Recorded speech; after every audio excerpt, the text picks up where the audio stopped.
What's up, everyone? It's Nick Atkin on SCMP South China Morning Post. We are here for one championship. Only the brave somehow on this card has still survived. There have been a lot of changes, though, since I last spoke to you guys yesterday on the preview podcast with Chris. We've had a couple of fights are now officially catch weights. One fight has fallen off the card. Another, I think, is in danger. But definitely I can say that Kim Jae-ung is off this card. That fight with Tan Kai is not happening. Kim has a undisclosed medical issue. I don't know what that means. It might be COVID related. I'm just speculating there.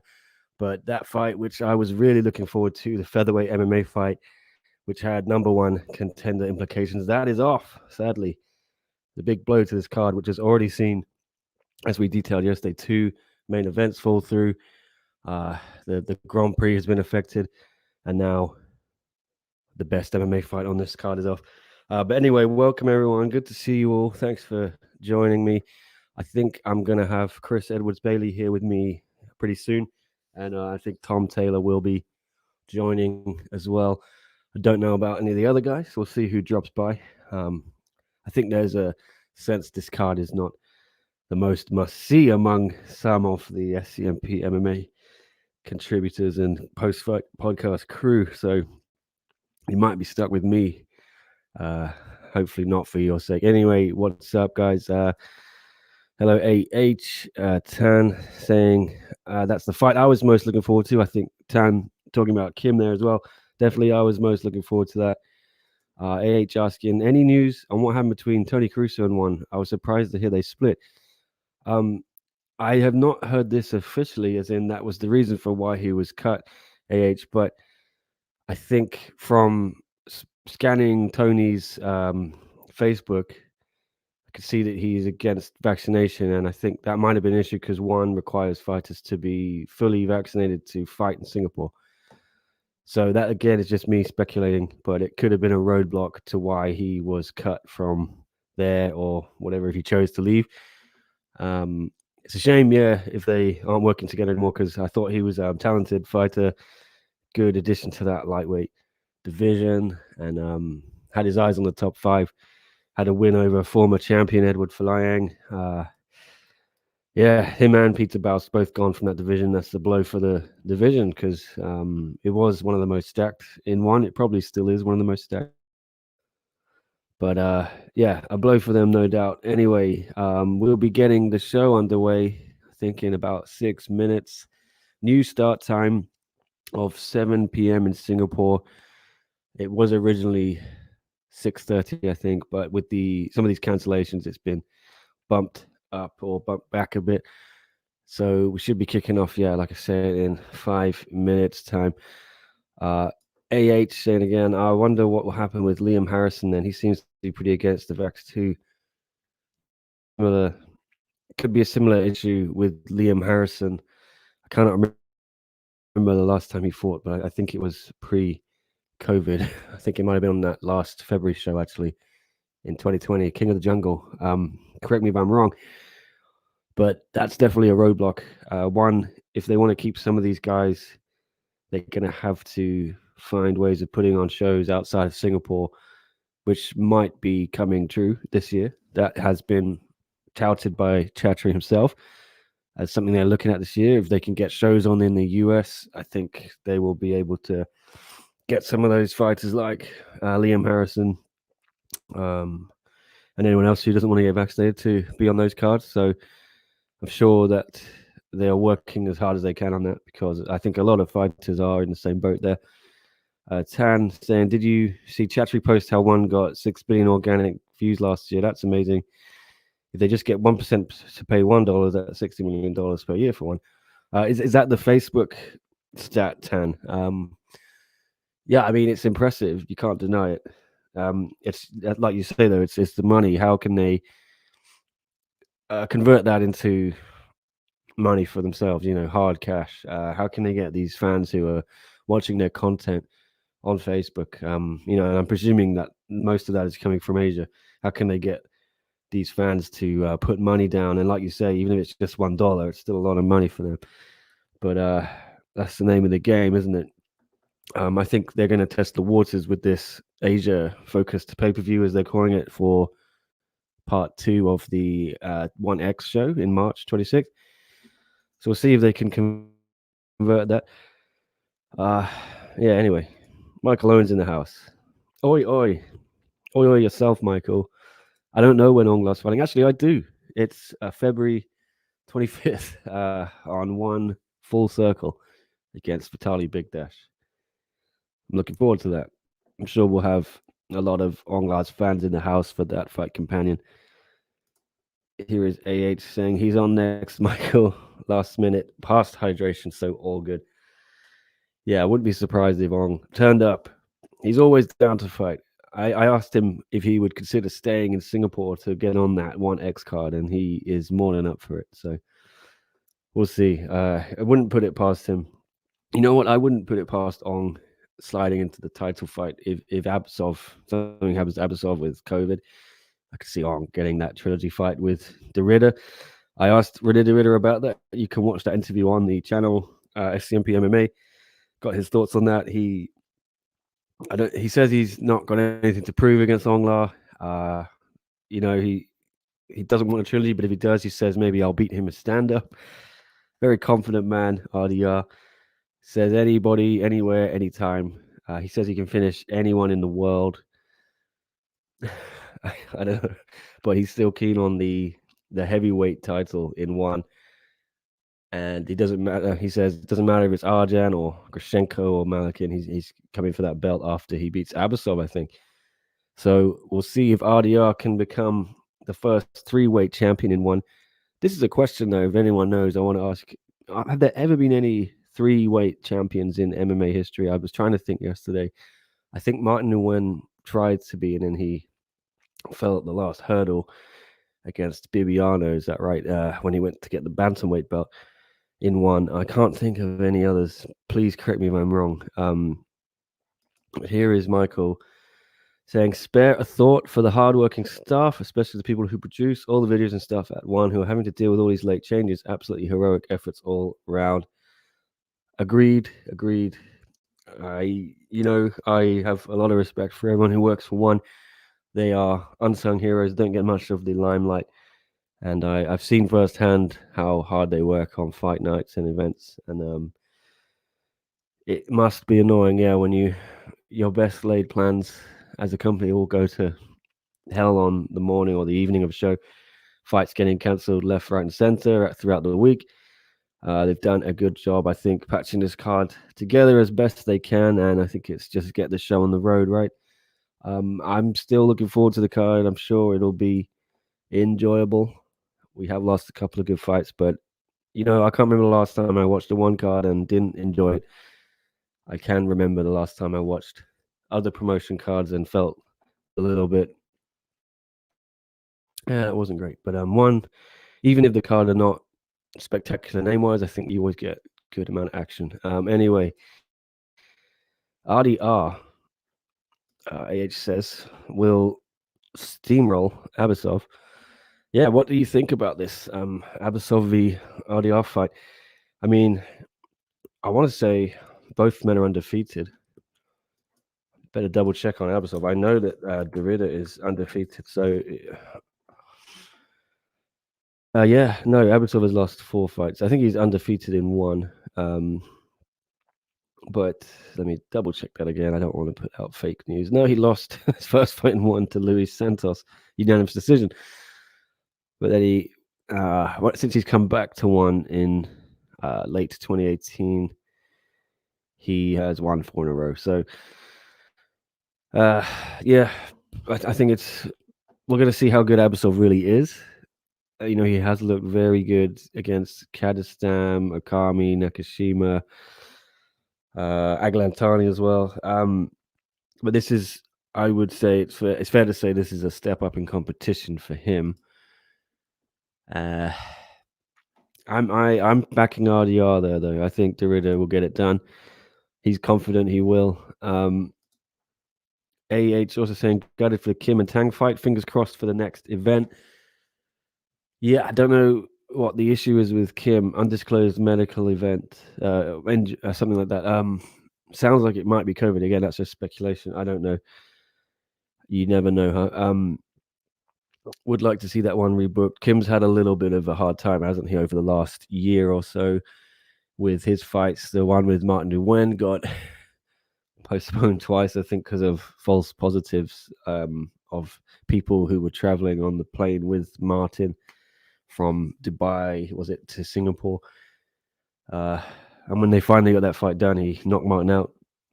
And he took this fight because he was bored waiting. He wanted to just fill the time while he was waiting for his title shot, and he was so confident he was going to beat Tankai. So I am gutted this one is off. Hopefully, yeah, they can reschedule it within the next month or something. Plenty of cards to do it on between now and March 26th with that 10th anniversary. Anyway, I think the show is beginning, so I'm going to try and find it here. Let me know your predictions. I don't even know what opens the show anymore. Let's have a look. 1 second. All right. Should be joined by Chris Edwards Bailey very soon. I might have to send him the link though. I forgot about that. Tom Taylor will be here eventually as well. He is just,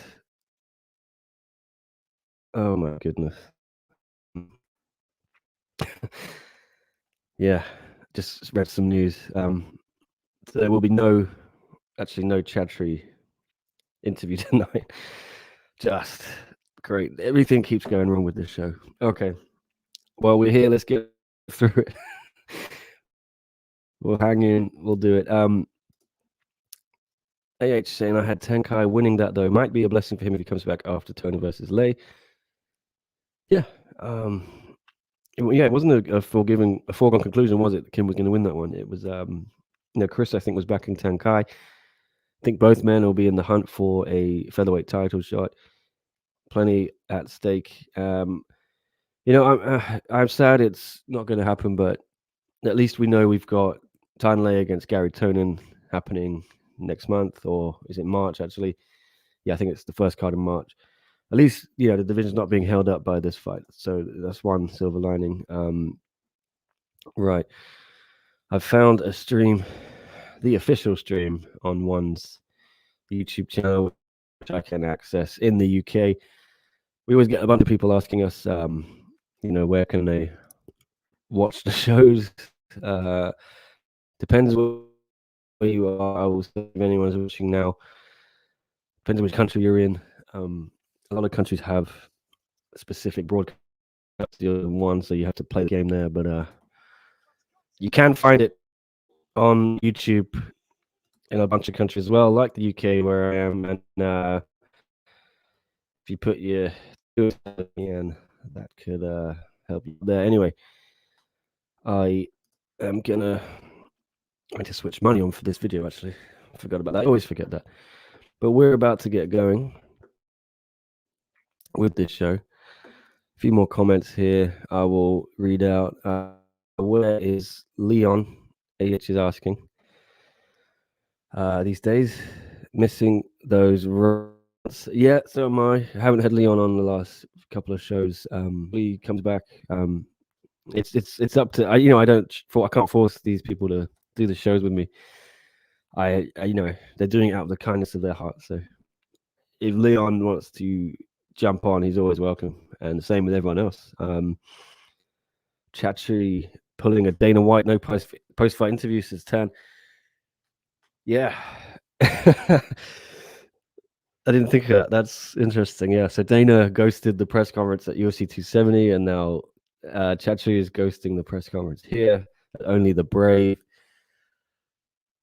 I'm a little bit upset about that because, I wanted to ask him a bunch of questions. So hopefully, maybe I can speak to him next week or something.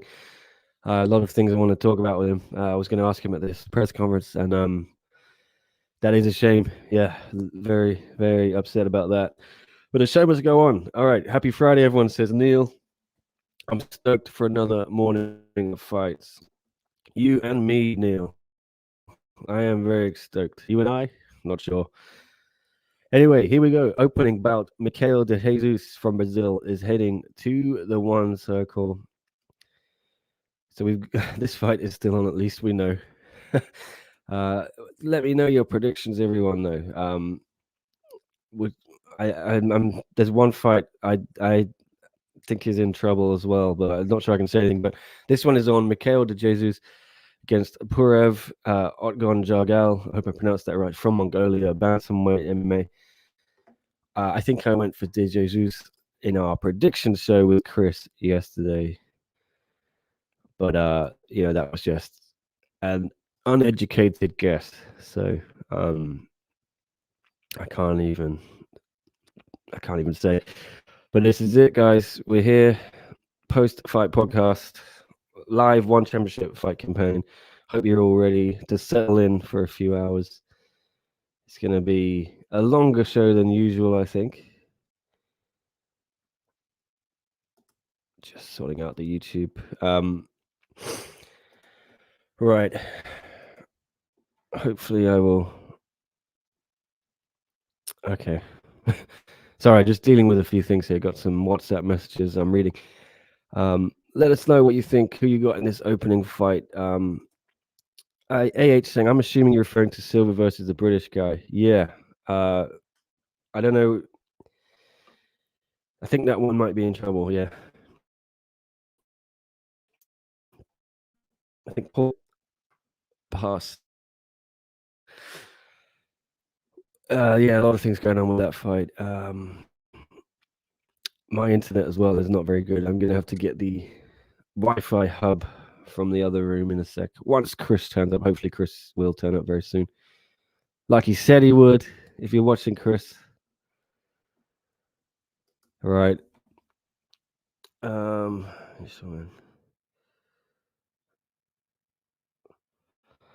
Okay, Tom Taylor will be here in 20 minutes. So you just got me, guys, for the next 20 minutes, it looks like, unless Chris turns up. So please do give me questions and comments and things to interact with, because I'm not the best flying solo on these things. Some people are gifted at that. I'm not the most gifted, but I can do my best, certainly. So yeah, if you're just joining us, a few fights have dropped out from this card, or at least one overnight. Kim Jae-yoon is no longer going to fight Tang Kai.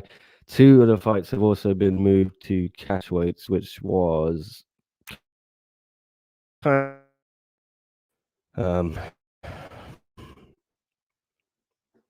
my Wi-Fi is definitely awful. I will get the bear with me, everyone.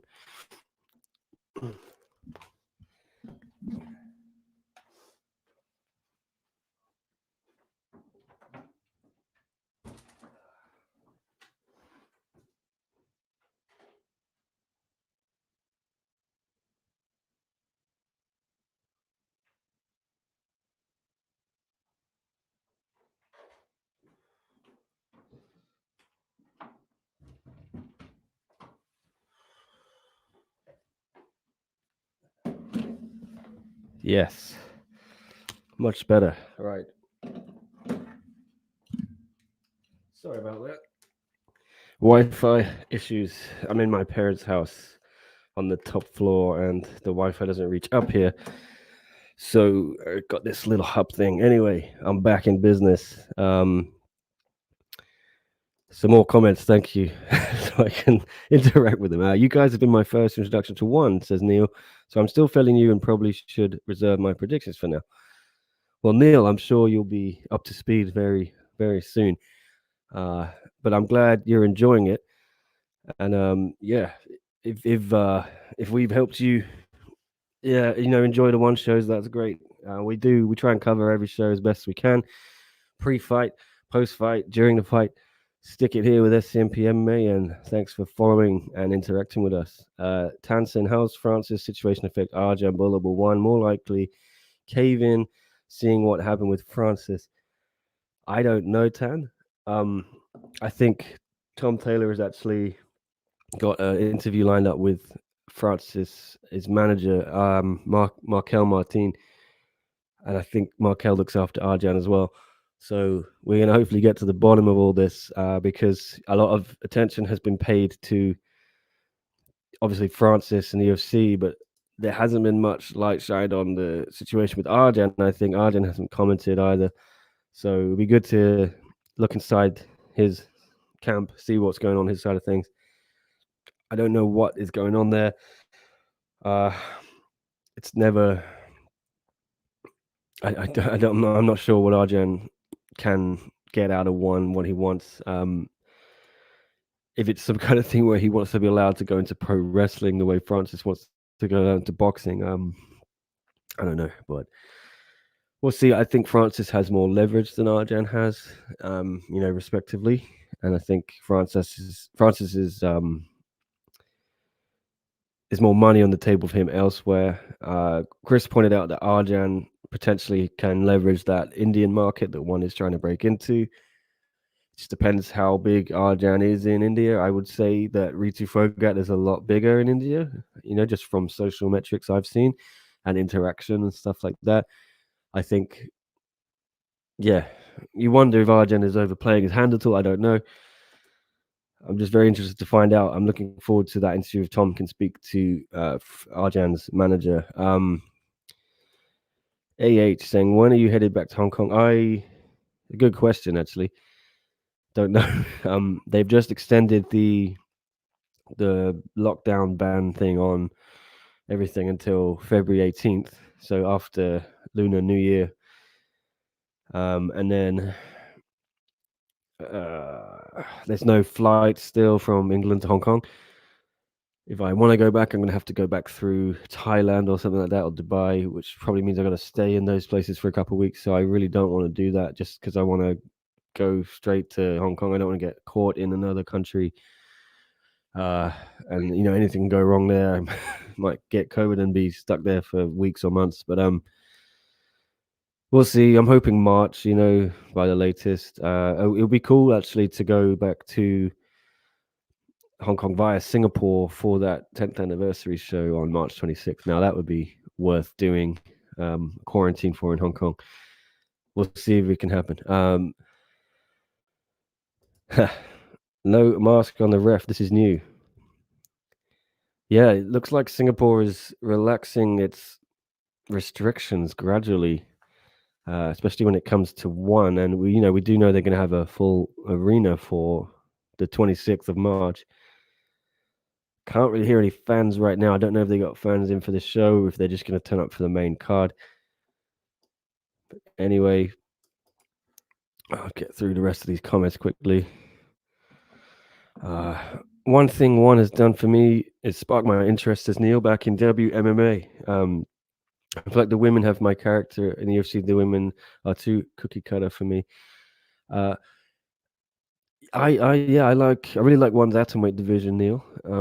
I would like to see them beef up the strawweight division, but I think it can claim to have the best atomweight division in the world. Obviously, the UFC doesn't have one. I think that's a real glaring miss on the UFC's part. But yeah, I totally agree with you there.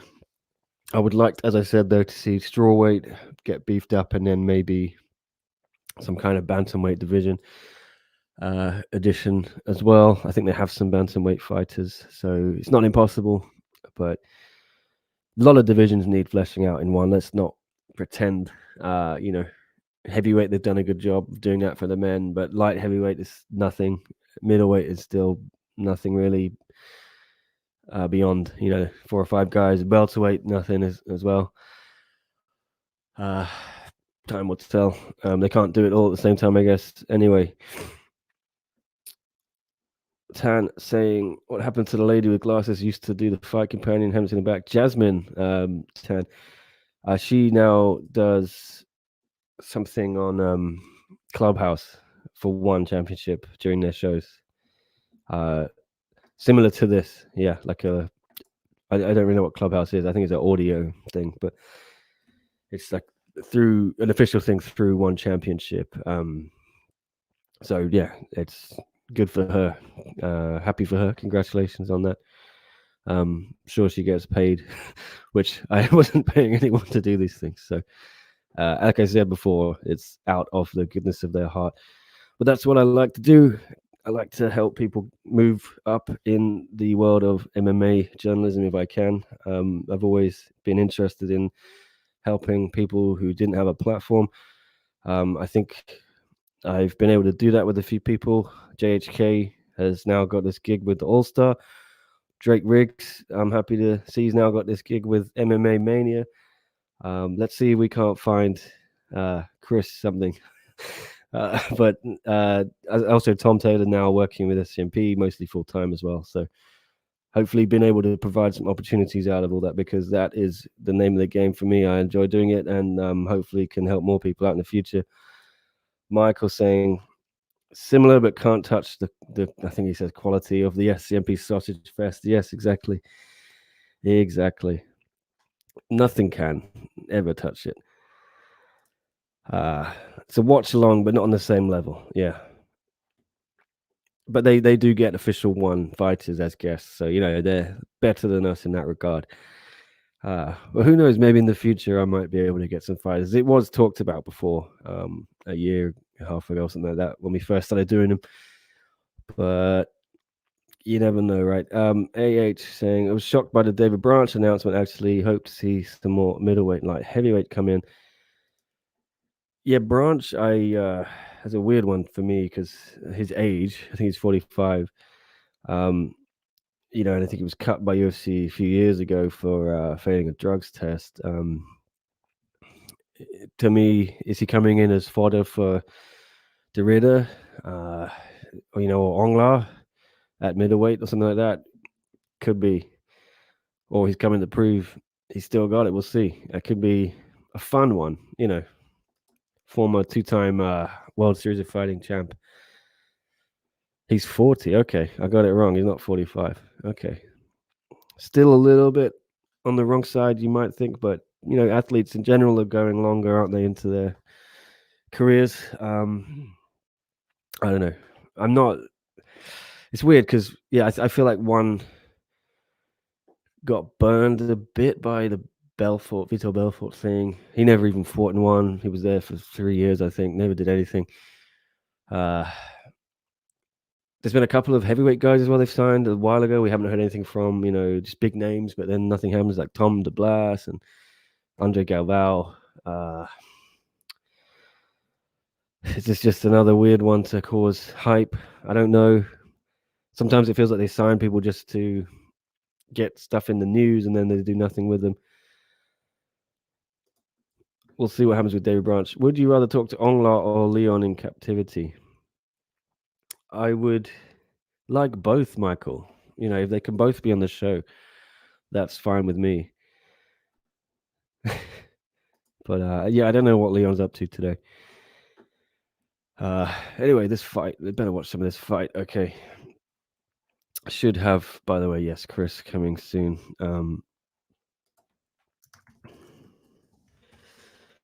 Sending out an SOS to Tom Taylor as well. Let me know how you think the fight is going. Anyway, guys, AH pointing out Tom DeBlas said in the podcast recently he changed his mind. He got injured and no longer wants to fight. Okay. See, it's a weird one, isn't it? They made a song and dance of that signing a while ago when it happened, and it's come to nothing. So you would hope with Branch maybe something happens if they have actually announced it. So we'll see. Anyway, let's look at this fight.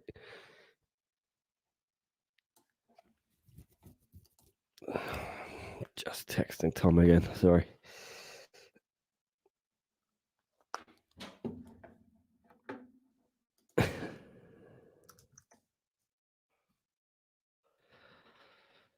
All right. I'm sending the SOS to Tom. He should be joining us. Because I thought I was going to have Chris Edwards-Bailey here. He's left me high and dry, so I'm all on my own. But thank you for leaving comments and questions, guys. That helps me keep speaking, which is the name of the game. De Jesus has a moment, and it's gone. A South Park fan there, I see. Yeah, Tom will be joining us. That's good. Good for me. Anyway, I'm going to watch some of this fight. It's difficult. I really need to get some kind of TV in here showing the fights. I got split screen at the moment.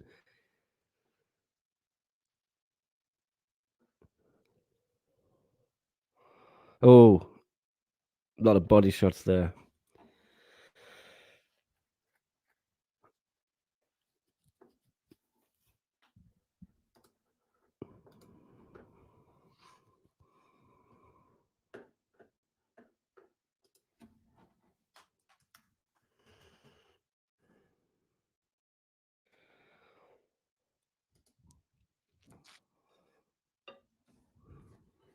Hmm.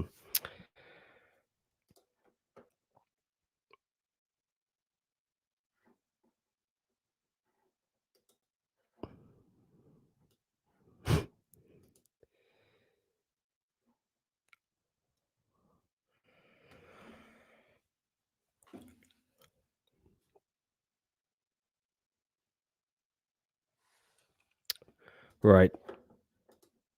10, sorry. He's saying, I can't find the Bleach Report YouTube link to watch this. I don't know what's going. I don't know because it's a lead card. Is it on Bleacher? I'm not sure how that works in America. Um,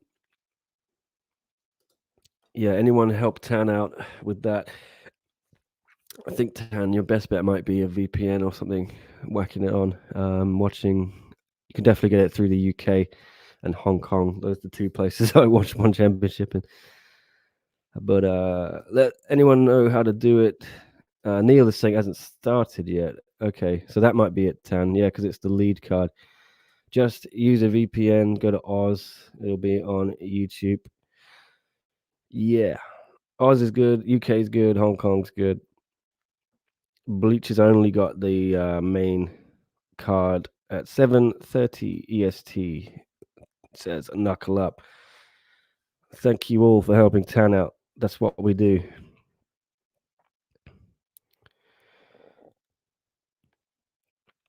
Did Jesus looking for a finish here? Attacking the arm. I don't think there's enough time left in the round, though. We got about 40 seconds.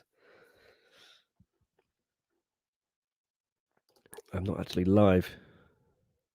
Just realized I've done the thing again where I'm not live. All right, I should be caught up now. Although, again, as we always say every week, there's a little trick you can do if you go to playback speed and then press, I think it's 2. You can speed up all the way to where it is actually live because sometimes different countries are 10 seconds ahead or something like that. So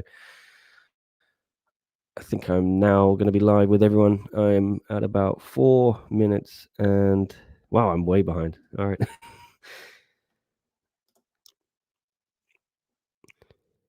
Nick, about 1 minute behind. Okay. That's good. I'm now at 4 minutes in the third round. Am I caught up with everyone? That's good.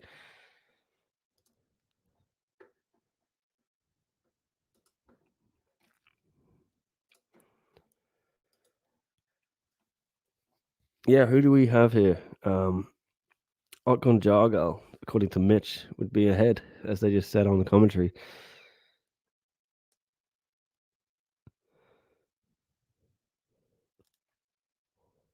Hmm. Okay.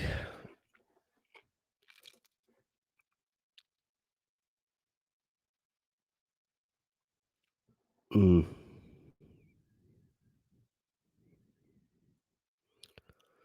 Yeah. Tough one to read the third round. Anyway, we got about 3 minutes left in the third round. We think it's going to Purev. Jesus, to his credit, has always worked to finish, though, says AH. Yeah. This could be a tough one to score.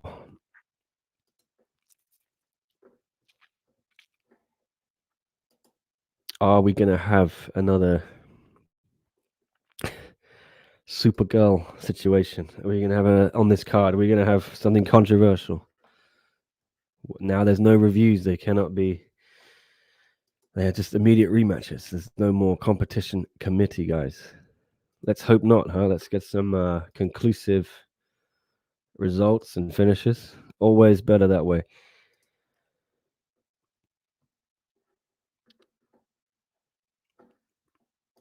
Mm-mm-mm.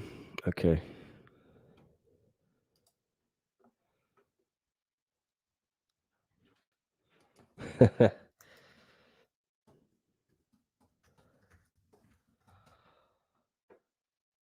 Yeah, I better change that, Michael. Thank you for pointing out.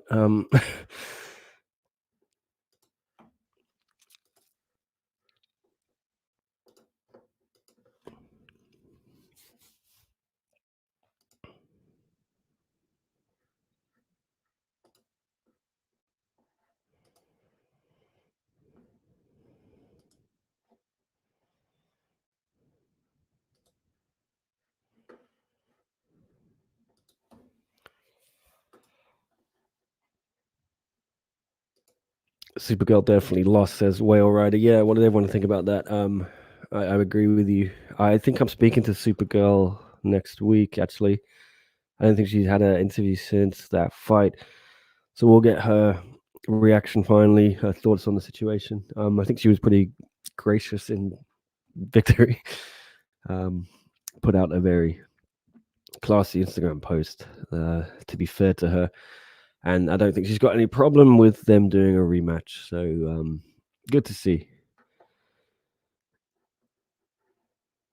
We have got about 40 seconds here. The Jesus needs to do something, doesn't he, to pull this one out? I think Perev's going to get it.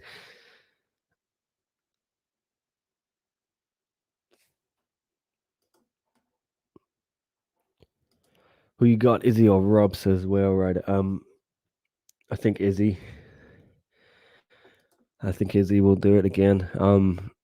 Whitaker has improved. Oh, we've got a submission here, have we?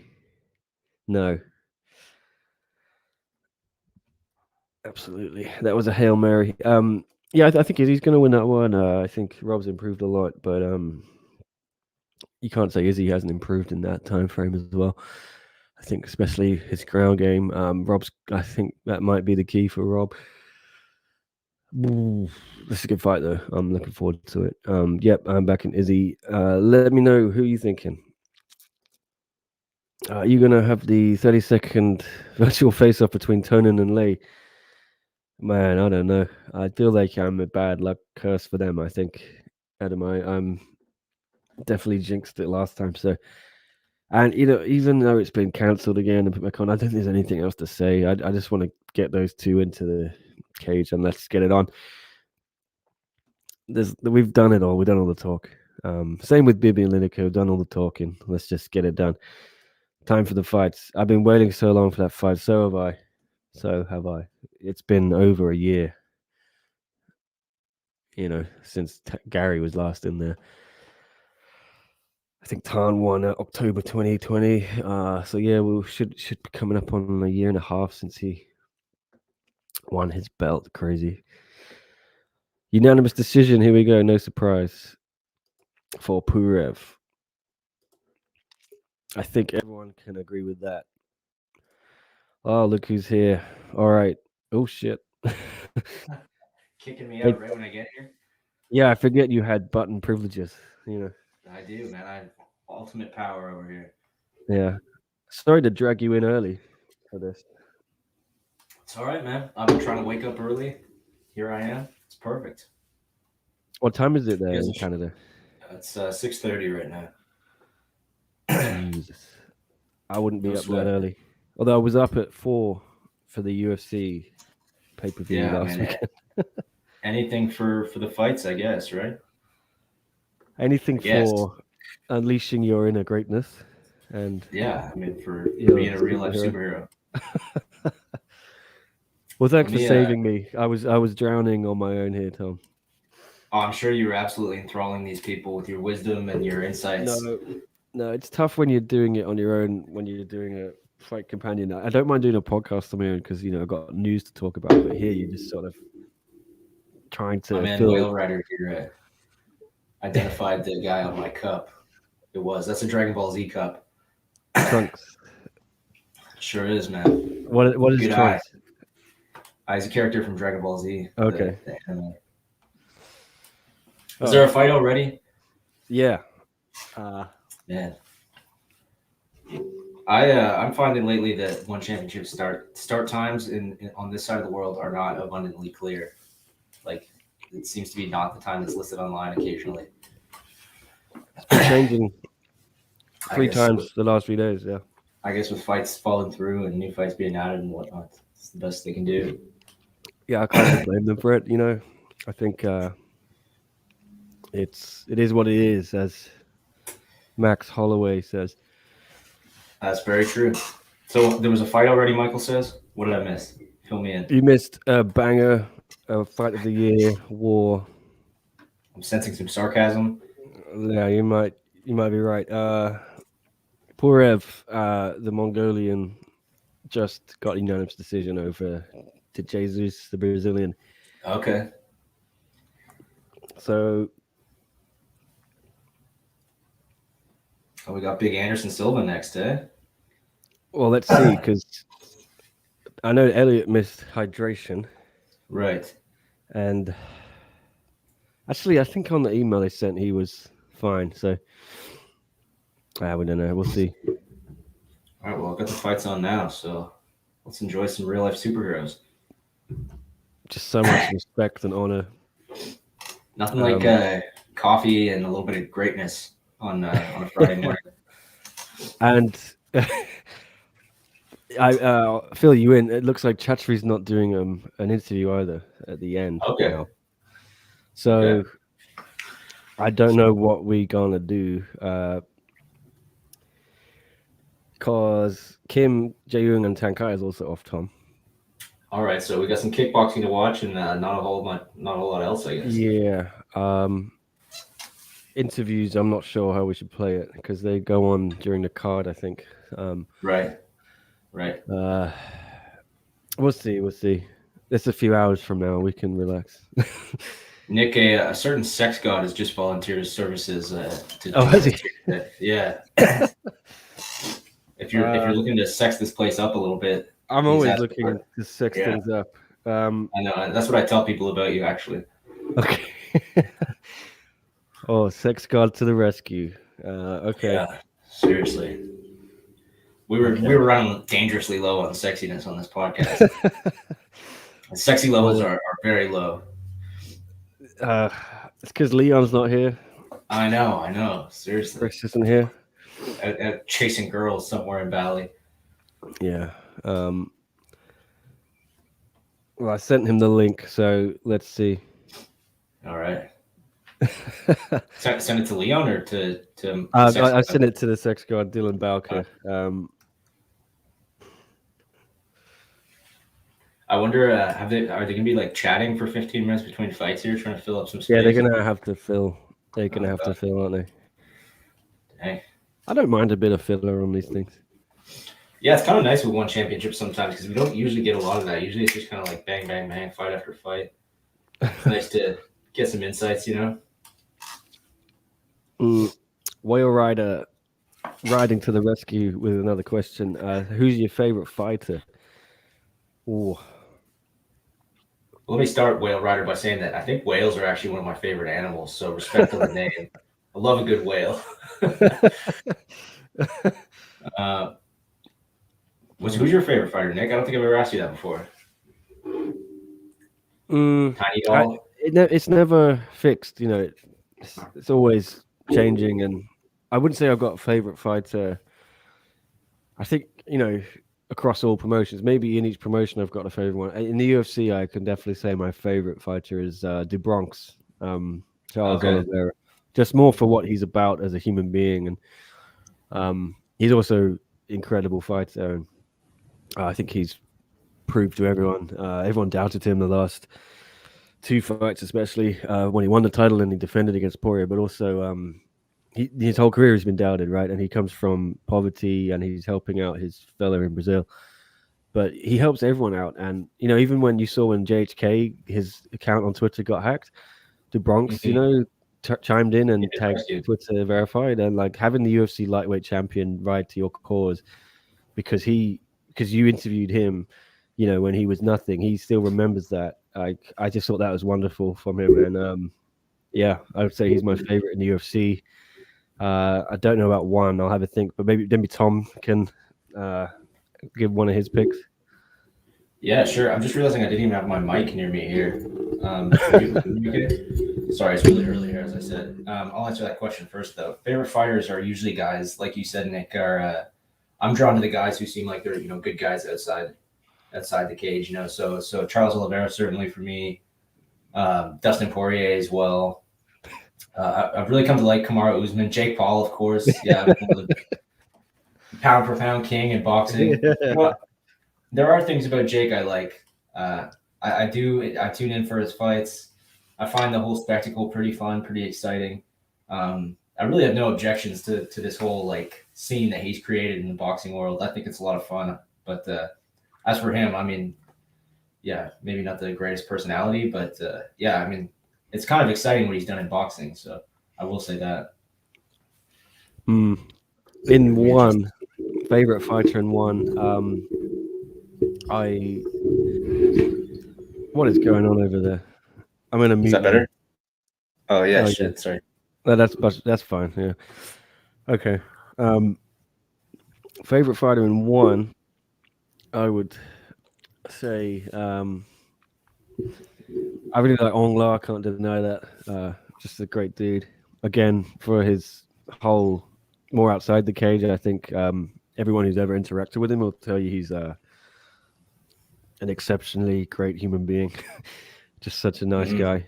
And that's him 24/7. It's not putting on a show for anyone, not putting on a persona. That is just the way he is.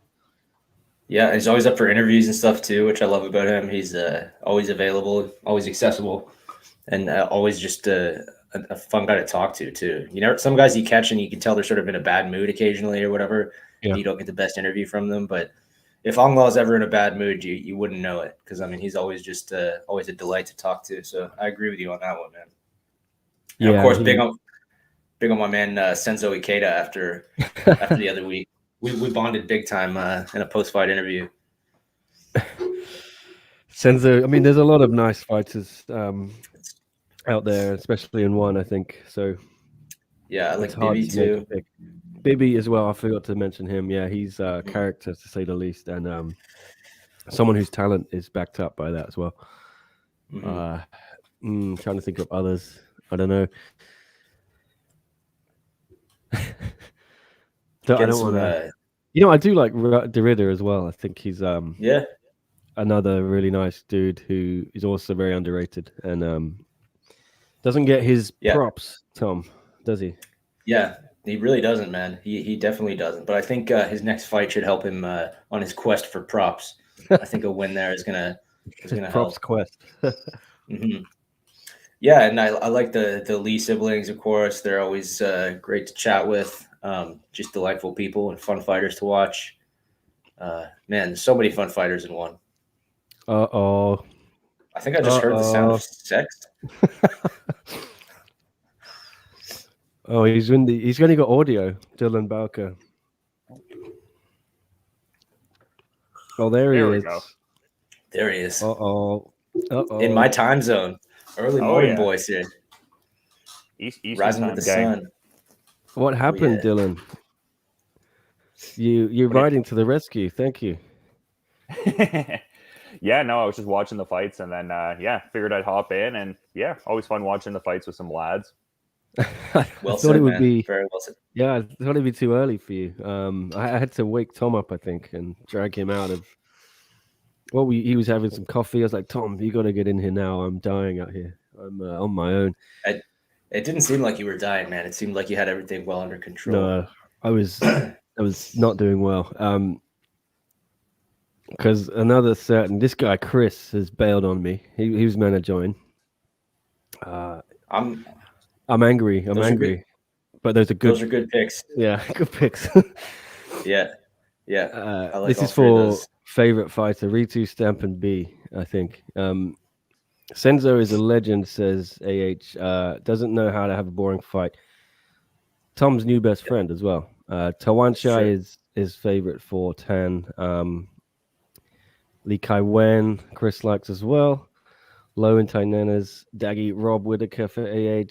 Whitaker's a great one, man. When I was talking about fighters who just seem to have a great personality and just a great outlook, he would be near the top of the list. He's near the top of the list of fighters that I would have a beer with, as I've said before. I would love to get a beer with Whitaker one day.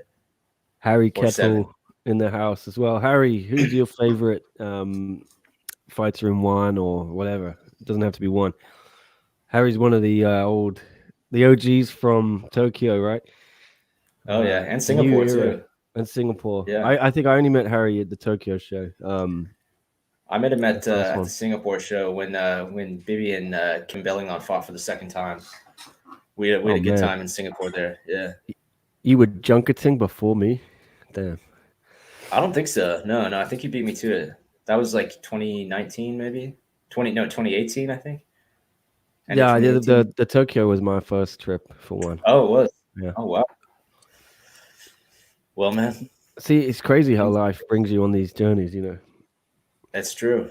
Because I only went because DJ and Eddie, you know, it was their big thing. So I thought, I'll check that out.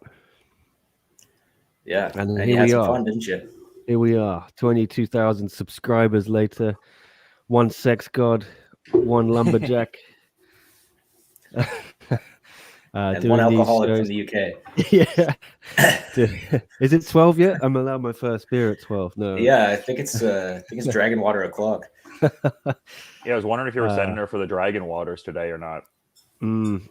Cannot find them Get 'em in there. the UK, and also it's a little early watching these shows here. Same as you. I'm Asia is perfect for a Dragon Water during one, but Yeah. UK is I'm about 5 hours ahead of you, I think. So Oh, fair. Yeah, still 11 there or something. till the 11:45? morning, it's 11:45 Right. exactly. Yeah. 15 Wild minutes. card pick for fan favorites. Adrian Matthijs says Michael Owens. We're just talking about guys like unlikely guys for fan favorites. Could be any Is that what you reason. meant? Yeah. Wild card pick. I mean, Senzo, I think, is a good one for that for me. What about I you, love Dylan? Yuya, obviously. Did we lose the sex god? Oh, Is he sorry. Did frozen? you ask me something? Oh yeah, I was just trying to get your picks for your favorite fighters, maybe in one. Damn, that's a hard one. Super hard. Depends where you want to go with it too. Like, because there's such great Super Series fighters too. I mean, I think Elaine and Galani is always good for an entertaining fight. I'm always intrigued to see him compete. He just seems like such a nice guy too. So Hell yeah. Depends. Yeah, he's always entertaining, whether it's, in a fight on Instagram, doing splits on the subway in Hong Kong. I mean, that guy's always doing something to entertain people. You can Yeah, I see felt like the I was pants showing him out and to about in Hong Kong sometimes. Yeah, he lives not too far from Chris and I. Top 3 most violent fighters though in one. Damn, you got to put Daggy on the list. Yeah, Daggy, Lineker, Rodtang. that's a good list. That's I a think hard we're list to argue with. getting the number one, Rika Shige, Tiny Doll. Oh yeah, of course. I mean, she's not allowed to fight in a lot of places just because she's too violent. She's been banned from a lot of countries. Ongla, I think, is a pretty violent guy when he turns it on. Yep. Oh yeah. He's had no objection to brawls in the past. Timothy, did we say, is pretty violent? Yeah. Yeah, I guess. I mean, Eddie Alvarez is always going to be one of the most violent guys in the room, but he hasn't really had a super violent run through one championship, has he? I mean, it's been violent, but sort of at his expense in a couple cases. Yeah. I mean, the Flying fight, he pulled out sub from nowhere. I wish that fight went longer because that was so fun. I mean, Flying was winning. He got those leg kicks, and then he turned it around. It would have been nice to kind of see a few more momentum swings in that fight. I wish we got another round of that one. I just don't think Eddie could stand on his ankle. No. Although when he won, he sprung up and ran to the corner. That's true. That's a good point. That was in Manila. Hey, were you at that one? Yeah, I was about 10 feet away.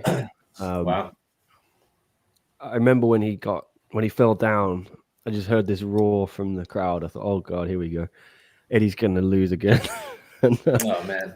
I didn't realize it was his ankle. I thought he'd been dropped, I thought it was a matter of time, but Yeah, very impressive win from that. I remember that.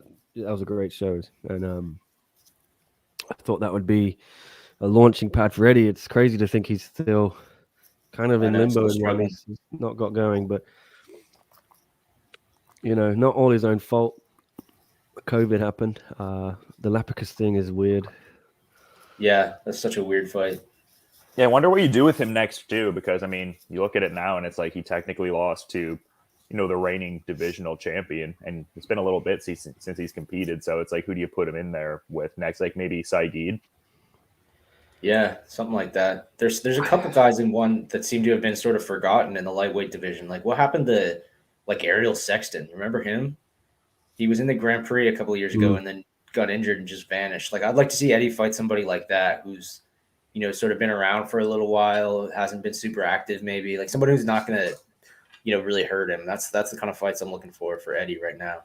And then if he wins one, then you can talk about him fighting for the title. But I would just like to see him fight like another kind of middle of the pack guy, someone like Amir Khan, maybe. Yeah. Just to kind of like, try to regain his footing. I think that he's sort of earned an opportunity like that. 100%. Ooh, what an attack in the back. Yep, here we go. What is the guy who fought DJ a couple years, isn't it? In like the second round of the GP? Yeah, and that was on the same Manila card as Eddie and Flying. Right. Yeah, right. Oh man. I'm out of here. What's going on, Chris? Oh, it's all good. Nothing better than being here on a Friday night for three of the bravest boys out there, because this is only the brave.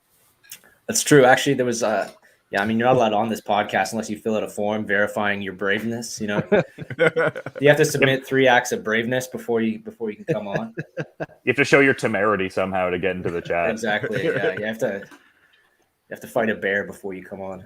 That's it. I captured an eagle mid-flight. Oh, how's the card been so far, guys? I think this is just the second fight, isn't it? First fight wasn't great. Bit So of I a was- grinder, yeah. I was Was that an dying just on Anderson my Silva own. win? No, they Silver is off, I think. Okay. Yeah, they didn't show that fight, so Yeah, I'm not sure I can say anything about it, but yeah, it fell foul. I'm pretty sure you can figure out why.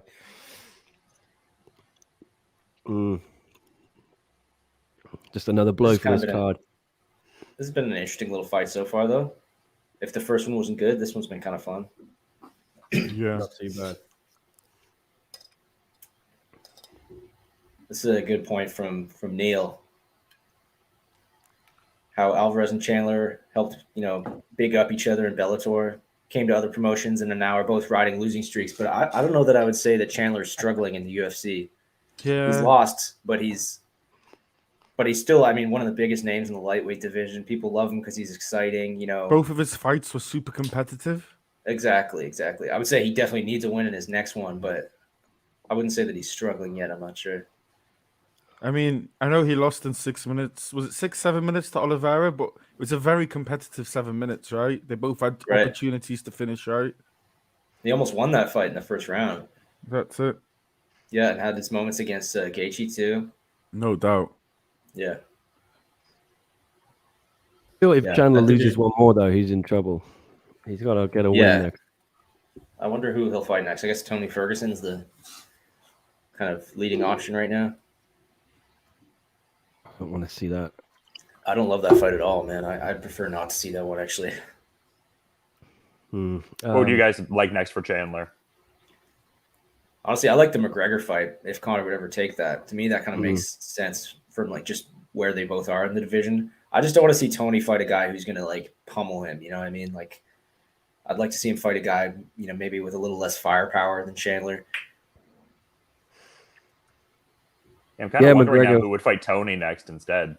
Starting to think about opponents for him too, because he's in a bit of a tough spot. Like he's only like fought killers as of late, but at the same time, it's like he's not really looked that stellar. So it's like, where do you really put him in there? Like, I guess I defer to your idea of like putting him in there with someone who doesn't have that firepower that a Chandler possesses.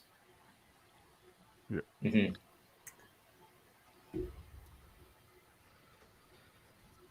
think there's a question here. I think this guy's asking how to watch this in the States. I think the lead card is just free on YouTube. I may be wrong.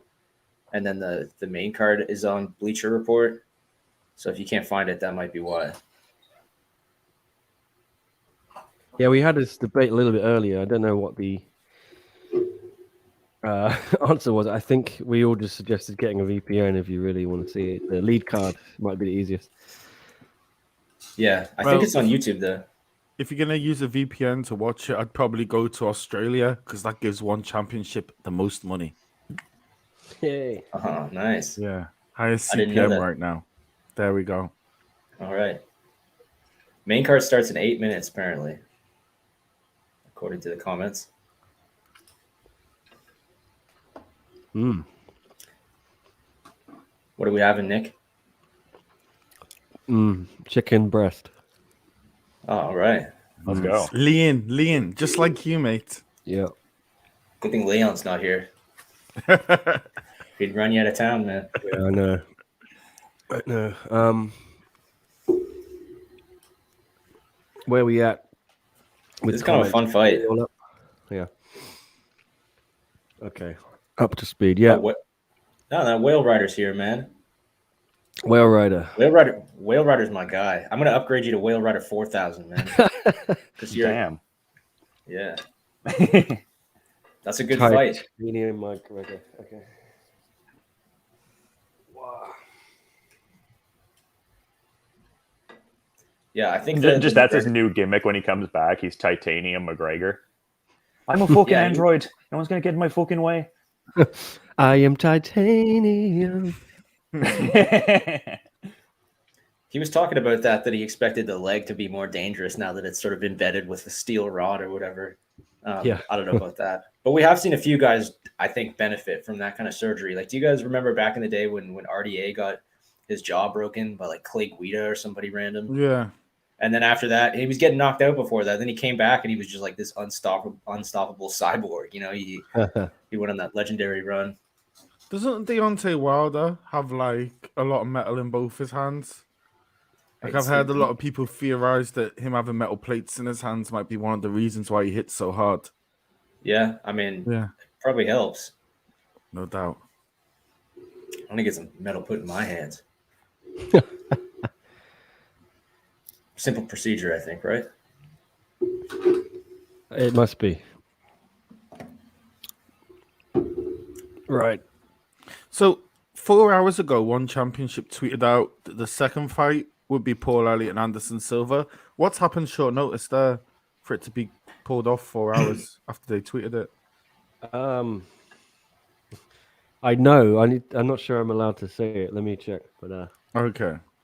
I'm Well, sure. if you guys out there in the chat want to know, you know Nick's Twitter. Tweet at him, DM him, annoy the hell out of him, make him break. Just cyberbullying.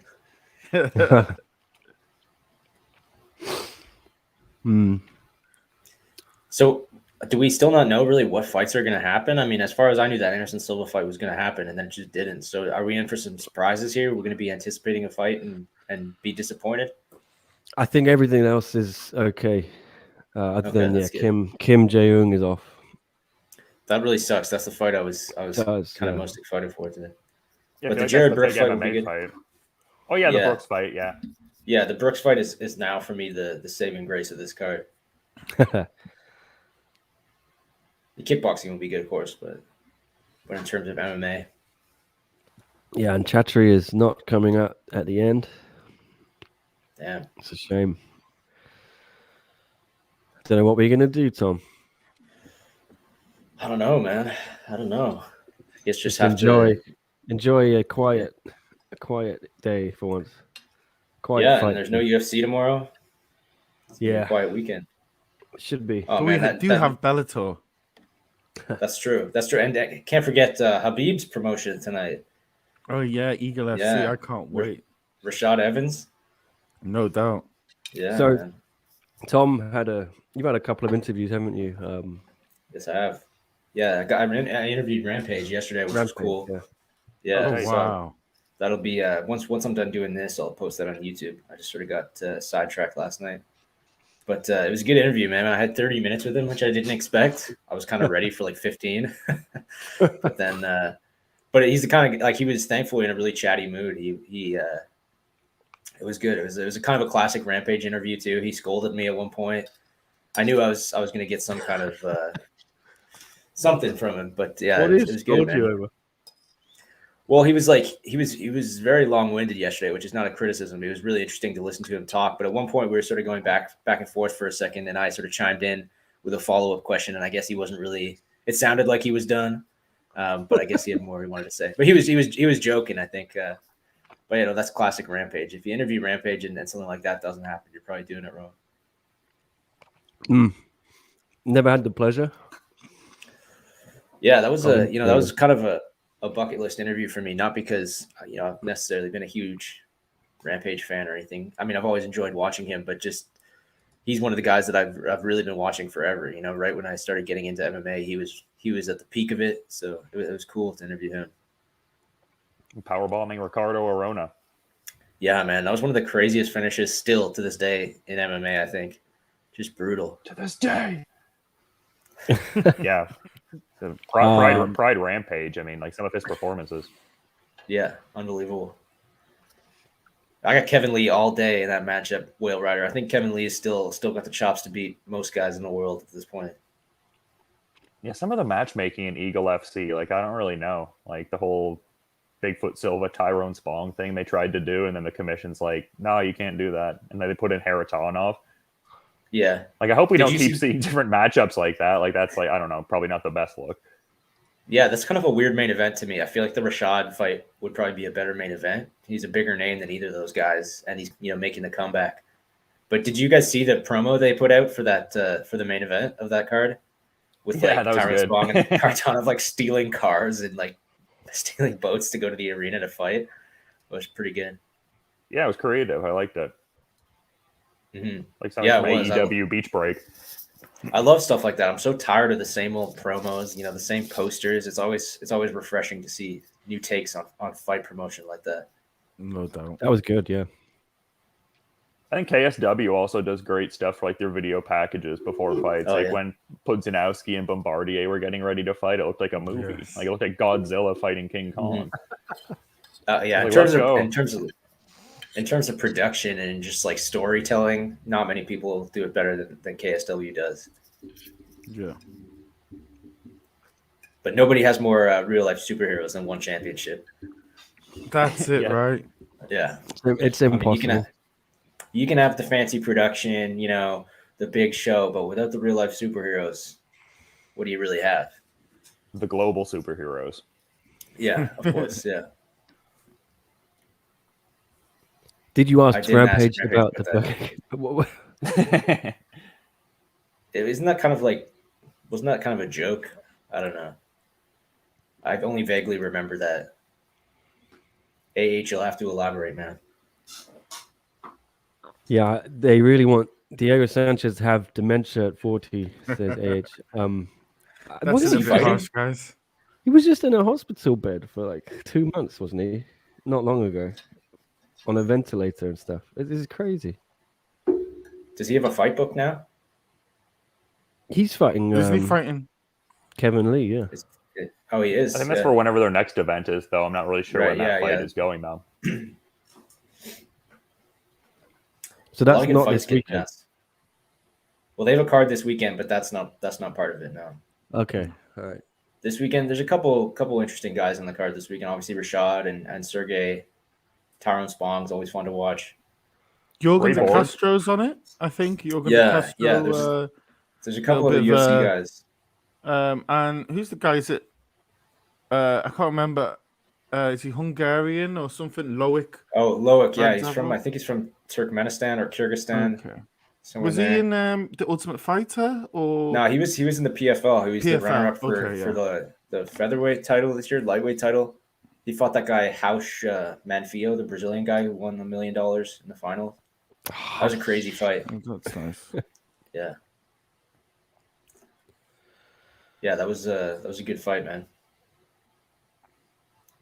See, that's the kind of guy I like seeing new promotions sign, because even though he lost his last fight, it was a competitive fight for a major promotion. Like, I'd rather see Eagle FC signing guys like that than signing, aging legends like Rashad personally. I like Ray Borg there. I like to see Ray Borg getting paid. Nice guy. Great story. Yeah, for sure. And Who's he fighting on the card? who's the Just some guy who used to random- fight in one championship? Who's on the card? The Nigerian fella. I can't remember. He beat Andy Sauer in one championship, and is it Elliot Compton? I think, but I don't know how to pronounce his name. It's like Nodji. I'll have to. Oh search it. yeah, and Jaquani, yeah. Chitty, yeah. Right, yeah. Oh man, Yeah, I want to see I someone don't- fight Joshua Fabia. Yeah, I don't want to see him back. Let's see Joshua Fabia fight Leon. That's the fight I want to Oh see. damn! Oh wow. Yeah.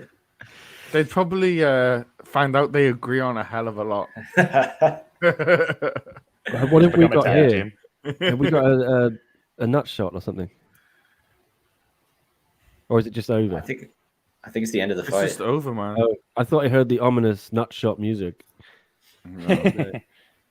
You know when it One of the goes guys pop, with Eagle pop. FC too that I thought was interesting was Raymond Magomed Aliyev. I thought he was still with the one welterweight division, Loki. Oh right, yeah. Yeah, what happened? Yeah, it's kind of an interesting card. So Magomed Daliev, what is he no longer with one? I saw him at the press conference for Eagle FC. It was very odd. I was like, Have a look. oh, maybe he's with these guys now. It's possible. Because all right, Tatsumitsu Wada. Yeah, Magomed Aliyev is no longer with one. It looks like he is fighting. Yeah, Anthony Jaquani. All right. I think a lot of promotions have sort of just had to let guys go too during the pandemic, just because it's hard to get people into countries for fights and stuff, hard to honor contracts. So I think a lot of times people are just sort of like sent on their way. He looked pretty good. Yeah, though. that is fair. I guess I just figured because he was in. Yeah, I figured he was in close proximity to a title shot at the very least. But yeah, I mean, yeah, pandemic travel measures probably a part of it. Yeah.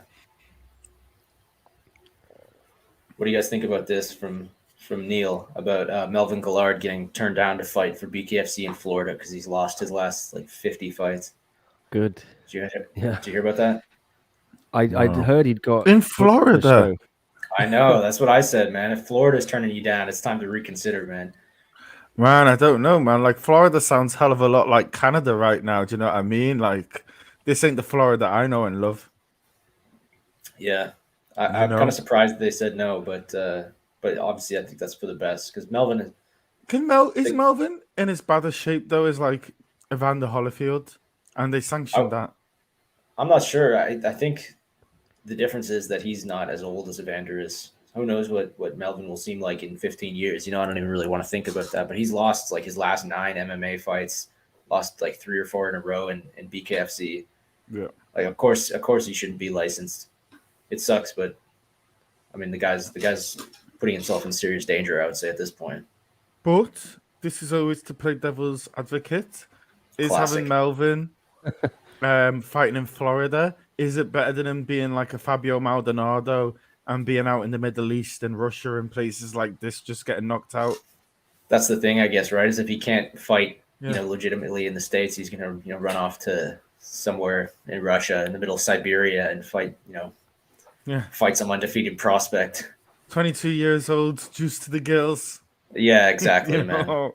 Yeah, this is Fabio a cannibal Maldonado, sport, man. Bigfoot Silva. The young eat the old in this sport. Yeah. Yeah, man. But I think, the comparison between Melvin and Diego Sanchez, I don't think is quite fair because Diego has taken a lot of abuse throughout his career, but he's not on quite the same skid as Melvin is. He's still a live dog, right? Yeah, and I mean he beat Mickey Gall like 2 years ago. Like he has won fairly recently. He can still wrestle, whereas Melvin is just, I mean, he's literally just getting finished fight after fight after fight. Yeah, I think there's a lot of fighters, man. Like I think like Diego Sanchez, I think he'd run through someone like Nick Diaz. Yeah, he's got Yeah, the you style know. for it if he fights the right fight. Yeah. There's a lot of these old guys, man, who really shouldn't be fighting. Well, the Diaz brothers, I mean, it's always the key to beating those guys has always been pretty obvious. Anytime they fight like a really good wrestler, you pretty much know what's going to happen. It's no great mystery. And a guy with a takedown threat like Diego would have a real shot in that second fight with Nick. No doubt. Oh, these are some nice fights. Yeah, so good. What do we got? Do you think one will do more special rule stuff after this DJ Rodtang fight? I hope not. You hope not. I was No, gonna say. I don't I mean, want to see it, man. I like it. I'm here for it. The gimmick. I actually asked Ong Law about if he wanted to do like his own hybrid rules fight. I was like, would you be down to mix MMA with Lethwei? Because he's from Myanmar and that's like their ancient martial art. And he's like, yeah, I'd be down 100%. Like he seemed fired up. Yeah, that'd be dope, man. You could just do MMA with headbutts, basically. That would be. It would basically be gloveless MMA. Like, I mean, you could essentially do something like that. Like, I think Jorge Masvidal is doing something like that too, like the bare knuckle MMA as well. Yeah, that's actually pretty close to Lethwei, I guess, except that you can't headbutt it. Yeah. Could easily facilitate between rounds, yeah. Yeah, Lethwei you can do like takedowns and sweeps, but you can't like do anything on the ground really, right? No. Yeah, no. Yeah. The Lethwei rule set is like, as far as I understand, like it's kind of it's not like super official. Like I don't think there's like a really like tightly followed, rule book.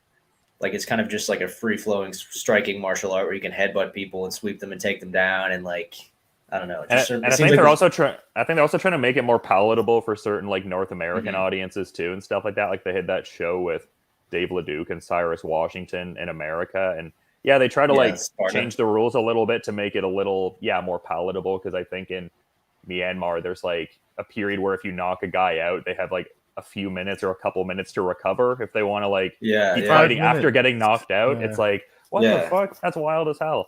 If you watch knocked out. A lot of the times you'll see the coaches and they bite the ears to try and wake them up. They find that's the fastest way because they have like a double knockout rule. That rule, they got rid of that in WLC, like the biggest Lethwei league in Myanmar. But that Sparta show with Dave LeDuc and Cyrus Washington, their rematch in like where was that, Montana or Wyoming or something? Wyoming. That was actually that actually had the knockdown rule. I think they were actually able to write that into the contract in the States, which is completely insane. But I don't think it was necessary. Oh, really? I didn't know that. I think that's what Dave said, if I recall. Like he didn't. Yeah, I spoke to Dave before that fight. He's a very interesting guy. Yeah, he is, man. Yeah. Tom, how's your book coming on with Dave? He actually just messaged me the other day about it. So we have to get back on track. We sort of. He moved to Turkey from like he was my neighbor basically. He was like a 15-minute drive away from me. Oh. And then moved to Turkey with his partner, and they just actually they're having a kid soon. Yeah, she's like hella pregnant. I saw on Twitter, right? Like 6 months at least. Yeah, so he'll be busy, I think, for a little while, but certainly still in the plans. I think it'll be done this year. Yeah, man, I'll tell you what, I can't wait to read that book. It's gonna be fantastic. One of the best writers in the game, but I want one of them autograph copies. So put me down. First edition. You got it, man. That's it. Straight up on the mantelpiece. Yeah, man. A little lipstick kiss in the front cover. That'd be a little bit too much, but I can rock with it. I can rock with it. Yeah, of course you can. Know, that's it. This is gonna be a good fight, man. This is the one I've been waiting for. I feel like this could have been the main event, honestly. No doubt. What do you guys think of Jared Brooks? Wait, is this Jared Brooks next, or is this Rimkus? I don't know. Originally, Jared Brooks was supposed to be the first fight on the main card, but with all the changes. So Rimkus is off as well. I have no idea. Nick, versus Kondratev. No, that's a they catch both weight failed now. there. It's no longer alternate bout. Yeah. Right. The weigh-in show was just ridiculous. I was watching that a bit, and I was like, I feel like the first 5 fighters consecutively have missed weight and failed the hydration test. I was like, what? Very confused. Yeah, Nick was texting me about that yesterday, right as I was waking up, trying to explain to me everything that happened over messages. I was just like, what? Like, what? was just 7 fighters, panicking. No, it was just like so much information, so much happened at that weigh-in show. That was it was crazy. I figured it'd be pretty incidental. Like I was like, oh, whatever, put it on for a bit, go I to love bed the after. outfit. But Yeah. He's dressed as yeah. Goku, no? Oh yeah, big Kakarot vibes. That's it. Oh yeah.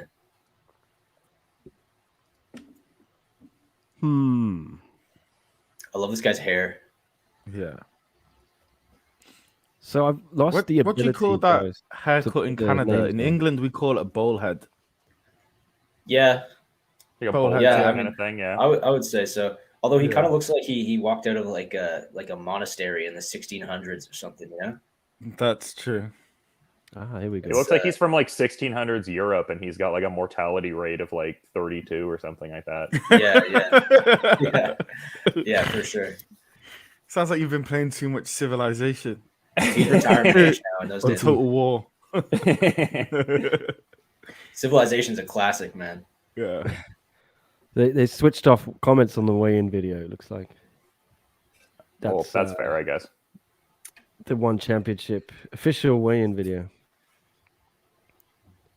or is it the ceremonials? Let us know, AH. Just about to have a beautiful sunrise here.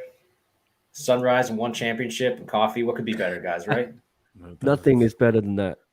I heard last week it was minus 29 in Ontario because I've got a friend from around those parts over here, and he was like, minus 29 is freakishly cold for this Yeah, time man. of the year. Dylan, I'm guessing you got blasted with that too. We got like minus 35 a couple of days too with the wind chill over here.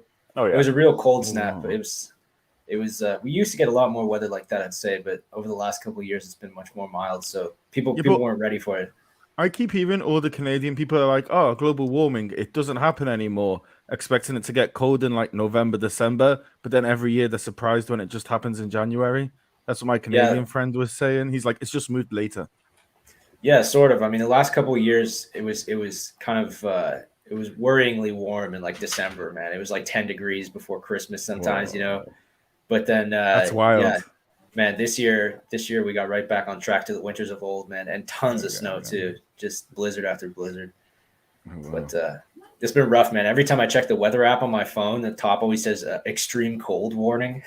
I'm like, oh, man, I'm so tired of seeing this shit. I just want to go outside without having to put on like 15 layers, In Hong It varies Kong, we between get- different parts of Canada too. I find like I lived in northern Alberta for a decent bit, and like, God, some of the temperatures there, like it'd be like minus 50 with the wind chill. Like I feel like you were like having a toque going outside. Like you're just like breathing in the air, like Yeah, just enveloping that's your crazy. sternum pretty much. Yeah, it's brutal, man. In Hong Kong, we get a cold weather warning when it hits 17 degrees. Oh man, you poor babies. That's like what, a summer night? Yeah, man. I mean, that's t-shirt weather. Yeah. Man, if it was 17 degrees right now, you'd be drinking outside, going to the beach. It'd be beautiful, man. No such luck, man. This is the kind of weather where if you go outside for, too Someone long got and you're a not dog. dressed properly, you just die. Yeah. So someone has Yes. a dog. I can hear a This dog, guy. or is it yours? Sex Oh, God's yeah. dog. Okay. The sex dog. I should call it. Dog. Truly. Let's was have gonna him on say, screen. Come on. The sound of a dog barking is now sort of a part of these fight companions for me because Leon's usually got some dogs in the background. The zoo in Some sort of Bali, creature yeah. in the back, yeah. Some form of Yeah, Indian. yeah. A giant lizard. What's Leon up to right now? Why isn't he here? Is he, I guess, just finding the truth? Busy with He's finding the truth. The truth is out there, Tom. You know that. that? Yeah, somewhere. He's the only one who knows the truth, man. You know what I mean? Yeah. Yeah, well, it's a good thing somebody knows it. That's it, right? Yeah. He's not gonna hang out with a bunch of sheep, guys. No, seriously, man. Well, we're lucky we're not here, man. A lion like that, we don't get eaten. Yeah. I don't know though. To be honest, yeah. I put the link. We have a WhatsApp group. I asked who wants to, and Dylan volunteered. Sex god to the rescue. Yeah. Out here. it. Can always count on you, man. Oh wow. Okay. So this is no longer an alternate fight. No, it is just a fight. Just It a is fight. casualweight fight. So you got to imagine Gregorian is the de facto alternate or something for the final, maybe if. Oh, he's got to be. Because He was my favorite to win it going into the Me semifinals too. for sure. Me too. And he was just like, I guess, tested positive or something, right? So he should, in theory, be ready to fight again in like a week or two if they needed him. Yeah. But you don't know because someone I saw on Twitter pointed out if he wasn't showing symptoms, they probably could have just done the fight again on the next show. I don't know. Yeah, I guess they wanted to keep them all on like the same schedule. You know, because if you move it to the next show and then he tests positive again or something or gets injured, then suddenly you don't have a semifinal fight for 6 weeks. I think they probably just wanted to keep the GP moving. Yeah. I mean, I don't know if it's for $1 million this time, but I'd be livid if I was him and it was for $1 million. Yeah, no kidding. I don't know. I wonder if it is. I think they said that. I don't know. They would. It felt like last time they advertised that every opportunity they got, you know. Right. Yeah. Yeah. Michael Owens saying, if I were a matchmaker, I'd match Gregorian with Superbon at 1x and then pray nothing happens to Sitichai Alisov in the final, assuming that's how it plays out. Yeah. Yeah. That's kind of the ideal plan, I would say. Maybe you wow. should be the matchmaker, Michael Owens. Just a thought. I know, that's it. Yes, it would be crap to keep Superbon waiting so long again. Mm-hmm. Well, here we And go. just so everyone out there knows just how there's 2 Anderson Silvers, there's 2 Michael Owens. This Michael Owens is the best one. And there is not to be confused with Michael Owen as well. So there's a lot of Michaels and Owens. And I want to know, is there an Owen Michaels out there or what? There There's has got to to be. Gotta be. Yeah. It's got to be. Sounds like an indie wrestler from like the late 90s, Owen Michaels. I'm going to Google it now. I once got told never trust a man where both his names are first names. Yeah, Right I here, agree with man. that. That's it, yeah. Oh, that's Sounds fair, better. yeah. Yeah. Yeah. Yeah, I've heard that too. I don't trust myself, so I mean, Sleep with one eye open just in case. yeah, exactly. You never know what I might pull in the middle of the night. Owen Michaels is an elite prospect hockey player, apparently, from Detroit, Michigan. That does sound How like a old is hockey he? player name, actually, yeah. There's It an does, actor called Owen Michaels. Yeah. All right.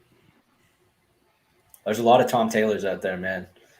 There's a comic book writer. Like Oh, oh man, I'm watching on a lag. God yeah, damn it. you got to catch up. Me and Tom got the same stream going, I think. Yeah. Do the I would 2-time playback trick. Oh yeah, I forgot about that. Always forget. I forget every time.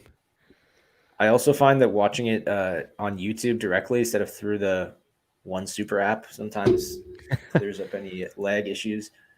Yeah. I've got it on the YouTube app, which you can get on MacBook as well. So it's not in your browser, and that seems to work. So what were you so excited about, Chris? Did something happen? Knockdown? Yeah, there was a Just flush. a little flurry, yeah. I mean, because his head just went back a little bit.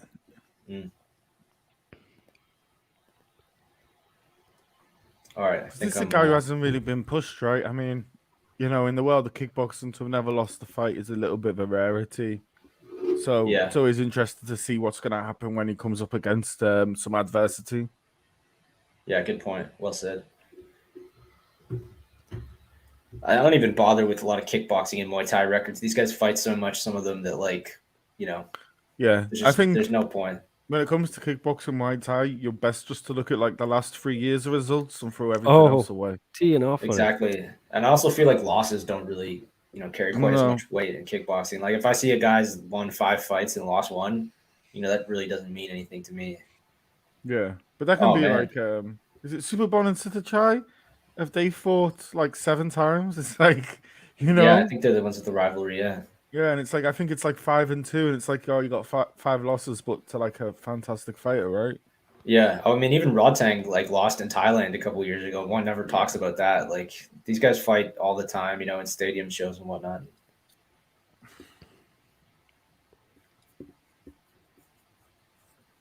Well, that was kind of a fun first round. 100%. Yeah, this card is coming to life a bit. Ever since Chris got here. Yeah. Oh man, that's it.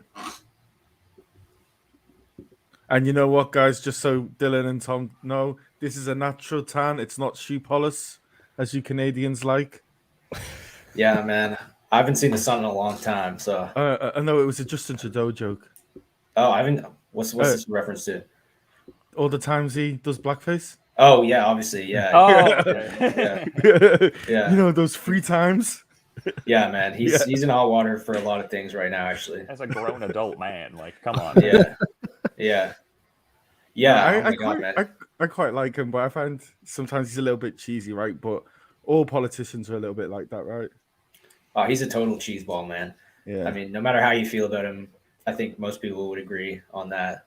A lot of smarm coming from that guy, but yeah. Yeah. In the most nonpartisan way, there's cheese ballery going on. I got exactly. Yeah, you couldn't have said it better there. Yeah.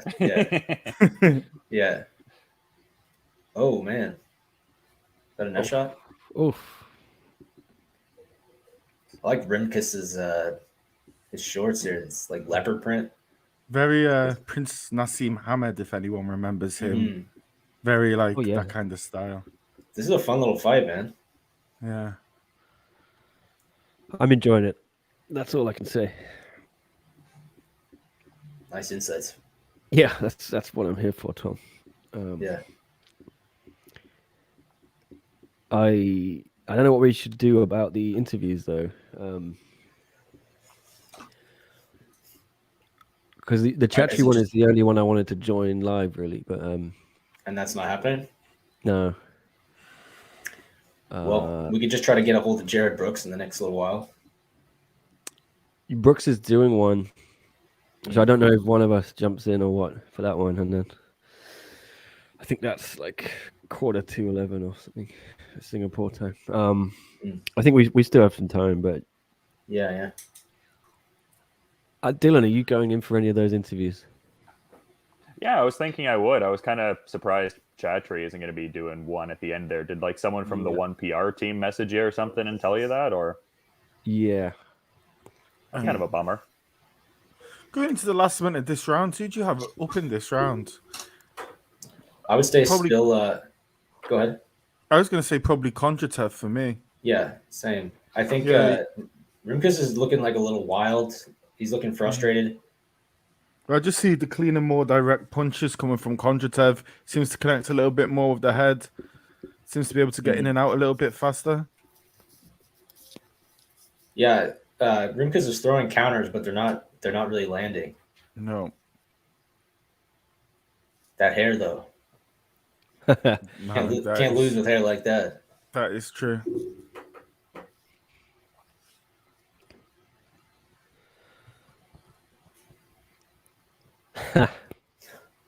Love a bit of Leon banter. Gotta have it. I cannot confirm nor deny Leon is starting a religious cult. What the hell? Leader of the House of Black. The House of Jennings. That's it. The Bally Bachelor. Some people would say veganism is a cult. Some people. I'm only joking. Leon's out there somewhere having some dinner, a nice bowl of sticks and berries, some bark. Damn. Some oat milk to wash it down with. There you go. I like oat milk. Yeah, man. I'm not gonna lie. Rimkus is throwing these crazy counters. He's just swinging, but nothing's landing, man. He's in trouble, I think. Oh yeah.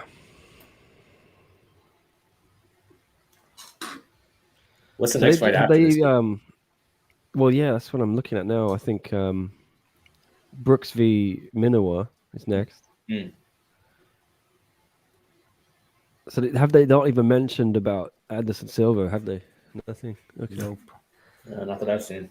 I'm watching without sound, so I'm missing all the little stuff like that. Oh, okay. Mm-hmm. This looks like it's turned out to be a very, very, very easy win for Kondratev. Mm-hmm. Yeah, it seems like pressure's working well for him, eh? Oh, dropped. Uh-oh. Uh-oh. He's wobbly. Come on, let it go on. Oh, No, it's off. He can't stand up. There we go. That was a nice left hand, man. Boom. Oof. Oh, First yeah. defeat for Rimka. Yeah. Yeah, he had no business continuing there, man. Oh, That was a nice win. Yeah. very nice. I like it. I love Very a nice. nice. I love when they do it with punches, man. Ooh, It's the name of the it kind of game. looked like there's maybe a bit of a clash of heads too right after the punch. Oh, Yeah. no. Oh yeah, he was deflated, man. I mean, when it comes to punches, aren't you the guy, Tom Taylor? Don't they call you the Canelo of the North? That's Oh, wow. everyone calls me that, man. Everybody, yeah. Yeah. That's that's how I'm known up here, man. That's it. Whereabouts are you in Ontario again, Tom? I'm in Ottawa. Oh, fair. Okay. Yeah. You got those convoy freedom fighters coming your direction. Yeah, I think they rolled through this morning, man. Oh god. What are these freedom fighters you talk of? Oh Lord, I don't even want to get into give it. too much air. Yeah, I probably shouldn't have even said it. I was just being cheeky, but yeah. No. It's just more anti-vax guys driving their trucks across the country trying to make a statement. I found out one of my closest friends last night. I found out they're very, very anti-vax. Oh no. Yeah, it was like really disappointing to find out. And they were like, I That's only always got it so I could travel. Yeah. It was me, Austin. No, The higher power, yeah. Yeah. it wasn't me. It wasn't me. Hmm.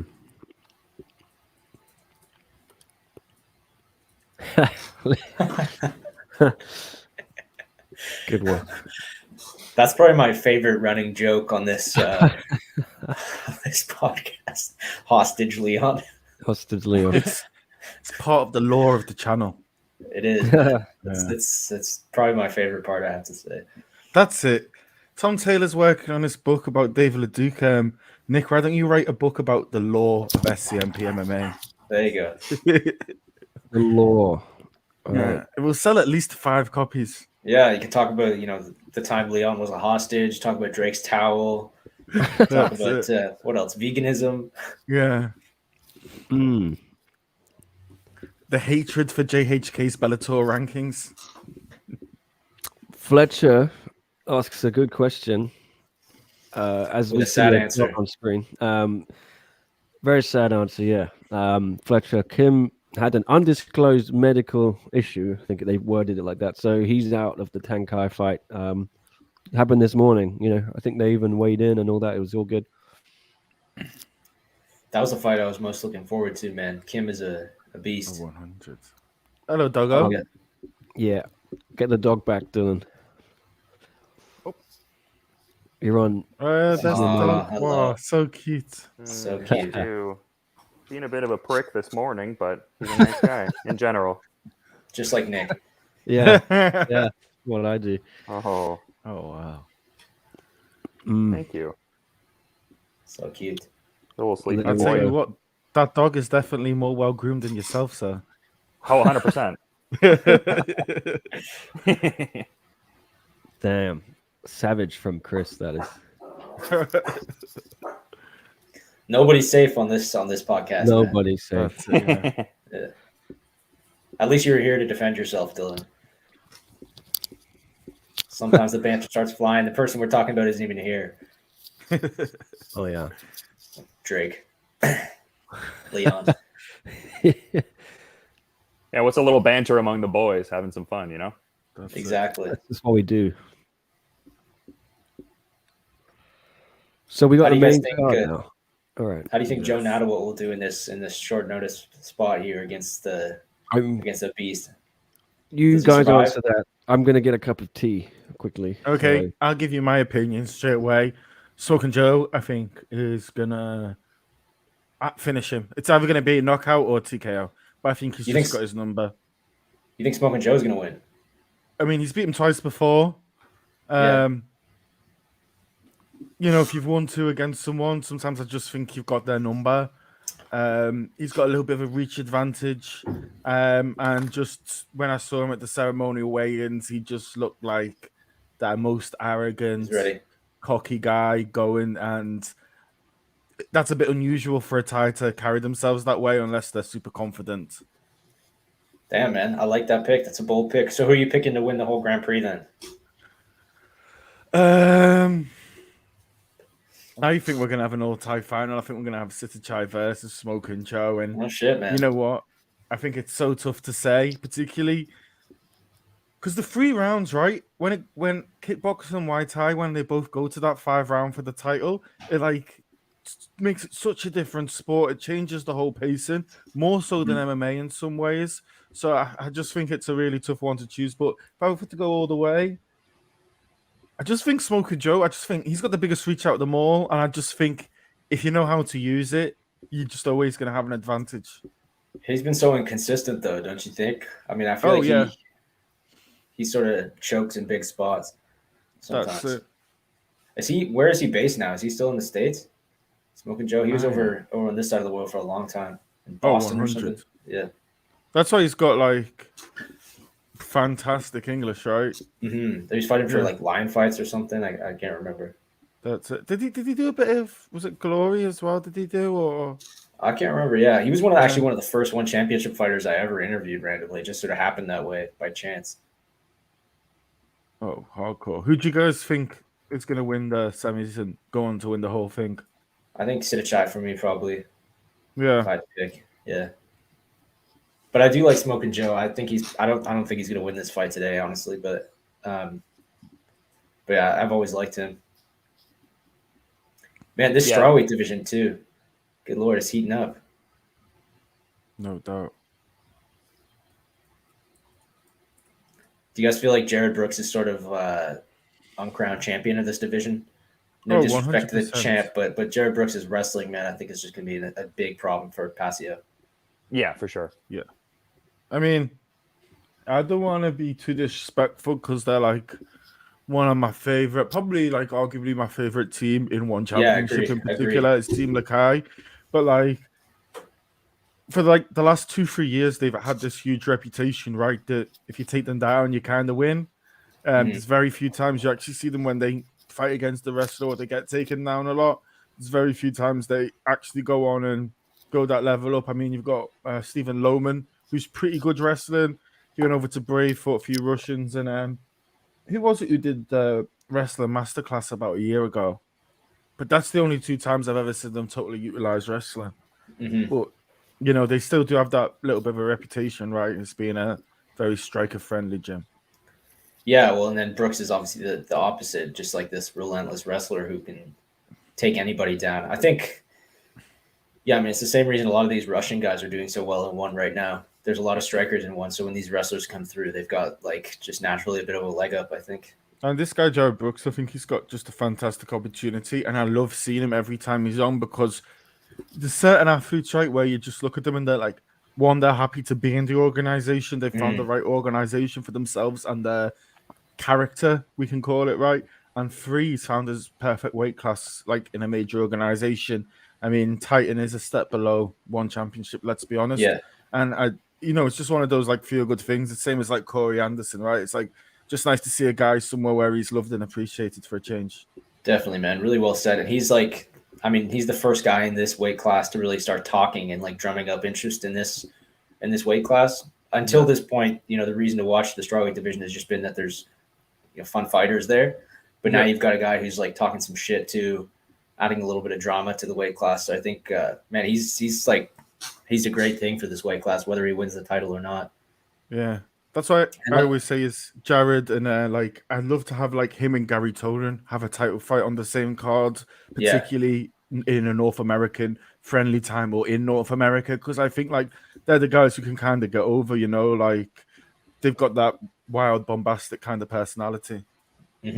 Yeah, put DJ on the same card or something, like get the three big. DJ obviously doesn't have the same personality as these two, but he's like the established name. You can build a big card for American fans doing that. Yeah, I like the fact that like one is indulging a little bit in like the Western world style fight hype a little bit with some of the signees, but they still have like the core ethos of the martial artist among some of the other fighters. Like it's a good mix overall. Yeah, I like that they sort of seem to have taken a step away from like the nothing but honor and integrity. You know, that's still kind of a value they're pushing, but before there was just zero trash talk in one championship. But that's over the last year or two. You look over the last year, but you've even seen the established stars become willing to go a little bit more on the nasty side. I mean, we have Dark Hong La with the beard, Dark Martin with a little bit of a goatee going on, or Evil Martin. You've kind of got the same thing. I actually prefer Christian Lee and Angela Lee being a bit bratty and being like, Me too. I want this, I deserve it, I'm the star of the promotion. I hated that whole teacher's pet kind of era they were in. I just didn't like it because I think they're fantastic martial artists, but for me, I wasn't like super compelled to watch them. Do you know what I mean?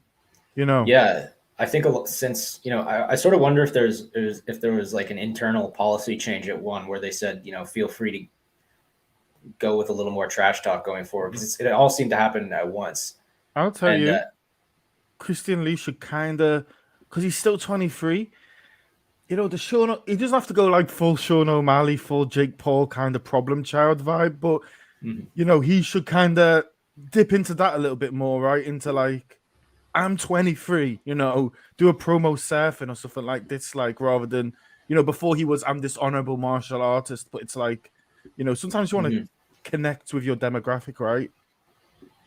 Yeah, Michael said it well here. That's what it's all about right there. Just letting fighters be themselves, and that's how you get that's how people connect with fighters, right? Just seeing who they are.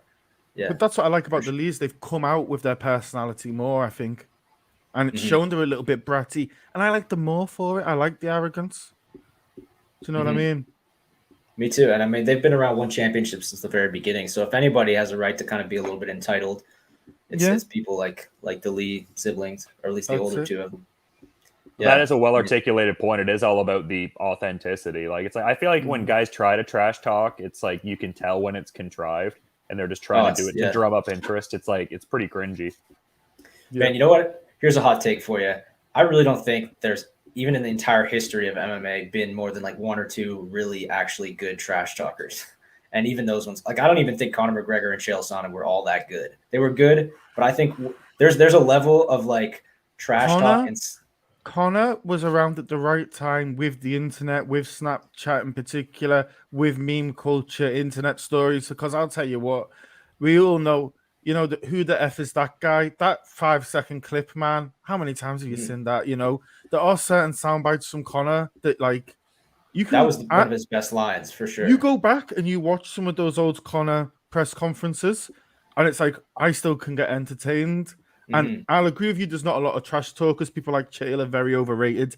He just kind of copied the Ultimate Warrior, and he's not that good anyway, of an Ultimate Warrior kind of trash talker. But Conor, there are certain whole press conferences I could go back and watch and be entertained more than anyone else. Yeah, he's quick, that's kind of what I mean. It's like we haven't seen that many people who are like quick on the mic, who can just cue things up like the "who the fuck is that guy" line. You know what I mean? We've seen guys who can sort of prepare trash talk the way Chael did. You could tell it was sort of rehearsed, scripted, but not many guys who are just quick off the cuff like that. And I think Conor was good, like you said, Chris, and he had his moments certainly. But I think there's a whole another level of trash talk that we've yet to see. Somebody's going to come along and just light people up on the microphone. I think the level of trash talking is, in my opinion, a little bit better in the world of boxing. Definitely. I feel people are a little bit more calm, calculated, and like they can say less hurtful things but actually be far more disrespectful in what they say. Like boxing is like my first love of sport, love it, and it's just like you get so many more really memorable press conferences every year in boxing than you ever do in MMA personally. Yeah, it just feels less forced in boxing. Like some of these MMA guys, it just seems like they're trying so hard to talk trash, and it comes off as inauthentic. Wow. Jared Brooks is a pretty good trash talker, though, I guess. I mean, he's... Did you see him at the weigh-in last night? The video that One Championship put out with him talking trash to Minowa. Yeah. Yeah, man, I liked it. I like it. Like he's got a touch of crazy, right? Could you tell what he was saying? I just saw like a clip of him with the mask on. You could just tell he was kind of jawing at him. I didn't actually hear what he said. He was like, "Hey, look at me, look at me. You won't look at me. Hey." It was like touch crazy, and I like a little bit of crazy sometimes. Mm-hmm. You know. Although it's not like Minowa understands what he's saying either. It's, the interlanguage trash talk to me is always a bit silly. You know, like when Conor McGregor was talking trash about Jose Aldo and Chael about Anderson Silva. I mean, it was funny, it was entertaining, but you have to kind of account for the fact that the guy they're talking trash about has no idea what's happening. I think my favorite thing with that is when you'll get like an American fighter with like, say, a fighter from Mexico or something like that, and the American will be like, "Oh, you're a motherfucker," and he thinks he's saying he's gonna fuck the guy's mother, and he just gets livid, like he's like, "The fuck you say, motherfucker?" Yeah, exactly. Like I love those miscommunications. It's like. I have to say we cannot swear on these things anymore. Dang! Have to impose a no swearing rule for. Has anyone swore? I definitely have. There were a couple F-bombs there. Just right there. Okay. Going on John Moxley there. Yeah. All right, I'll try to dial back the cussing. Yeah. I know that we're all. I just drop the words and say the first letter so that people can understand. There we go. There we go. Try and keep it clean. Jared, thank you. This is over. This is over. It's over, isn't it? It's over. Yeah. Got here we go. He was letting the hands go too. No. He set up that takedown with some great punches. I really hope I'm not watching on a lag here. Do any organizations out there have something below strawweight? Do any of them have a men's atomweight? I don't think so. I mean, One Championship strawweight division is really just a flyweight division, right? It's 125. I don't know. There's certainly a lot of that in boxing. Yeah. I just always think Gustavo Ballard is a little bit undersized for strawweight at times. Yeah. Definitely he is, yeah. I think I was actually talking to Jared Brooks about that. Like, I'm surprised more One Championship flyweights aren't dropping down to this weight class because I think DJ could fight at this weight class. Yeah, I'm amazed he hasn't tried because it seems it'd be, first of all, it's way quicker path to the title. There's definitely big fights between Jared Brooks, the champion, Joshua Pasio. You got Lito Adiwang. Like, there's some big names in this division. Yeah. Bokang. And yeah, exactly. Like, this division is suddenly pretty stacked, and there's some interesting guys there. So I'm surprised we're not seeing more flyweights drop down, just kind of for a quicker path to the title and just greener pastures. You know, fresh fights, fresh matchups. But I guess some of these flyweights are pretty big too. Like a guy like Yuya or Adriano could never get down to this weight class. That's it.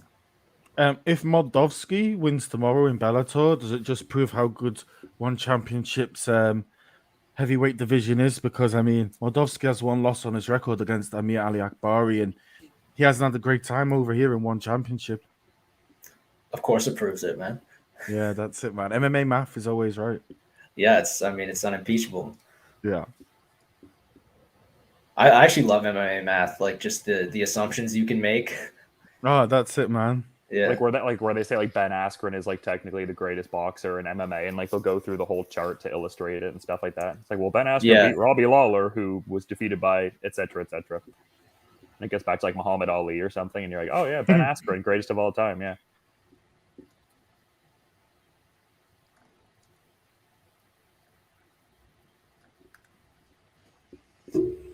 All right. Bit of a crimson mask from Minowa here.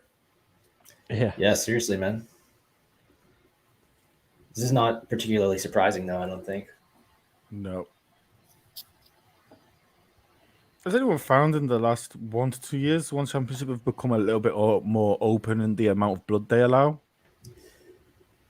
I don't know. They still seem to like hide it. You know, when someone Yeah. goes to the corner to get a cut checked out, they don't usually show you the cut the way the UFC would, with the official coming in like opening up the cut on their eye on the live broadcast. But in some cases, like a case like this, you can't help but show the blood, right? Because it's all over the guy's face. But they used to stop it a little bit early sometimes for cuts. Mm-hmm. Yeah, I guess they must have realized that hurts the product. That's it.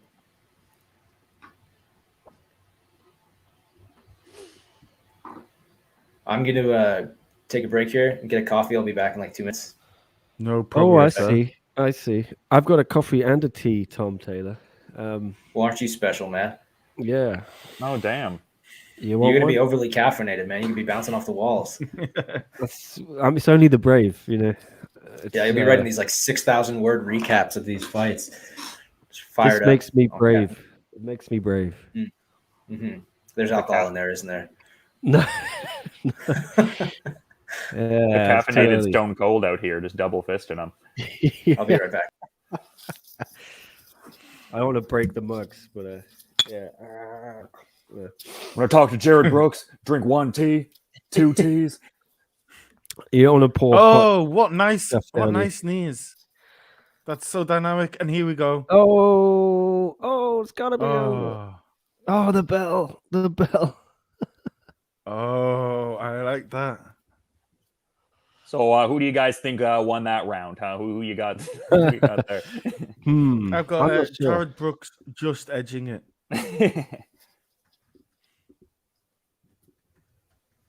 Damn, that was just one-way traffic. Lord. Yeah. See what Minnow is doing in the corner here.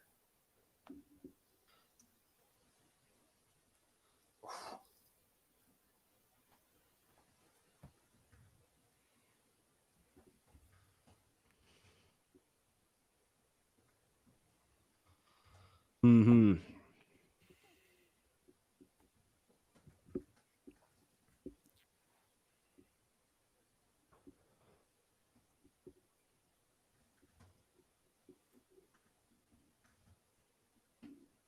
Monkey madness.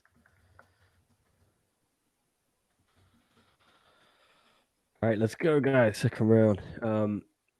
Wait, some comments up on here. Good golly, Miss Molly, says Michael. Yep. Dark Sid woke up straight into a banger. Minimal looks in trouble. Oh, we got caught again there. Here we go.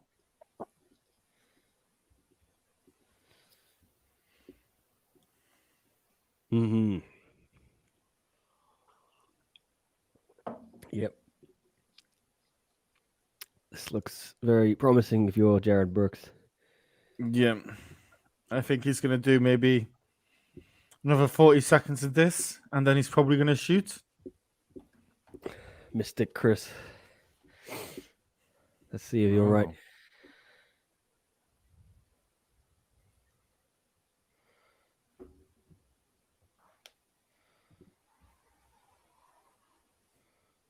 Oh. Here we go, Chris. You're right. Here we go.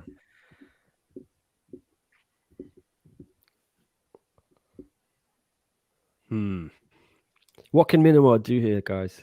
Can he do anything? It looked like he was like trying to maintain the range when he was standing there with like the leg kicks and the knees up the middle, and it seemed like it was working for a small stretch there. But maintain the range, try and circle away, try and stay a little bit closer to the fence, maybe. But it's very tough. Mm-hmm. All right.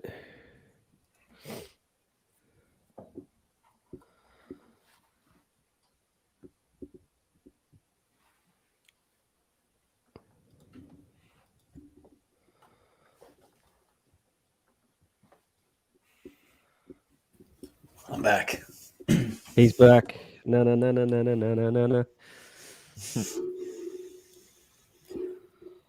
I in a different position on the screen now? Have I moved? I think I'm in Chris's old spot. He may have done. Does the Canadian lads at the bottom? Yeah. He kept it warm for you. Oh wow. Yeah, too warm. Here we go.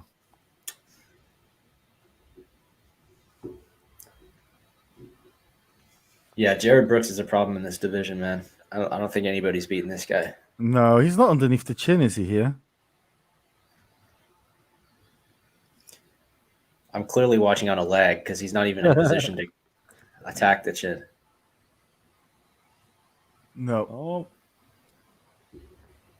Minoa survives. Oh, look at those knees to the head.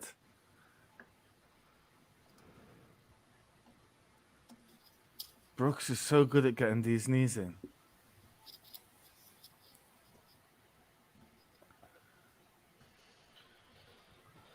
Mm-hmm.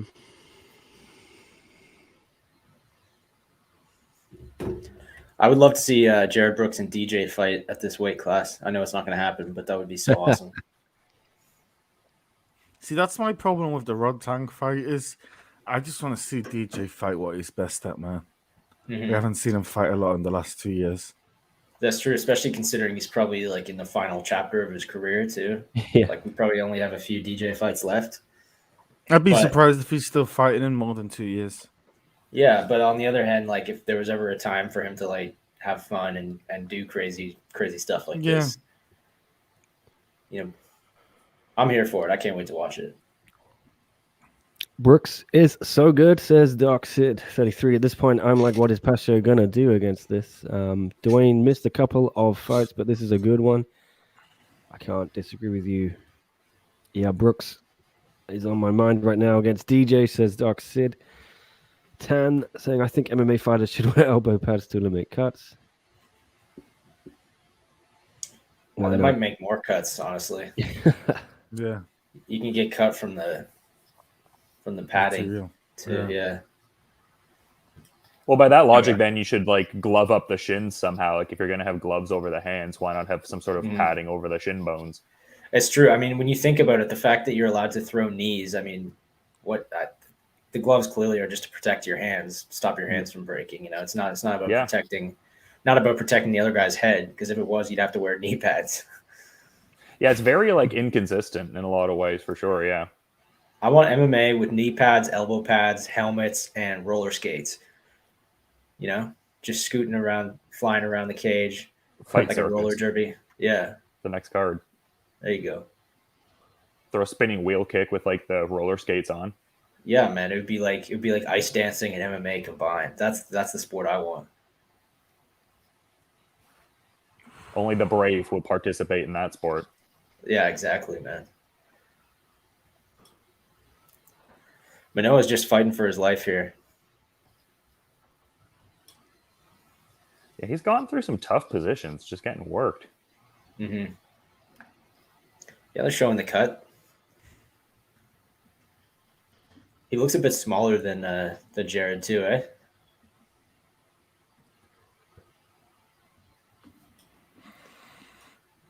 Seems like there's a size disadvantage.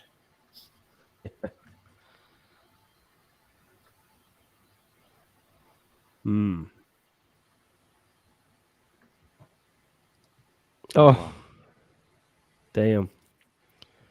Just takes him down straight away. This is too much. Uh-oh. Oh Oh damn! man, damn that elbow. Oof! He's like the short Kamzat Chimaev. Seriously. Yeah. Oh damn! What's the rules with body slams and things in one now? You just can't body slam onto the neck, right? Okay. Head. Right. What's the greatest body slam in MMA? Rampage, probably, man. I think Oh, Ricardo yeah. Arona. We were talking about that at the top of this one before you joined, Chris. Oh, sorry. Not That's gotta DC be- Josh Barnett. I mean, there were some good slams in that fight too, but Rampage Yeah. actually knocked him out with the slam. That's true, yeah. Sarah Kaufman, Roxanne Modafferi, and Strikeforce was a pretty good one. Did that end with a knockout too? I'm trying to remember that one. Pretty sure Sarah on- Kaufman slammed Roxanne Modafferi down and then stopped her with that. Right. Yeah. There have been a few slam knockouts. There was that one. Remember when Gray Maynard slammed a guy and knocked himself out? Andrade Rose, Yeah. right? Yeah, What's that? Andrade Rose Namajunas was pretty Right, good, yeah. yeah. Right. Future champ, says Dwayne. He's going to have a title shot very soon, I think. Pasio v. Brooks, or there's a couple people ahead of him still in the rankings. I don't know what they'll do there. Matt Hughes slam KO. I remember a pretty vicious one from Jordan Levitt last year. Or the year Matt before. Hughes, Carlos yeah, Newton, sure. right? Yeah. Yeah, gotta be. Onto the tea now, my second hot beverage. Yeah, that's my third Carlos cup Newton, of coffee, Canadian man. legend. Yeah, he really Oh, is. you're just sending her there, eh? Yeah, I'm gonna be bouncing off the walls, man. Yeah. So after this, does Brooks need to fight? Who's ranked above him? Is it Bokang and Bokang and Saruta? Saruta. But I think Saruta's already lost to Pasio twice now. They've had 3 fights or just I can't remember. But he lost the last one. Yeah, he's lost to him twice now. So I think he's kind of probably out of consideration for a title shot until the title changes hands at least. So I mean, it's really just down to Bokang and Brooks, assuming Brooks wins this fight. Saruta's fighting Gustavo Ballard, right? Yeah, that's I think the bad blood. Which makes no sense in the rankings. Mm-hmm. But I guess, like I said, that's just a way to keep him busy, because what else do you do with him? Because he's already lost to the champion twice. You have to. Yeah. But it's going to be Bokang and Joshua, right? And then Jared will fight the winner, probably. It depends what Bokang's doing, though. I feel like Jared definitely has way more hype behind him right now. They might just go ahead with that fight. True. I don't know what's going on with Bokang yet. It's been a while since. Me either. I have no idea. Yeah. Jared Brooks and Joshua Pasio is definitely the biggest fight, I would say, that this division's had so far. Yeah, and yeah, you'd think Jared is probably game to do that on March 26th or something. Yeah, for sure. It's not like he's taking a hellacious beating in this fight. No, I mean he fought 4 weeks ago, was it? Or what was he? Was he Winter Warriors 2 or 1? No, he was. Wasn't he Next Gen 3? Next Gen 3, yeah. Yeah. Oh, he wasn't on the Winter Wonderland. All right. No. He's part of the next generation, man. What was that? November. That was the end of November. Yeah. Okay. So I guess it has been 2 months since he fought. Then. Still, though, that's a pretty busy schedule of fights, especially during the pandemic for a guy traveling across the world. It just shows you how confident he is and how little damage he feels he's taking in these fights. Mm-hmm. Yeah, well, when he's able to do this to somebody, whether it's for a round and a half like it was with Lito, or for 3 rounds like it is in this fight, he's not taking any damage. This has got to be so discouraging, man. If you're Manoa, I can't imagine. Oh, he's still trying though. Oh, nut shot. I don't think so. Ooh, I don't know. That was pretty clean. Oh. So what happens here? Depends how Manoa recovers, I guess. If he rules himself out of the fight because of the nut shot, then that's when it would get interesting. Oh, Jared's pissed. I mean, that was definitely in the groinular region. It was. It was in the neighborhood. In the neighborhood. Okay. Just stay down and get a DQ win, says Tat. That's what I'm thinking. Is Minowa thinking, you know what? I got no hope of winning this fight. He's going to become the most despised fighter in this division if he does that, man. That's, I mean, this sucks. He won't give him a fight for a hot second. Yeah, because he's up. I think he's going to be okay. I think, just continue, and if you're Brooks, just like stand off him for 20 seconds out of respect, and then.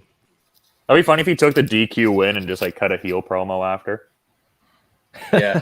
You can't even appeal this to the competition committee. Yeah, seriously. Oh my god. That definitely looked like a knee to the groin to me. He's Obviously coming back. accidental, though. Yeah. All right, good on him. All right, This leave is him going to be alone, one hell of Jared. a Hail Mary. Yeah. Oh, finally. Yeah, right. Flying knee's probably his only ticket at this point. Oh, I did it again. Oh! Oh my God, this is mad. That was a very, very fun fight. Yeah, good ending there. Oh yeah. Jared Brooks' Now he's hands are looking a lot down better on in his this knees. fight, man. Yeah, seems more confident in the striking. Yeah, he's setting it up very well with his the takedowns with his hands.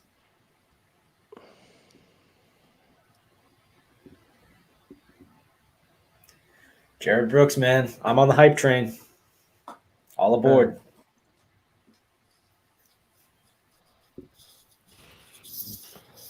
Oh, Alright. wow.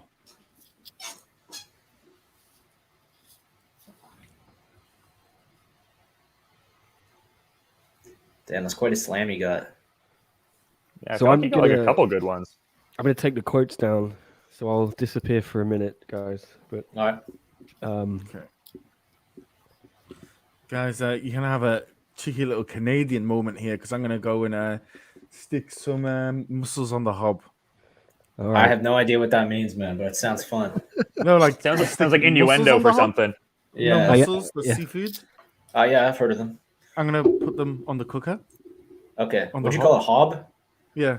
I've never heard that in my life, man. I've Learn something not new heard every that a time. single time. We should talk about It's- that.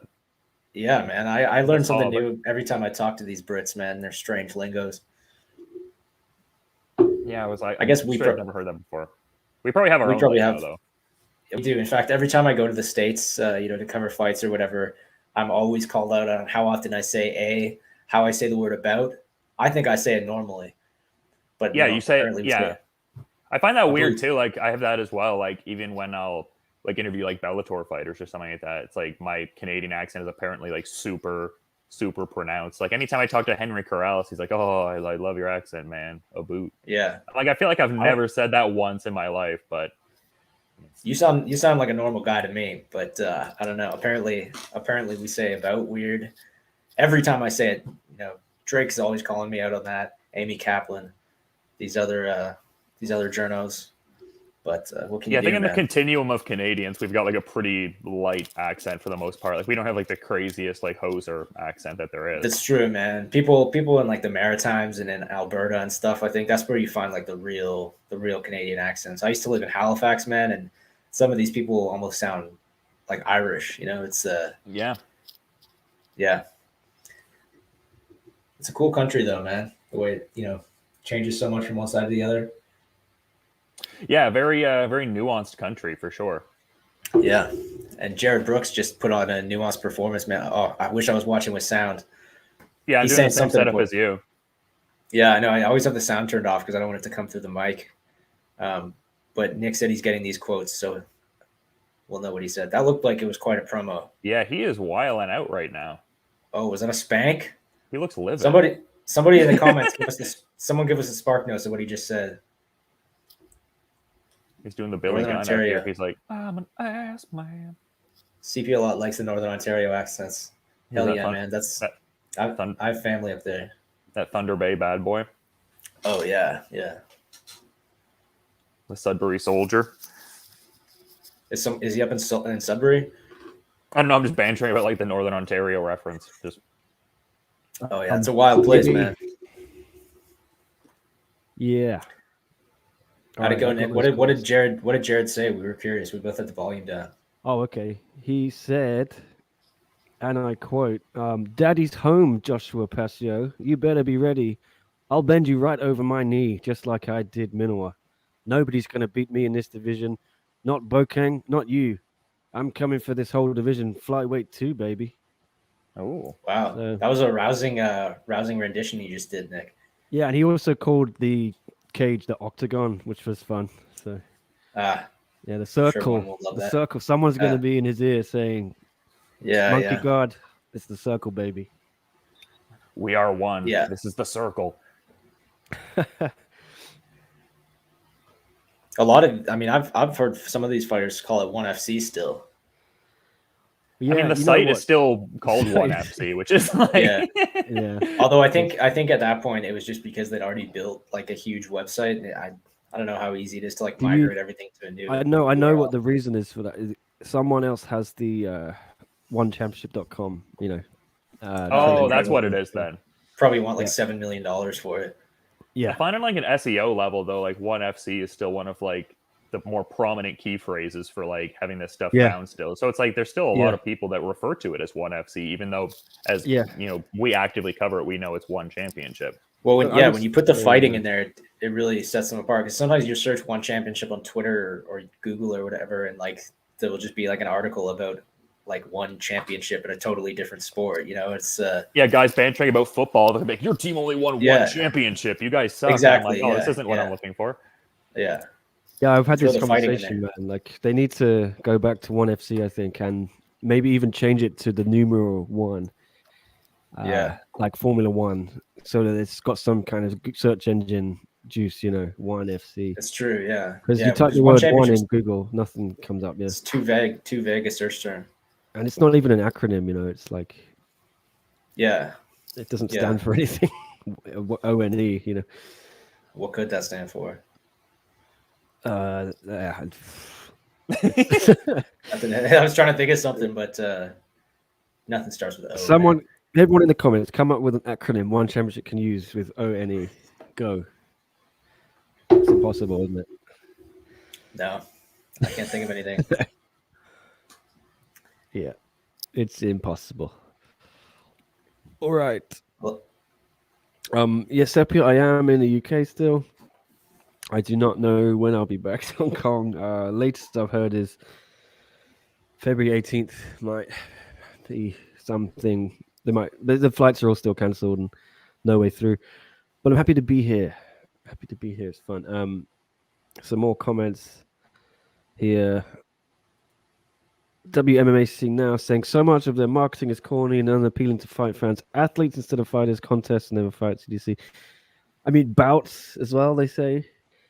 I do feel like they've sort of slowly gotten away from that, though. Like what we were saying, they seem to have kind of they're less averse to trash talk now. It seems like sort of the internal language is changing. Like Chattery will say fighter sometimes, you know, and I don't know if that's just a slip, but you know, I think that was the previous regime, Yeah. you know, that were enforcing there was a pretty that kind of thing. distinct, yeah, there's a pretty like clear changing in a lot of things in one championship as the regime has changed. So, yeah. Yeah, and I think it's for the good. Definitely. Yeah, it definitely They need is. to be. You need to lean into the fighting aspect, I think. Yeah, stop trying to sell us fights as something other than fights. Yeah. You know, I was never on board with that. Yeah, I think the entertainment-minded packaging has gotten stronger, like with some of the inclusion of some of like the executives they have who used to be with like WWE and different things like that, just in terms of creating that like broader outreach and stuff like that. So yeah, it seems like they've upped that end of things. Mm-hmm. How many fights are left next? Do you know? I'm not sure, man. It's funny. I just haven't. This card has been so beaten down by cancellations and whatnot. You have no idea what to expect.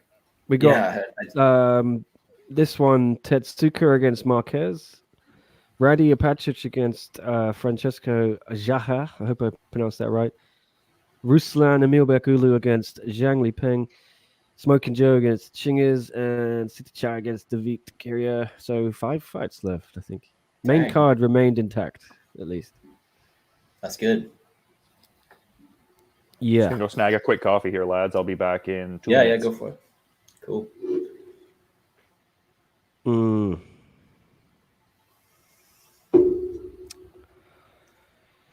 Yeah.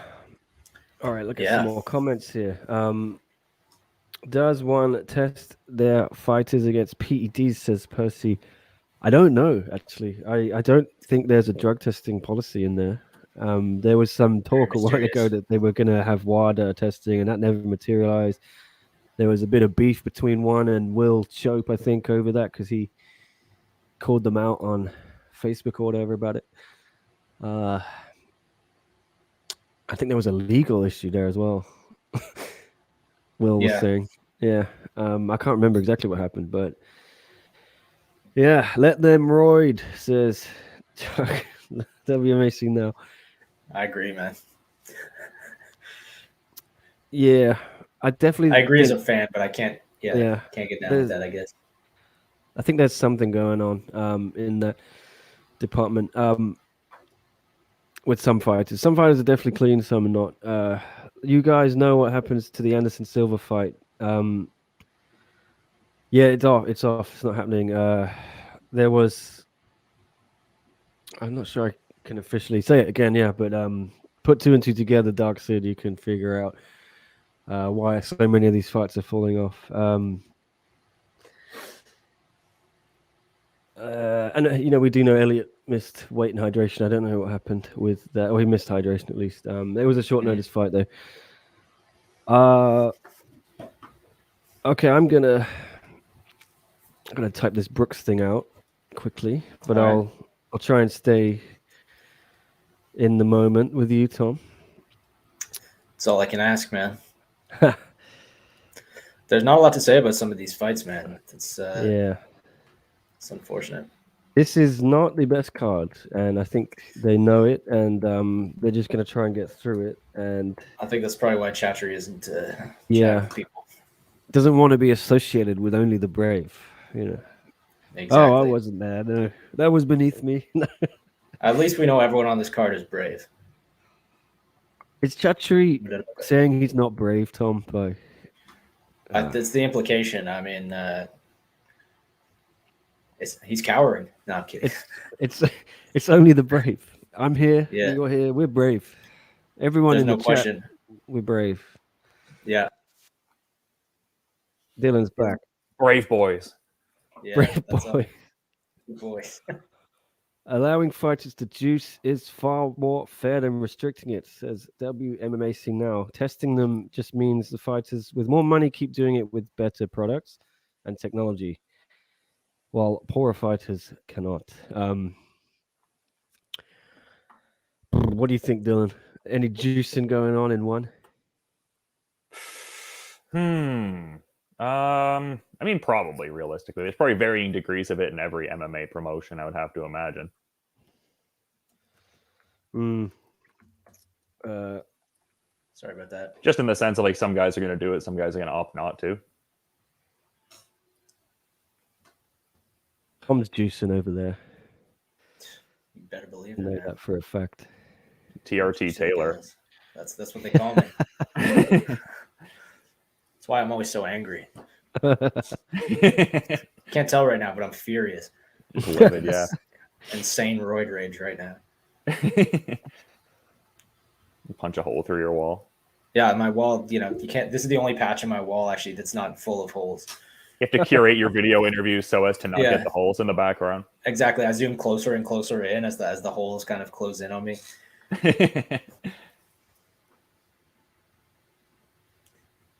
All right, I'm personally hoping for something crazy in this fight. I feel like we need a crazy knockout or something to kind of revive the excitement about this card, Yeah, we've had 3 unanimous decisions, 1 third round KO, and 2 fights fell off. So we need something. Let's do this. That's it. When I got off earlier, Nick, they were bad-mouthing the Brits on here. And let me be the first to remind them, Prince Andrew is also the Prince of Canada. Of course, man. I don't think we said anything bad. We were just talking about the slang. I'm only joking, man. I'm only joking. And we started talking about Canadian slang and a boot and a and all that. I'm only joking. That's the thing is, you've been on the stream together the whole time and I haven't even got one A between the two of you. I think I've said it. You're just not paying enough attention, man. Okay. A. Yeah. Pay more attention, eh? Drop a couple of boots in there as we go on. Yeah. Here's one for you. Is Chevello at some point on the commentary going to mention how big Tetsuka's lats are and that he could fly away? Because he said it twice during the ceremonial weigh-ins. So I feel like he's been practicing it for today. I think he probably will, yeah. Yeah. I've got the sound turned off, so you'll have to tell me if he does. But he's always coming up with new metaphors, new analogies and whatnot, And sometimes he'll recycle some of the classics, the house on fire bit. Yeah, the headache maker. That one always seemed a little bit grim to me. I love it when I go back and watch like an old school like K1 or Shingoku or something like this, and it's got Chevello on, and it's still like you don't know it's him until he says "Goodnight, Irene" or something like Yeah. this. Have you heard He's him talk getting about little. that expression, "Good night, Irene"? His wife is named Irene, and Ah. he was saying that before he married her.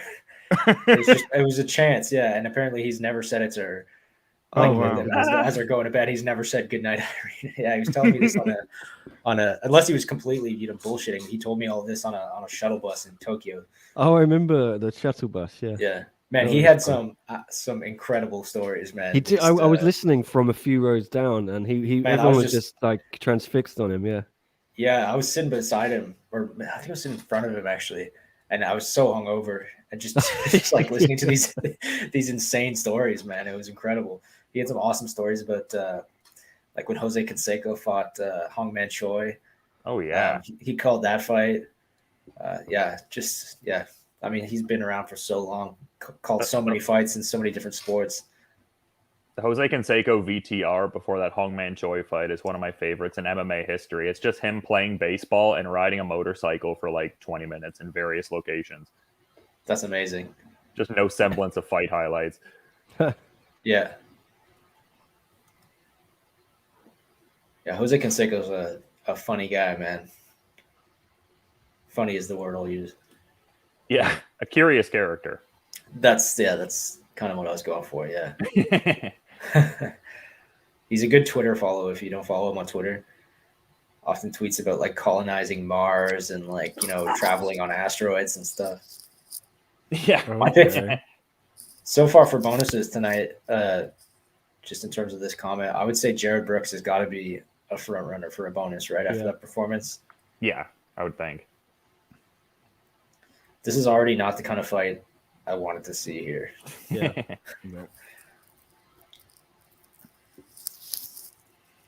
Who's With getting the lats bonus like those, he tonight? should be flying. Jared Brooks will get a bonus. Yeah. Yeah, exactly. Yeah. It's got to be him.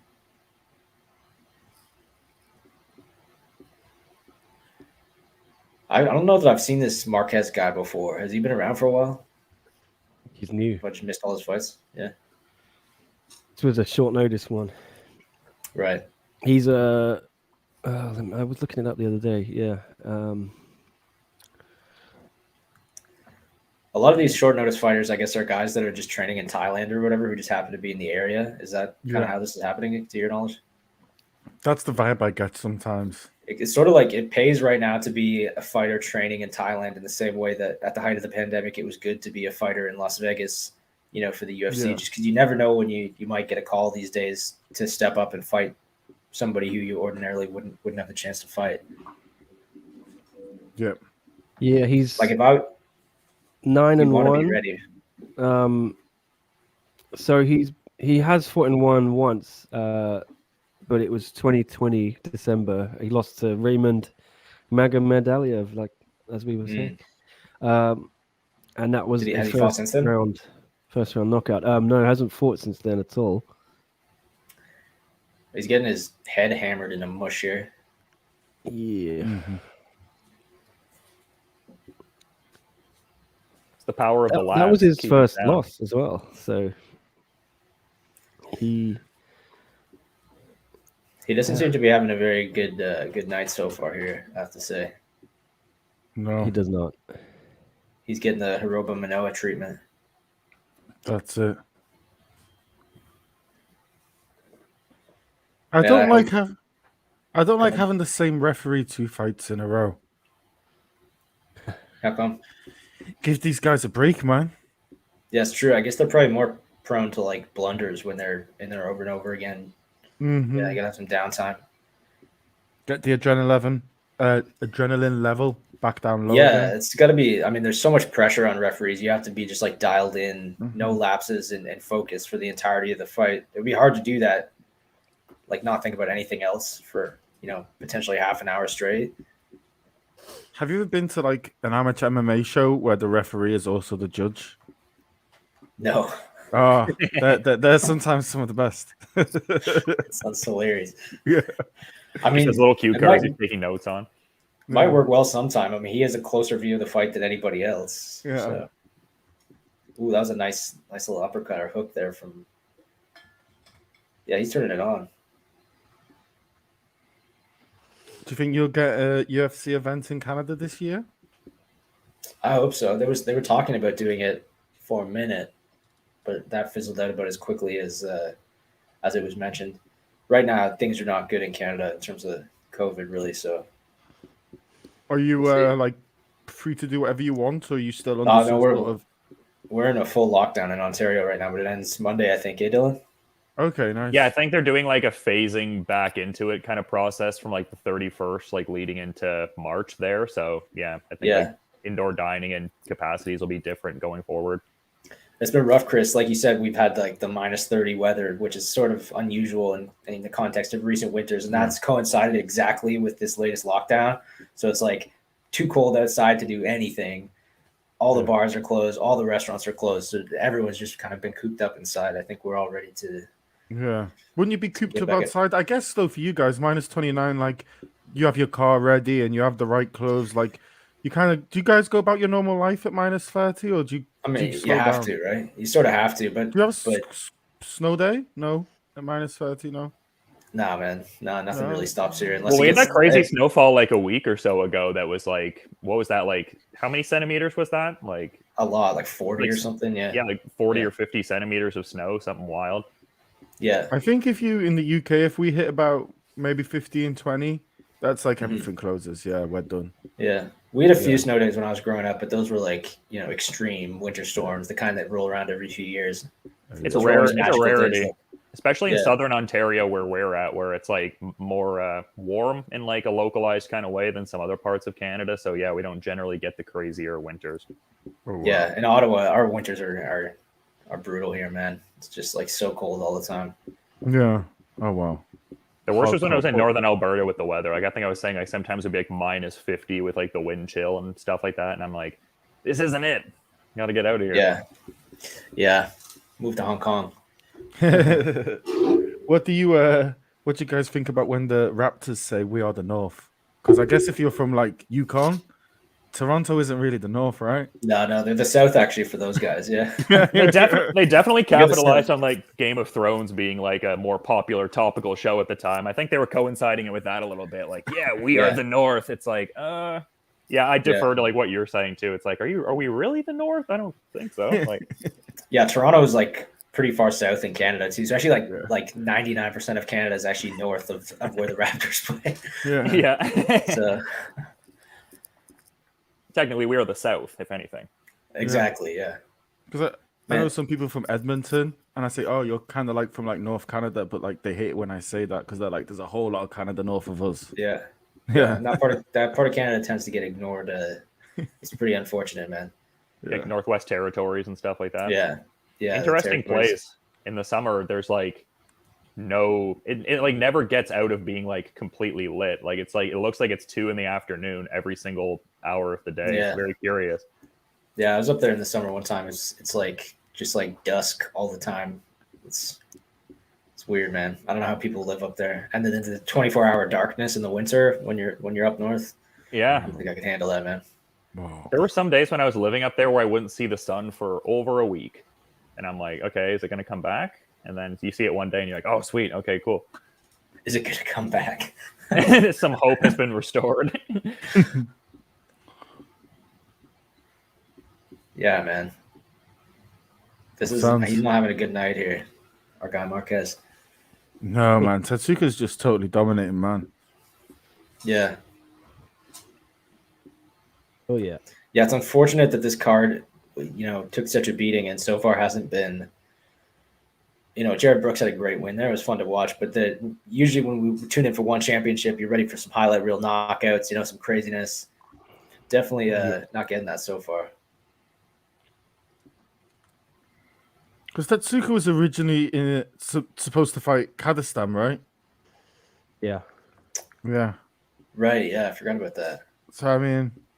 Bit of a quick turnaround for Kadestan. Yeah.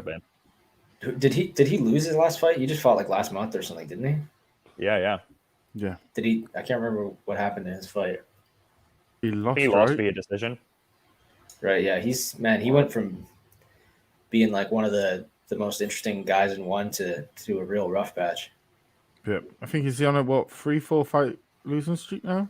Yeah. Since losing the title too. I mean, he like went from the top of the world to potentially fighting for his job in the next one.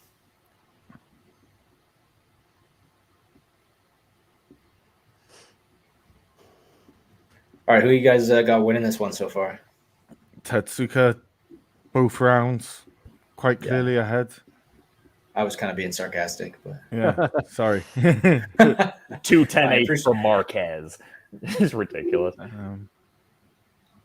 Marquez would probably have to like drop him and do serious amounts of damage to like even pull it close. Yeah, I think at this point he pretty much needs a finish, man. What is the referee doing here? Did you see that? He's touching the back of his Just head. caressing Tetsuka's neck. That was weird. Did he touch him, or was his hand just above his head and it looked like he was? It looked like he touched him. I don't know. I'd It have looked to like he was like stroking the top of his head. show us a replay of the next stroke. That's what I want to see. I think maybe he was trying to tell him not to hit the back of the head, showing him on his own head. Yeah. Like, since there may have been a language barrier or something, he was probably just trying to remind him not to hit the back of the head. He's just consoling him during the fight. It's okay. That is such a classic takedown setup, man. That was a Big rough overhand. landing. Yeah. Nick, you hard at work? Yeah, just doing the Jared Brooks thing quickly. Hmm. Be done A big soon. promo. That was money. Yeah, good promo, man. Yeah. When will He's Jared always- Brooks be all elite? He's always been a great talker, though, man.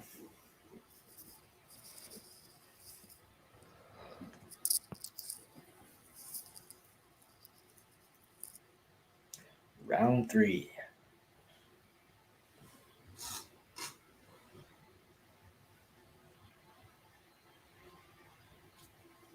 Who was that Japanese guy?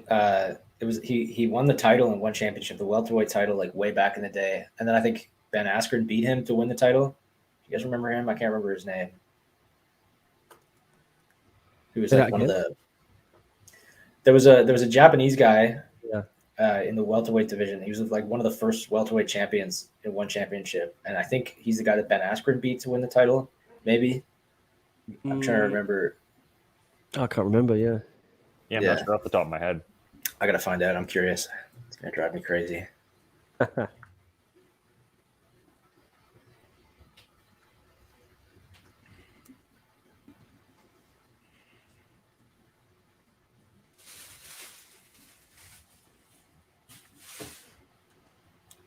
Oh. Yeah, Michael. Oh, wow. That's what I was thinking of. Suzuki.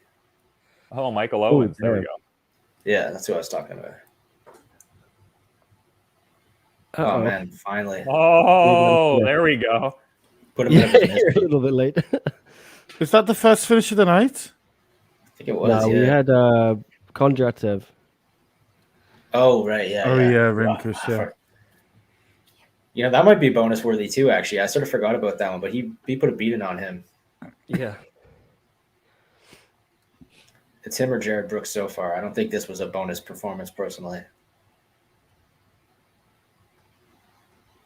Yeah, 'cause it was kind of one of those fights where it wasn't like uber exciting, like up until the finish, but maybe you could Yeah. justify where it's like the isolated finish is impressive. I guess we'll see like Ooh, how that's- the other that was a fights nice kind of punch. unfold. Oof. That was pretty.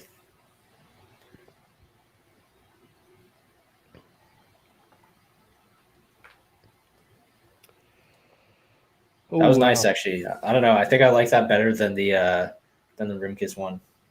Yep. Nice little check hook. That was pretty. Good form on the backflip. Yeah.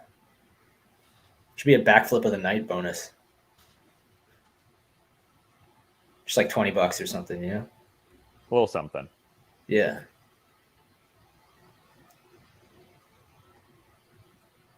Marquez looks like he has very, very majestic hair when it's let free.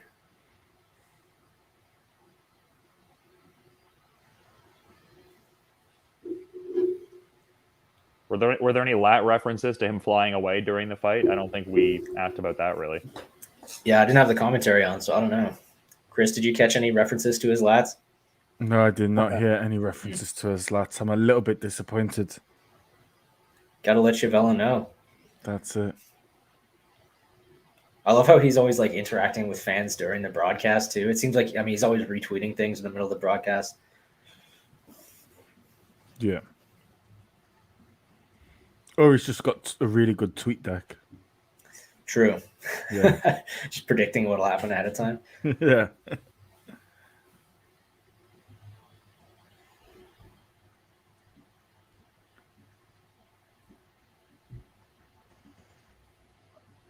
Oh wow. He's sexier than Sexy Yama. Wow, Did he say that? Yep. Oh man. that's Is crazy. he calling out Sexyama? Yep. I like that fight. He was like, I'm a Japanese guy, he's a Japanese guy. Let's fight. I like it. Yeah. That'd be a fun fight, man.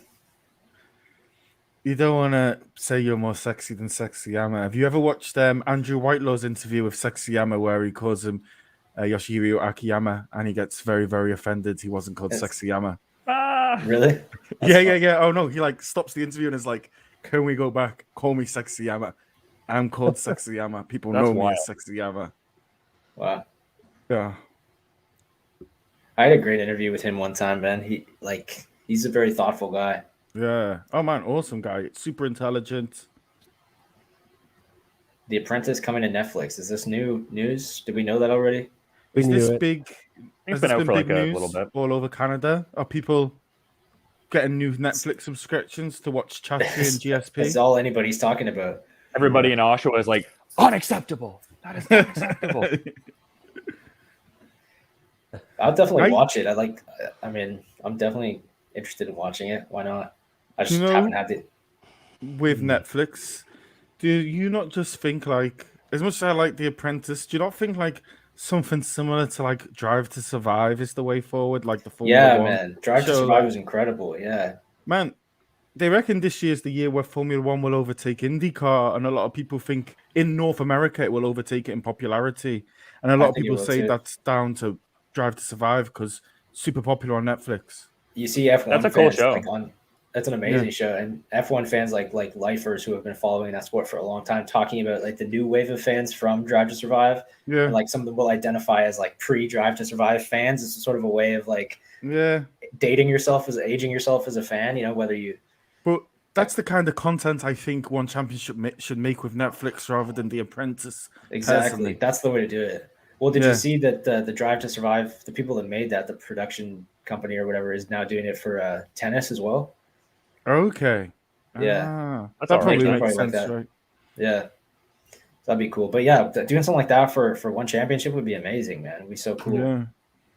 And I mean, like you talk about like the racing example where there's so much crossover from the episodic series to actually watching like the area of like human engagement. Like a thing like that for one championship would be huge if there was that kind of like crossover, like generating fans. Although that format worked really well with F1 because there's only 20 drivers, right? There's not that many characters that you have to get acquainted with. It'd be That's tough fair. in one championship. You'd have to pick, 10 or 15 fighters to focus on. You couldn't just. But there's so many interesting But the guys. argument is you could have a fairly large production crew. And then what they do in F1 anyway is they just cut out certain stories. So you have That a would be lag anyway on your production anyway. That's the only issue. But if you have a lag by about 3 months, you can probably work it, right? If you follow 20, but you really highlight 6 or 8, right? Over the series. Same thing they do with like Chia or Last Chance U, right? Like half the team you never ever meet. You just kind of concentrate on like a handful of characters and the coach. Yeah, and The Apprentice is weird too because if it's intended as a way to introduce people to one championship, it's a weird way to do it because you're not really seeing any fights. You may meet Demetrius Johnson and GSP on the show and be introduced to some of these one championship fighters or whatever, but you're not seeing them fight, which is I kind of feel like you're not actually introducing people to the product. But I don't know. That was planned by people who are much smarter than me, so they probably know what they're doing. I've been thinking it for a while. I don't know if you guys use the Zone much. And do you get a lot of One Championship content on the Zone where you are? Nah, it's It's all free in Canada on YouTube. Okay, the Zone in Hong Kong, even though it's all free on YouTube, they do a lot of podcasts about One Championship and stuff like this. So maybe the Zone is an option for them in North America. You know what? That's really interesting because the deal with Turner is almost over. Yeah, I wonder if that's where they'd end up because Bellator is not on DAZN right now, right? So that's it. so The Zone is I think would be a really good match. It would be a really good match. And you can just kind of, every country they don't have a TV deal, you can just put it on the Zone and just try and build the brand that way. That's a good theory, man. I wonder because Chattery said a couple of weeks ago that they've narrowed it down to like 3 broadcasters when this Turner deal's up, and there was one in particular that he really liked. Well, Zone's awesome because you've got one person you've got to negotiate for the UK, for Canada, for the US, for Australia, for Philippines, for Japan. Like, you've just got one channel rather than like the UFC having 100 different channels they have to negotiate with. Right. Yeah. That's a really good point, man. I think that's actually a really good option for one. I'd be all over that. I might even get a DAZN subscription for that. I have the Zone here, and they have the Combat Sports podcast over here in Hong Kong, and they always have a segment on One Championship, like whenever there's a fight. They covered Jared Brooks for tonight's fights, and I'm cool.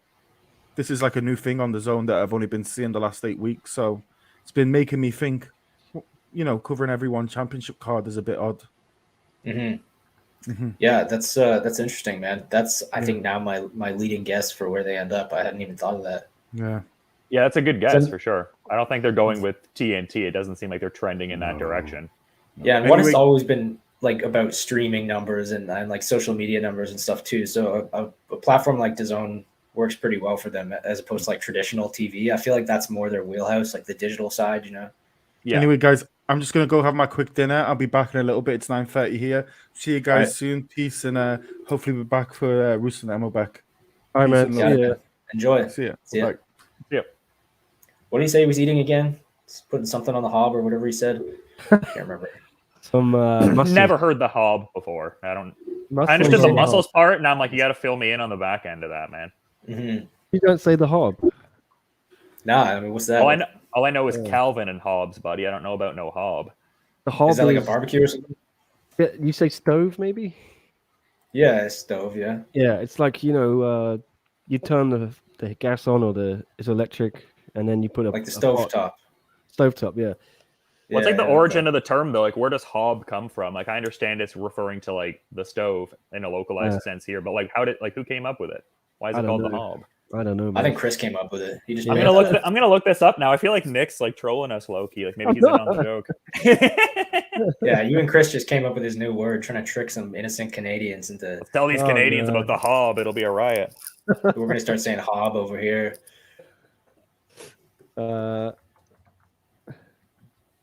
Powerhouse hob. That's good. I like that. All right, I've nearly done this report, so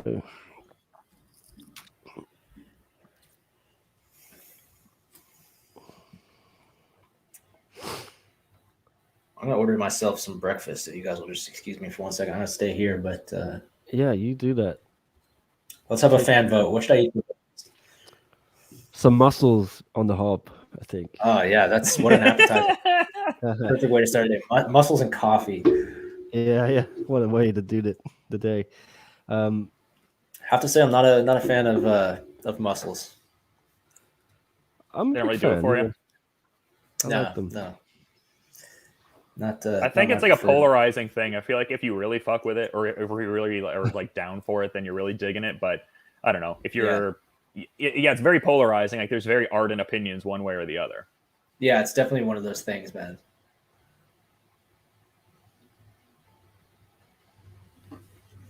Yeah, I don't know what to get for breakfast, man. Do you have any candidates? Do you have any contenders right now, or? Yeah, what's some? I don't know, man. I could get like some kind of breakfast sandwich. I could get like a traditional breakfast. I could, just go straight out of left field to get like some pizza or some almost cussed. I don't know, man. The world is my oyster. Or your muscle, as some might say. My muscle, exactly. Yeah. I like this song. Who's some good music here. You guys haven't got it, have you?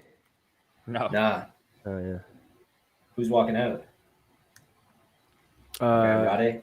Rade, yeah. He's got some of the best walkout music in MMA. What's he walking out to? Just It's just like, oh. I don't know. that sounds good, man. Yeah. It's video game boss music, I think. Okay, Oh, yeah. I mean, that's the vibe I get. Mm-hmm. I love when fighters have like interesting walkout music. I remember one time Blagoy Ivanov, the big Bulgarian guy, came out to some like Bulgarian folk music or something. Like it's I love hearing stuff like that. I feel like I would want to come out to something very chill to like just like have my temperament a certain way going out there. I would think just like a real low key like indie alternative song or something like that. I feel like I couldn't do like a crazy like death metal song or something like that getting out there. Yeah. I'd already be nervous enough. I don't need something intense to contribute to my nervousness, you know? I guess some like something really mellow, going some Enya. Yeah. Went to a little Vampire Weekend, maybe like California English or something like that. All right, yeah. Oh, That's a vibe. Yeah, I don't know what I'd walk out to. Has anyone ever just walked out to complete silence? That would be kind of intense. I guess people have done it I before. think so, yeah. Yeah. I used to think PFL, they made them walk out to the same song. I didn't realize it was because on YouTube, they can't have the songs in the background. Right. So they would have this weird rights-free music. All right, this story is going to go up. All right. If, Tom, you could glance it or something. Yeah, let me do that. I'll publish it, I think. It's fine. Yeah. Cool. Just let me know what's up. Yeah.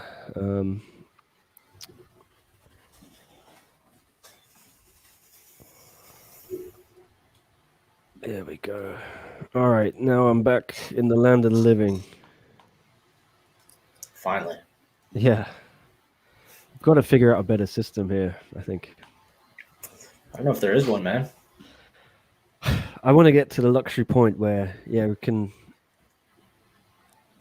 pay people to do these things for me, you know, and I'll just write. I'm not the best on these shows, you know, so we'll see. What are you talking about? You're great on these shows, man. You're the ringleader.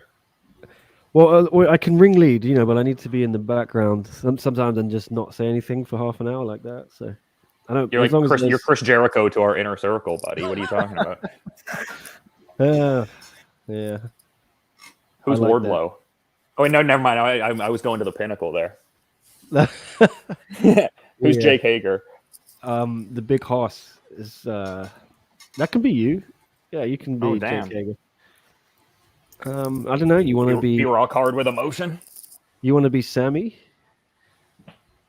I guess he's got Ty Conti now. That would be fun. I have no idea what you guys are talking about. It's a bit I was gonna say, I was presuming you watched AEW. I feel like you don't. No, I'm aware you're talking about wrestling, but I don't follow it closely enough to have any idea what you're talking about. It sounds exciting though. I think most people, that's the same. I feel like I shoehorn in at least a couple wrestling references to like each of these things that I'm on. Definitely. Oh yeah, it has to be done. So what the hell happened in the last fight? It was a TKO, a knockout. Tetsuka beat Marquez. What round was it, guys? Can you remember? Third round, I think. Okay. The final frame.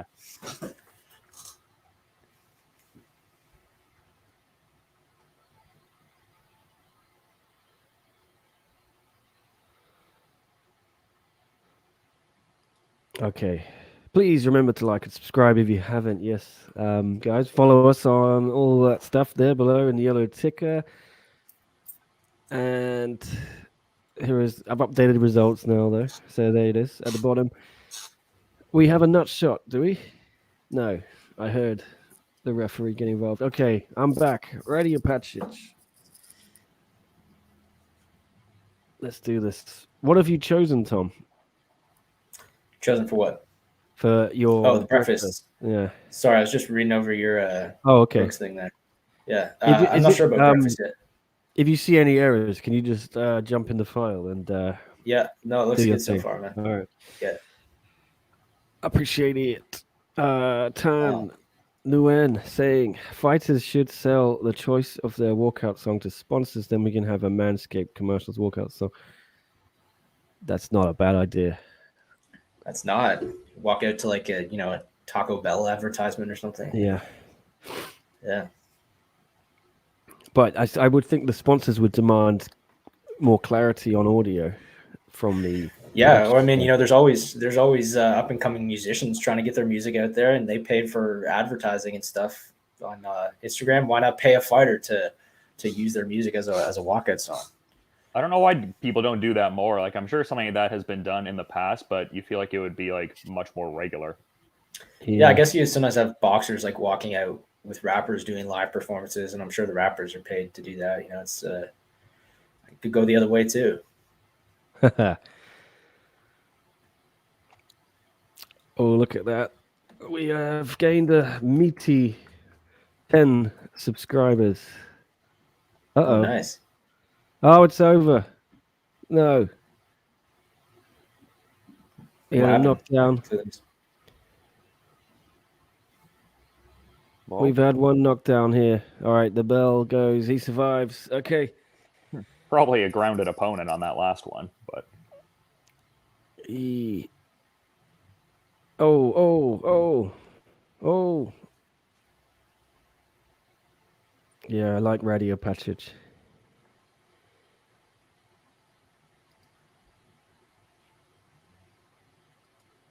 They got a bit of drop it like it's hot in the background here. I can hear on the stream. a true heater. Yeah. Put on a pretty good live show too. I saw him at Rebel nightclub in Toronto before the old pandemic. Snoop Dogg there. Oh, really? Very over the top live show. It's an over the top man, I think. Yeah. That's fair to say. All right, now what am I doing?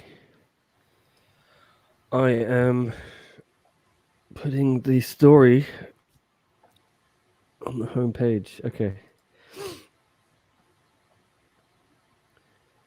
Bump that down a little bit.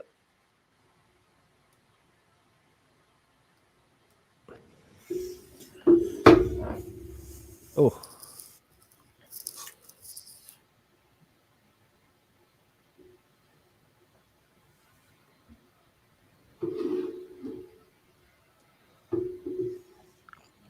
Okay, I'm back. All right. He's back. I'm back. Let's do this, guys.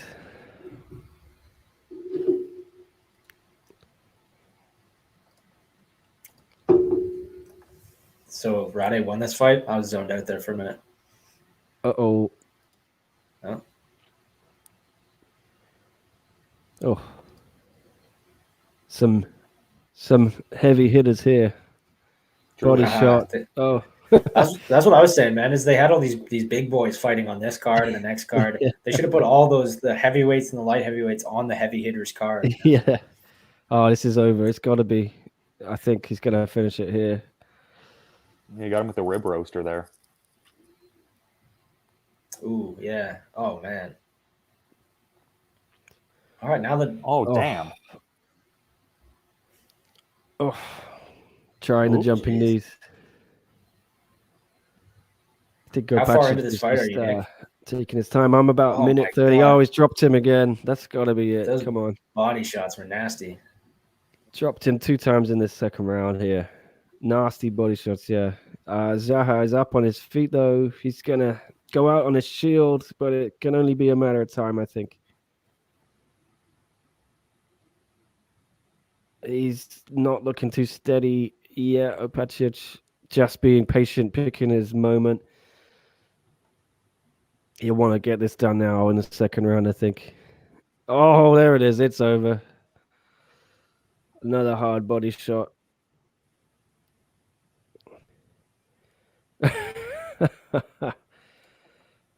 Fantastic. I'm amazed. Oh, man. I'm watching on a huge leg here. I Really, think I'm on the same one as you. Yeah. Yeah, that was nice though. that was He nice. really just like beat the hell out of his body there. He did. He did. Excellent win for Rade Opacic. Love those body shots, man. You do.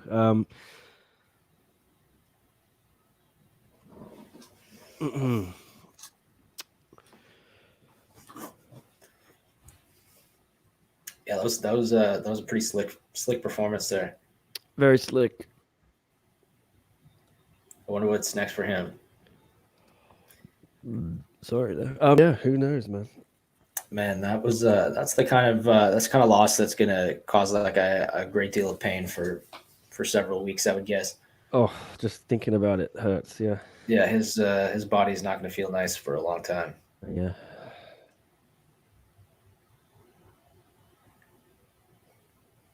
He knew that was over too, man.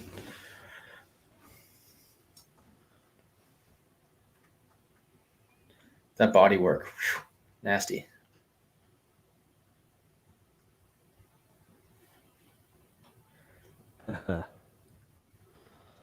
So, what will the next fight be? Nick, do you have any idea? Let's have a look. All right.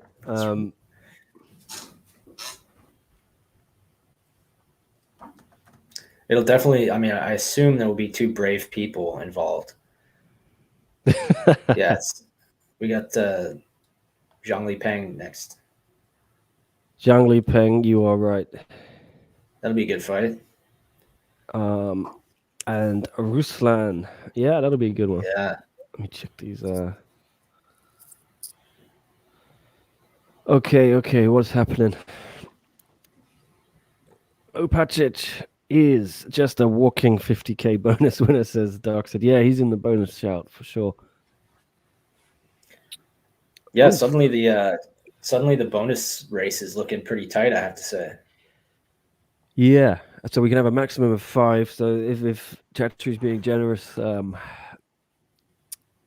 Tetsuka, Brooks, Opacic. I would say Tetsuka had my favorite knockout of the night. He would be my front runner right now. And Brooks. Let's see though. We got some more fights coming up. We do, man. We do. It's not It seems like over it's been yet. picking up. Yeah, we started off with a few unanimous decisions. Finishes are coming thick and fast now, lads, aren't they? Mm-hmm. Coming hard, as Thick and TL fast. Tong says. Yeah. Yeah. So is he on the next Ong- card? He's putting us here. He's on. Is he opening Bad Blood or which yeah, card is he on? No, I saw him on. Maybe, I think Bad Blood.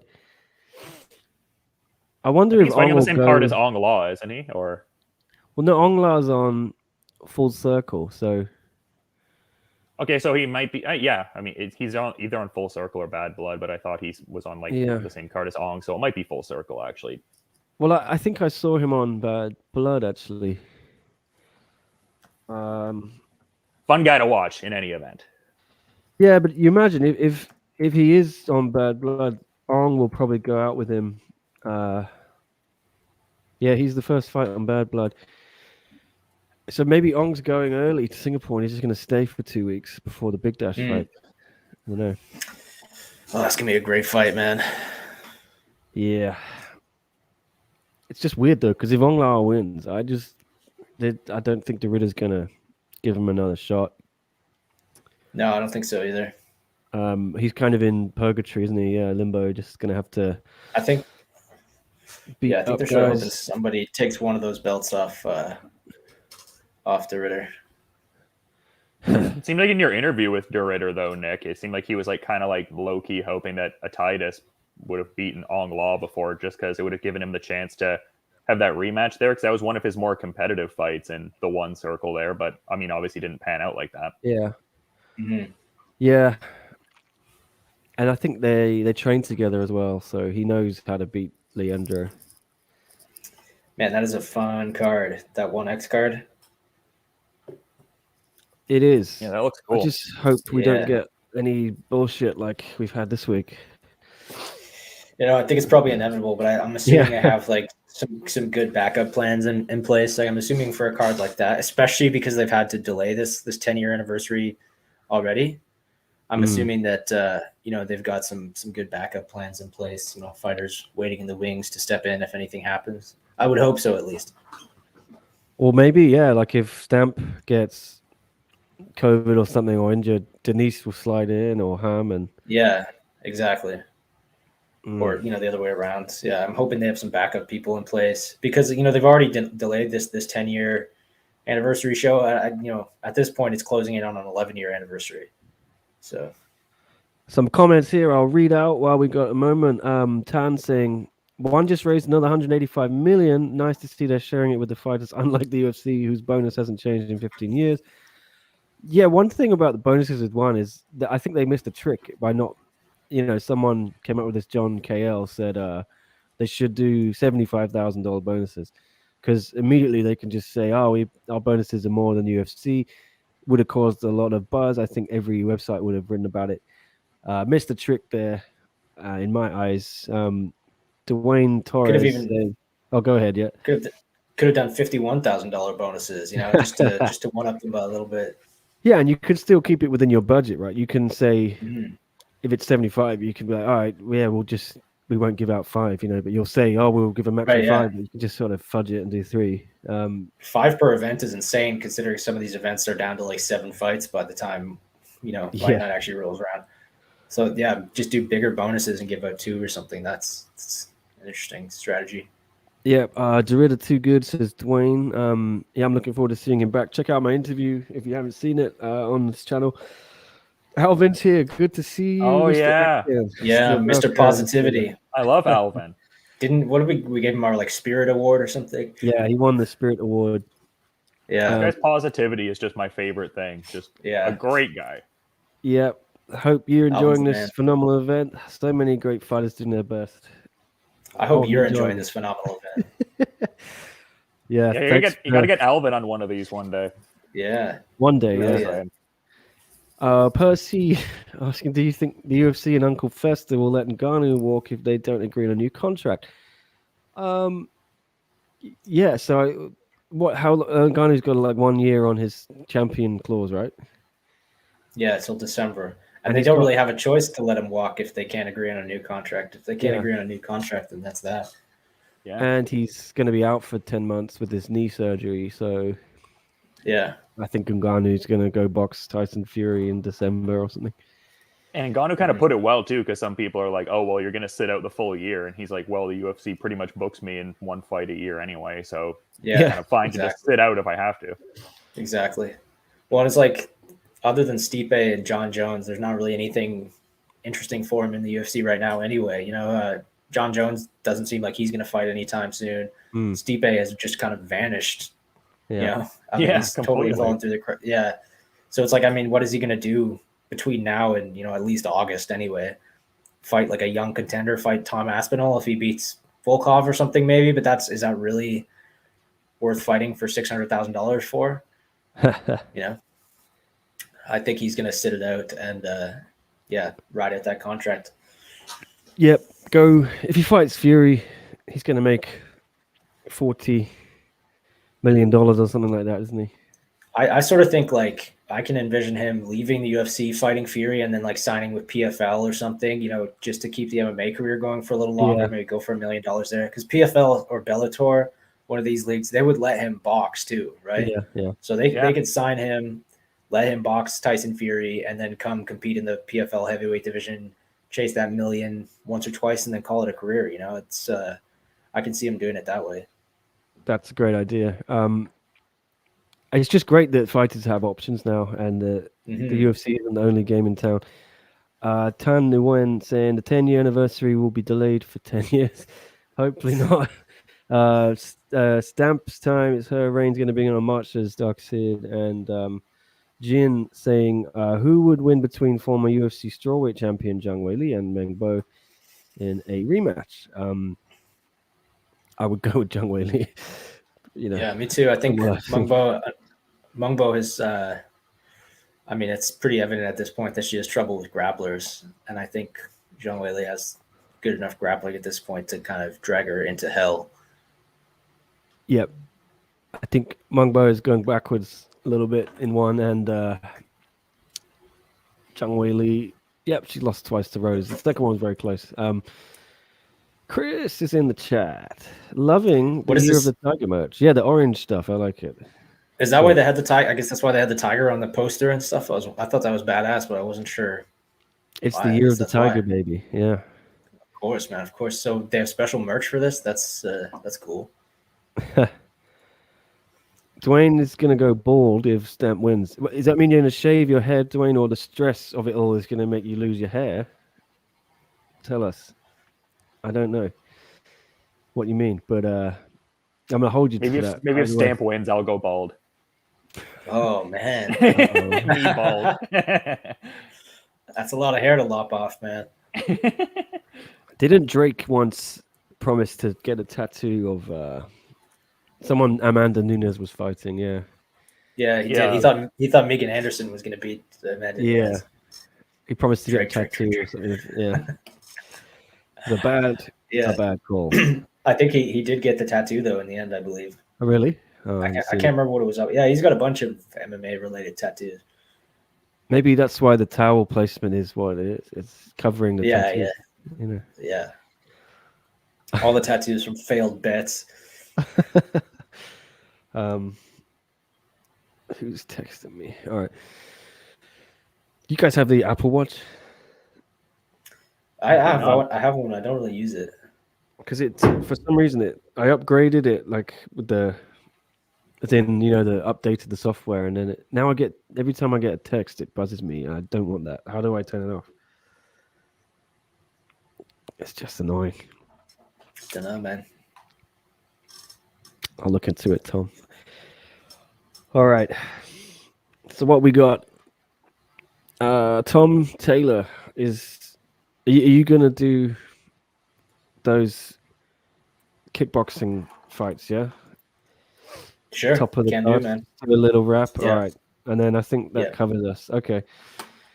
I got Brooks. I don't know what's going on with these interviews, so I got a feeling I'm going to start getting pestered to join them by the PRs quite soon.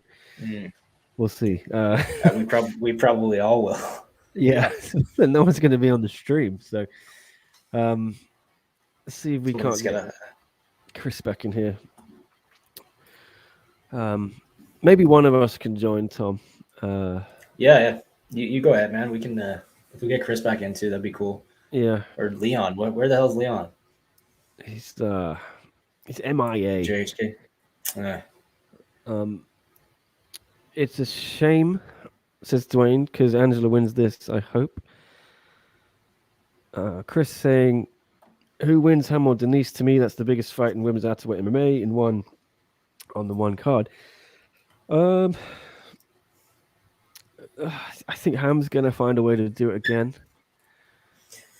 I'm going to go Denise, man. It's going to be tight, yeah, either way. I don't think we're going to get a finish. Yeah. Yeah, I think we Ham could probably have gets it done. But we'll see. It was a This could close be fight the first screwy time. decision as well. Mm-hmm. Oh, wouldn't that suck if it another shady decision? Yeah. And then they can have the trilogy. Here we go. Ghost Phantom back on the show saying, why do people defend low fighter pay? Wouldn't the UFC get a better product if fighters got paid more since they don't have to worry about bills?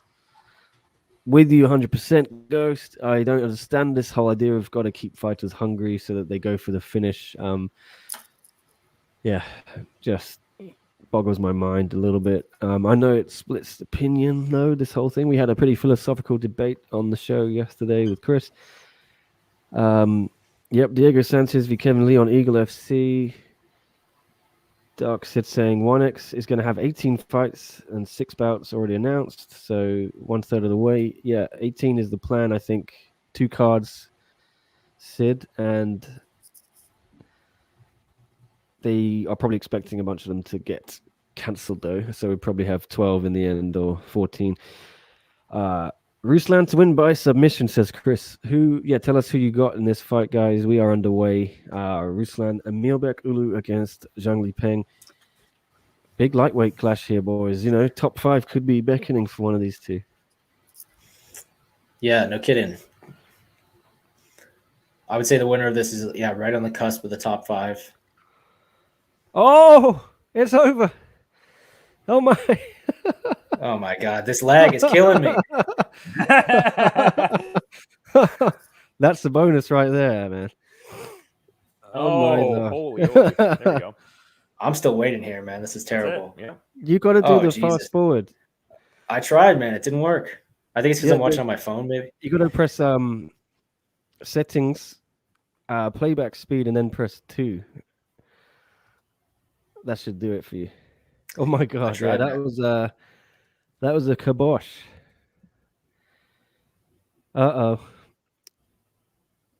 It was a sizable kibosh. Sizable That was kibosh. wild. What was that? 30 seconds. Oh my. He hit him twice. He hit him once on the way down, which is so badass. It's like how Conor McGregor, when he knocked out Eddie Alvarez, was doing that kind of thing. Like he'd Good rock save him and then by- hit him before he yeah. hit the deck. Yeah, good point. That 36 seconds. Good save by the ref, Mohammed Sulaiman. I think it is again. Yeah, man. Dropped him with the left and hit him with the right as he was falling. Yeah, superb. Oh man. Brutal. I mean, he was already out before the right hand landed. Yeah, good stoppage there. Beautiful stuff. That's a bonus. Yeah, that was nasty, man. Nice little overhand there. Wow. Zhang Li Peng, the former UFC stalwart.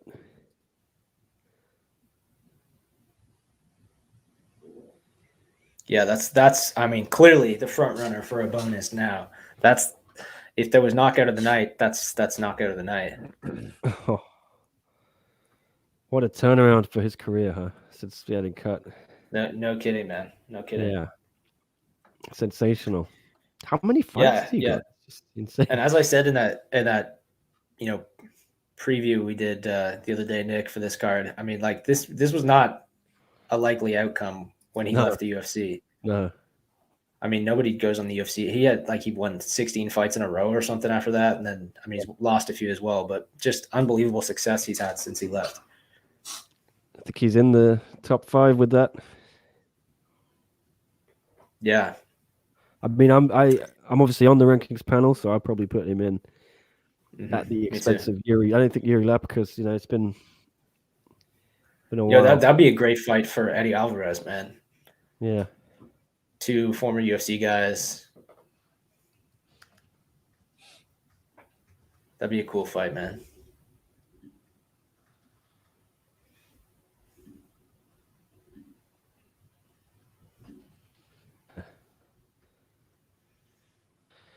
Me, it was a dream. My head was spinning. I'm always ready to win this, he says.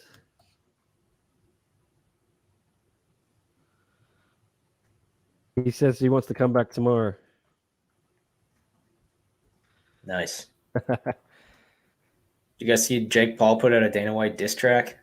Oh, so Oh, they've come just told him he got a bonus already. Oh, nice. That should just announced. Oh, wow. No, I did not see this Jake Paul diss track. I can't say. I think it's pretty fresh. I think it's like as of this morning. I am personally not in a huge rush to watch it, but I was going to ask if you've watched it already. Yeah, I guess. no, I just That answers saw my it. question. Yeah. Yeah, I can't imagine I'll be rushing to watch that either. I mean, I think he's Nah. had a couple other instances of dipping his toe into music, and it wasn't necessarily my flavor. If he wants to do his thing, whatever. But it's every day, yeah, bro. every day. Yeah. Yeah. I don't know. That's not going to be the soundtrack to my weekend, I don't think. Yeah, that was an amazing win, man. That was quick hands, slick boxing. It had everything, man. Tanuya, he's saying that the diss track is pretty terrible. I'm not surprised by that at all. Yeah, I mean, I probably would have predicted that. I don't think there are any Grammys in Jake Paul's future, personally, but you never know. Who knows?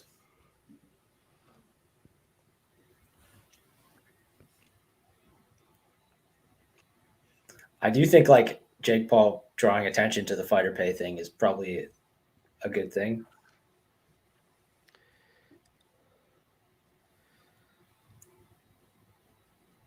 All right, is it Grand Prix time? Part of me wonders about like this too, though. Some of it seems like it's getting close. Mm-hmm. They're showing some Alizov highlights here. Oh yeah, man, he's fun to watch. Yeah, dark side. That's what I'm saying. I want to see Eddie fight Zhang Li Peng. So Put it on 1X. Yeah.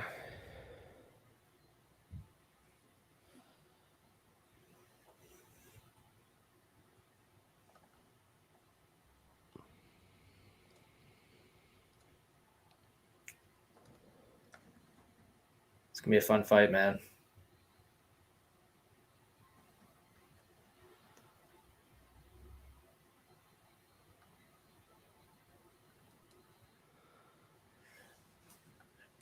I really like Joe Nottlewood, but I do not think this is going to go well for him.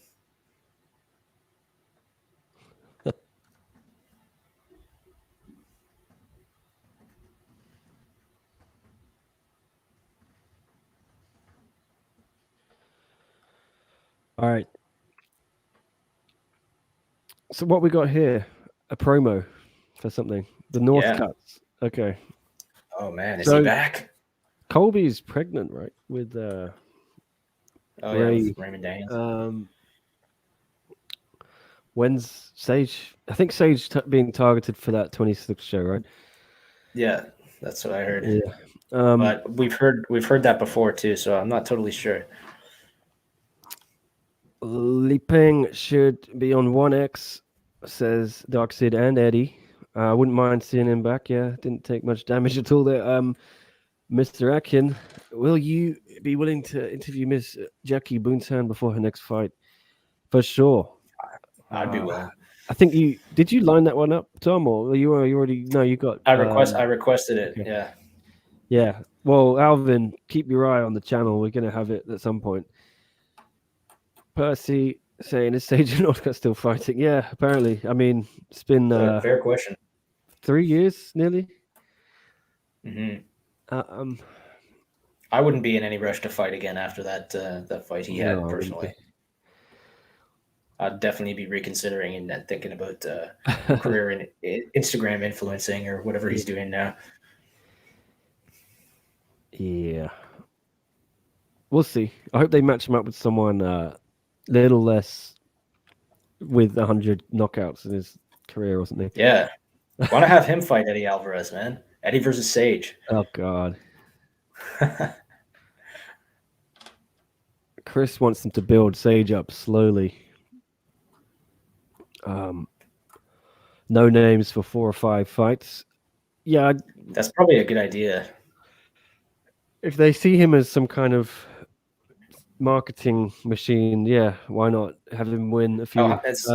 He's not even super young anymore, though, right? He's gonna be Yeah. like 25 or something at this point. Dark said asking, what's up with Raymond? Is he he's fighting on Eagle FC today, but did he leave 1? He was on a win streak and close the title. Yeah, we were just talking about it a little bit earlier, actually. Looks like he's left 1. I didn't know that was happening, and then we just saw him at the Eagle FC press conference. So not sure why he seemed to be making moves, yeah, as you say, in that division, and maybe they just couldn't get him a fight. I don't know if his contract ran out. A bizarre one. Mm-hmm. That's What a happened good to question. Cosmo? Yeah, last I heard, he signed with Ali Abdelaziz about a year and a half ago or something, and then even longer actually, and then it went quiet again. Yeah, that's really unfortunate because he was, everyone was talking about him after he knocked out Sage, and he hasn't fought since. And I feel like there was he had a real opportunity to capitalize on after that win, and unfortunately hasn't had the chance. Yeah.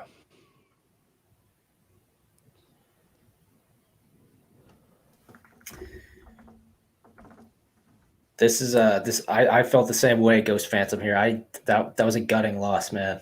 When Kyoji was knocked out, he was doing so well, and then he wasn't. Sometimes this sport is hard to watch.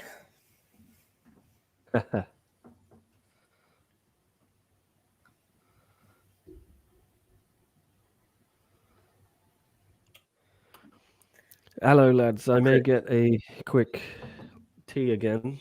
You can hold the Go fort. for it, man. Yep, All right. we'll be here.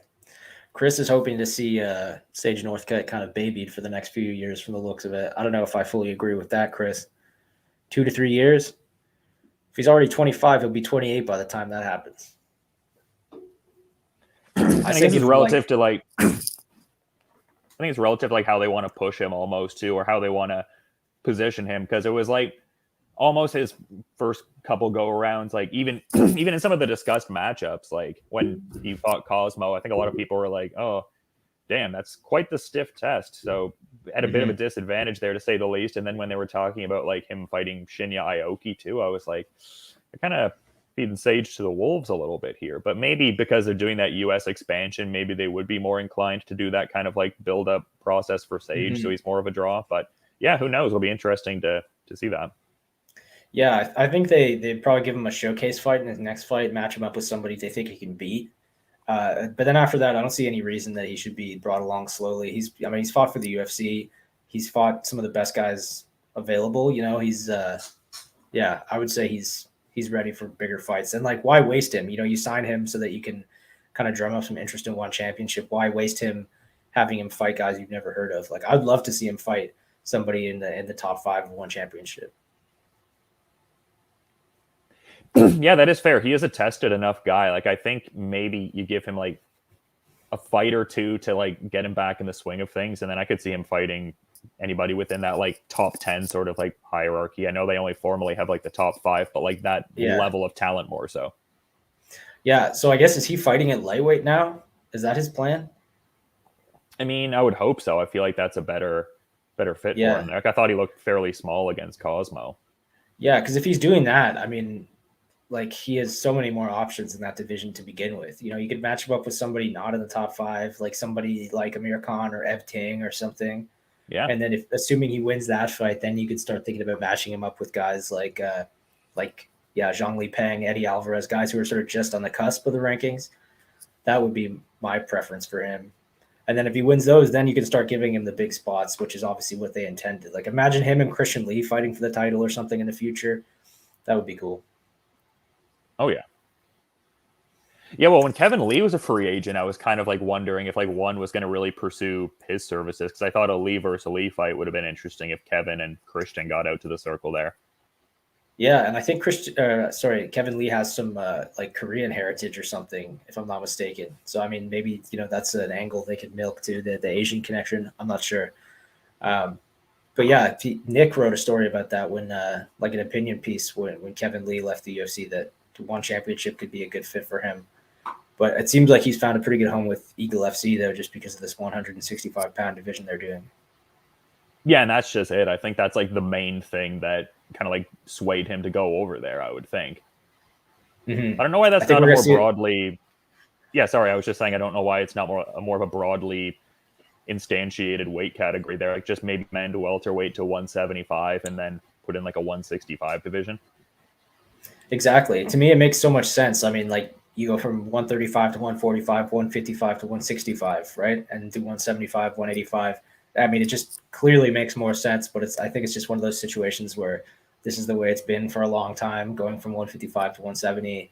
And I think, you know, the people in a position to change that on like a large scale way just aren't willing to. It would just be too much effort. Like, why would Dana completely revamp the UFC and add a new weight class and switch all this up? It's just a headache he probably feels like he doesn't need. Yeah, I think he thinks it'll water down both divisions to a degree, like welterweight and lightweight, whereby certain people just amalgamate into that in-between division. But yeah, Eagle FC, I was seeing an interview with Rashad Evans that I thought was kind of interesting, because he was saying that he thought it would be interesting to see like a 195-pound weight category like established in that company, because there's still that 185 to 205 gap there. Yeah, I really just think they should go up like by 10-pound intervals till they hit heavyweight. I mean, it makes sense, especially with 155 and 170, because I get what Dana's saying. You don't want to spread the talent, you know, over too many weight classes, but those two divisions are both so stacked. You tell me there's not enough fighters between 155 and 170 to spread over 3 weight classes and still have 3 stacked divisions. I mean, those would all be great divisions. And it could facilitate Yeah, so I was just gonna say it could facilitate like champ kind of things more often too if they wanted those different visuals, and also short notice fights too. Like maybe a guy is a little heavy and it's like in the absence of there being 165, I don't know that I can take a fight, but maybe with it being in there, it can facilitate a short notice turnaround. Yeah, like I really don't see any. It seems like all positives when we talk about doing this, right? There's just not that many negatives, and you might have for the first year or two like a bunch of lightweights going to 165 and a bunch of welterweights going down. But eventually, like that's what happened when the UFC adopted the featherweight division. You saw a bunch of lightweights going down to featherweight, and then they seem to realize that it's not a perfect solution. Like you don't just change weight classes and win automatically. So I think you'd probably see pretty quickly a lot of guys that think the 165-pound division is their perfect division may realize that it's not and just end up going back to 155. Yeah. Because it certainly happened with featherweight. Oh, yeah, no doubt. I mean, look at Dustin Poirier. He went down, came back up. Like, or I guess he started lower and came up. But it's, yeah. I mean, I think that would probably happen with 165 too. Yeah, there was kind of that period going on when like WEC was like relatively newer. Like it was a relatively newer thing when WEC was integrated with UFC, and then there was that idea. Like I think when Kenny Florian was like at lightweight, and then he's like, "Oh, I'll just go down to featherweight and it'd be a quicker path to like a title shot there." So yeah, I get what you mean. Like periods in the sport where like that's kind of a thing. Like, oh, if I drop down, maybe there's some upward mobility, but maybe not the best fit weight wise. Exactly. All right, Grand Prix time. My question is, can Smoking Joe survive? Yeah.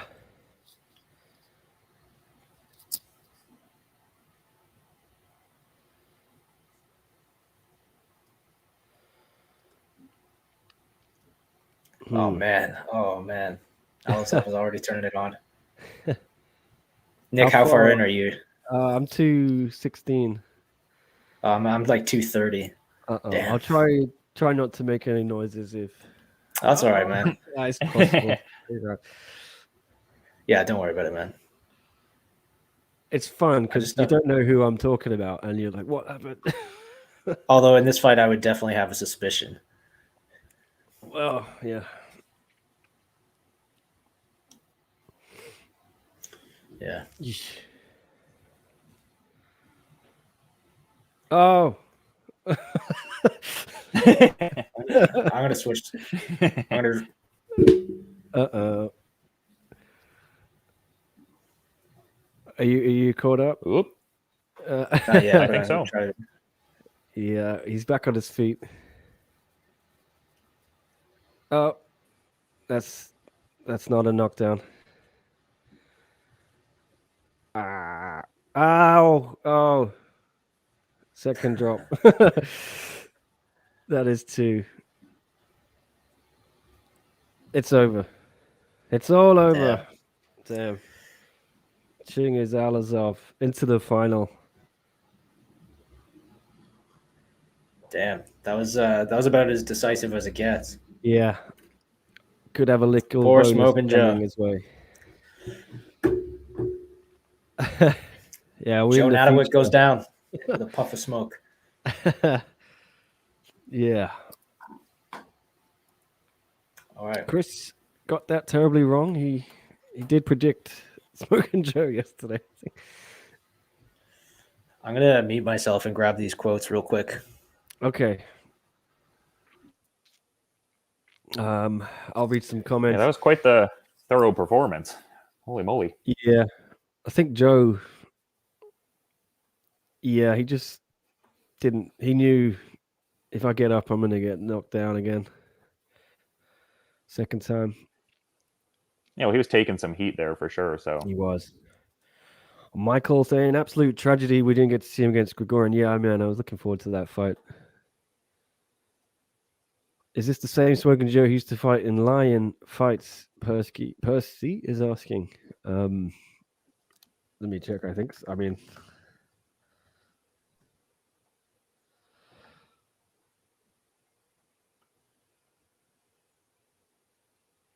I wonder what happens with Gregorian at this point. Like if he just slides back in later, because he could really slide back in and be close to a title shot or outright I title think shot. He'll probably get. They'll make it up to him, I think.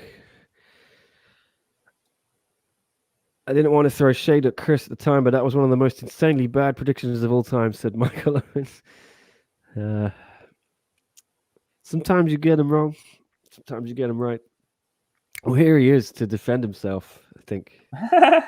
Everyone's attacking me. Wow, this is a little bit too harsh. Sorry, guys, I'm late back, but I didn't expect those last two fights to be so quick. Yeah. Yeah. Chris, yeah. what happened with your calls? Times change, eh? Times change. We've all got them wrong at some point. Yeah, that's it. Hey, I did own up to it. That was the first thing I did. I did say I made a terrible call there. I've never seen him this good, says Dark Sid. But, you know, there's one thing we learn is you just can't beat Mother Time, right? Something here from Jin. I didn't really see this before. Apparently, Brian Campbell was happy Pettis KO'd Kyoji because it's a win for America, and Kyoji was using cowardly tactics by maintaining huge distance. I didn't hear that at all, but Chris, what do you think? Yeah, I didn't see that. Yeah. I don't know, man, because we get told a lot of lies about Brian Campbell on this channel. There's a lot of people who don't seem to like him, so that's what I'm thinking. Like, I'm wondering if it's like a troll more than like a thing that actually took place. Yeah.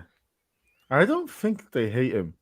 I know Luke Thomas is pretty hot on Kyoji all the time, and when they were scoring the fight in real time on my Twitter, I think they were both scoring at 4 rounds to Kyoji.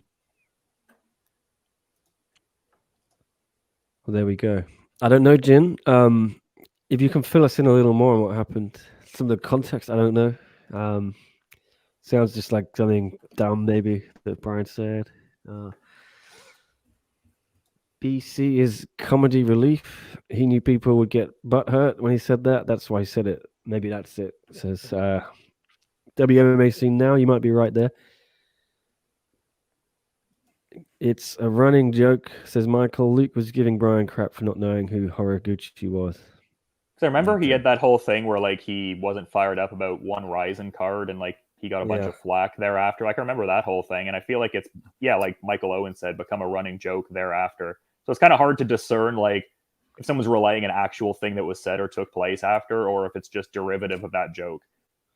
Yeah, like it's kind of, I don't know. You have like little in jokes, don't you? The longer something goes on, and those guys are pretty active too. Yeah, and you know, yeah. Give that man his 50K, says Dark Sid, and here comes Chattery again. He's giving him maximum... 50K. Yeah. Oh wow! It's a maximum 5 a fight card, right? Yeah. Which makes you a little bit. If you've not been awarded it live during your interview, would you be a little scared? Because he's just given out 2 during their interviews. Yeah. But they're both first round knockouts, right? Yeah. So I don't know. I'm gonna snag a coffee here and probably get into that media call thing there. Maybe try to get in a question there real quick. So might be out for a little bit, but I'll be popping back in. Is it starting now? I believe it starts at 9:30 a.m. Eastern time, which is where I'm at. So okay, Tom's gonna jump back in a minute, and I might go into the interview when he does. So okay, that's no problem. Chris and Tom can hold the fort quickly. We've got an old friend of the show here. I'll bring this one up, Nick. John K. Ali just logged in. Is the main event over already? No, that was the co-main event. We've just had 2 super quick knockouts because I thought this card would probably go on to about midnight my time, but I think those 2 knockouts have speeded up the card a touch. Yeah, we still got David Curia and Sitichai. Yeah. Alazov has to be the favorite to win it all, says Dark Sid. Yeah, now Gregorian's out. I think so. I'm so sad we didn't see that. Oh, we had that already. From Michael.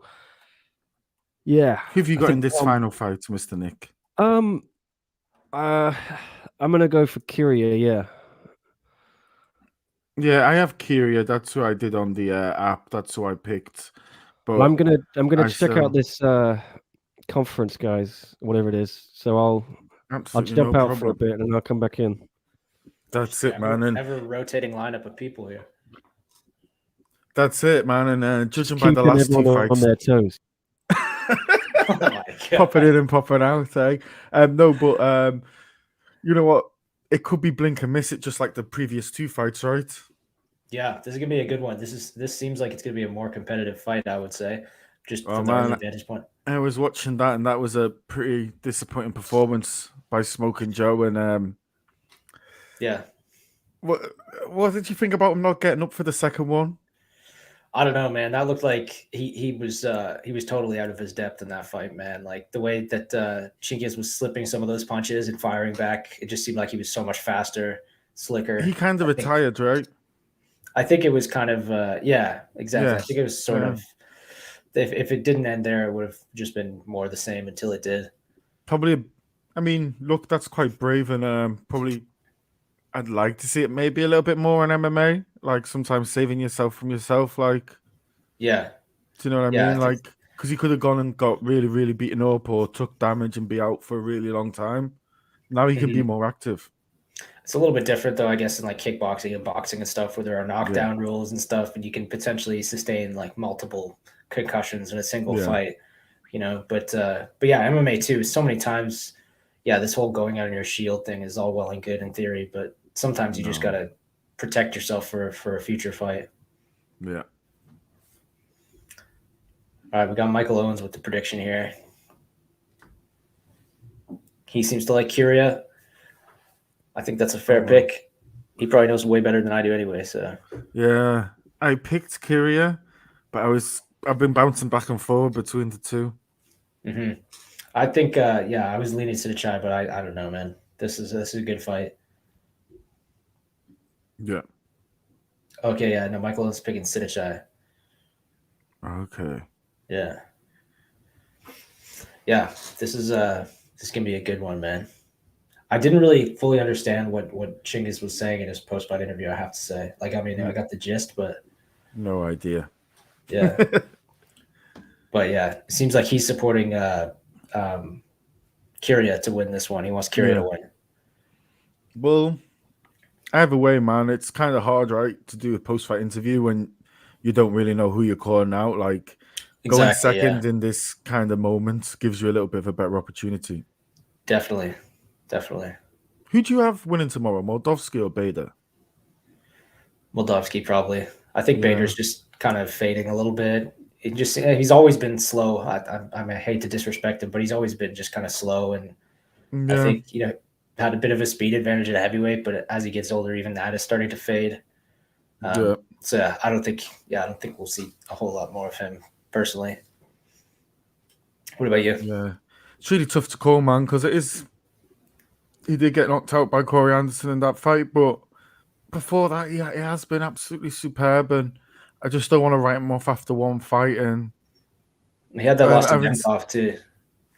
This will be Moldovsky's best win if he wins it. So, definitely, like, a conservative me is going Bader, just because I'm going to give him benefit of the doubt one last time.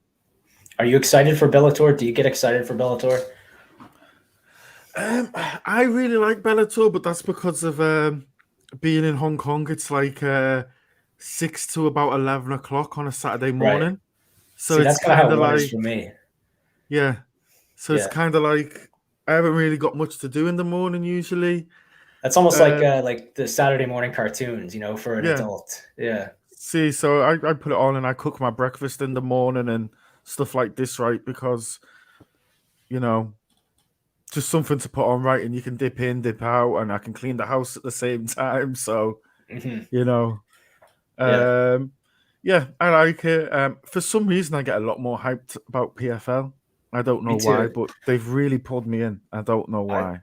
They have for me too. PFL and One Championship have both done a good job, in my opinion, of like differentiating from the UFC. Like PFL has the format, the $1 million prize, and such, you know, and so on. One Championship obviously has it's just like a different part of the world, but they have the kickboxing and the Muay Thai as well.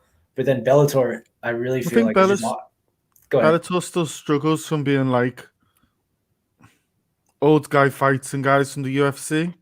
Yeah, well, they're offering the same like product. When they get people over, they kind of got Pettis, who was like a 50% fighter. They got Verdum, who came off a really good win off Gustafsson. They weren't at their best, but they were still live. And they also have great homegrown talent. Love RC3. Think he's a fantastic fighter. Kayla Harrison. They got like I guess because they just have, is it 12 fighters in each division? Yeah, I'm not sure. I don't know if there's actually a set roster size for each Yeah. weight class, but I guess it must be. But generally their roster's quite small, so it's really good, and like you get a pretty good range of fighters between like a 5 and a 8 out of 10 kind of fighter. Do you know what I mean? Mhm. Yeah, with a So smaller roster too, it's like easier to like remember these guys and connect with these guys, right? yeah, Whereas with Bellator, he's got a pretty sizable roster. Like there's a lot of guys that you just can't keep track of all of these fighters in all of these organizations. So sometimes the ones with smaller rosters actually benefit. But Bellator, I feel, is just offering the same product as the UFC. It's just not as good, you know. So yeah. Because that's where that's I the feel. thing. Bellator has a differentiation point. Even one championship with its different rule set has a differentiation point. Even like something like Ryzen, like still has that element of curiosity about it, right? Well, they've You got the know? ring, and it's in Japan. You know, Japan just Yeah, has the historical significance in MMA. They've got the crazy walkouts, and every now and then we'll have some kind of insane fight with tension or something. You know, like they've yeah. always got crazy stuff going on. But I It's just feel not. like Yeah, Bellator see, loses points for that. that's it. Like when Bellator's in Europe, because it's less easy to watch time over here in Hong Kong. It's like in the middle of the night. I don't really watch it like as I would with a UFC. I also find Yeah. just like I often don't even know how to watch Bellator, and it seems like a lot of people all over the world feel Yeah. the same way. Just don't know where it's on, and yeah, In Hong Bellator Kong, has. they put it straight onto YouTube. So if you have some sort of private network that could be virtual, Right. that's a good way. Yeah. I just find like there just seems to be like kind of mismanagement of the Bellator product. They have good fighters, they've got great fighters, and also their broadcast team, man, is terrible in my opinion. I like Mauro quite a lot, Yeah, actually. Morrow is great. He's one Yeah. of the goats, but other than him, like I I think it's personally, so odd that they ever let Randy Couture go. I think it's really odd that they ever let Jim. I mean, they should have got Jimmy Smith back. yeah, Randy's with Personally, PFL now. yeah, and he's doing a good job with K-Flow. Mhm. But Mhm. they should never really let Chael go. Chael has worked for everyone for some Yeah, reason. He's now with Eagle FC. We all know which two we're talking about, right? In Bellator, that we're not too keen on. The two guys with the chip kind of on the shoulder still. I don't know what we're talking about. Commentators? Yeah, for Bellator. I'm We're talking about two guys that have a podcast together. Yeah. I know who you're talking about. Yeah, Josh I mean, Thompson. it's no great secret. I mean, Yeah. I'm sure they're nice guys, but I just find John McCarthy. I don't really care about his opinions. Like, I'm sure he's a veteran referee and helps make the sport what it is today. But I just am not really interested in his commentary on a fight. He's never fought before. And then Josh Thompson, I feel like, is just not a very articulate guy. That's just my opinion. I'm not a huge fan of their broadcast team. I just also they're like a little bit negative on the UFC all the time, and Yeah, that's it, right? Yeah, it's true, man. That's true. Ghost like, there's a Phantom, point where it just good comes dude. across a bit salty. Yeah, that's true.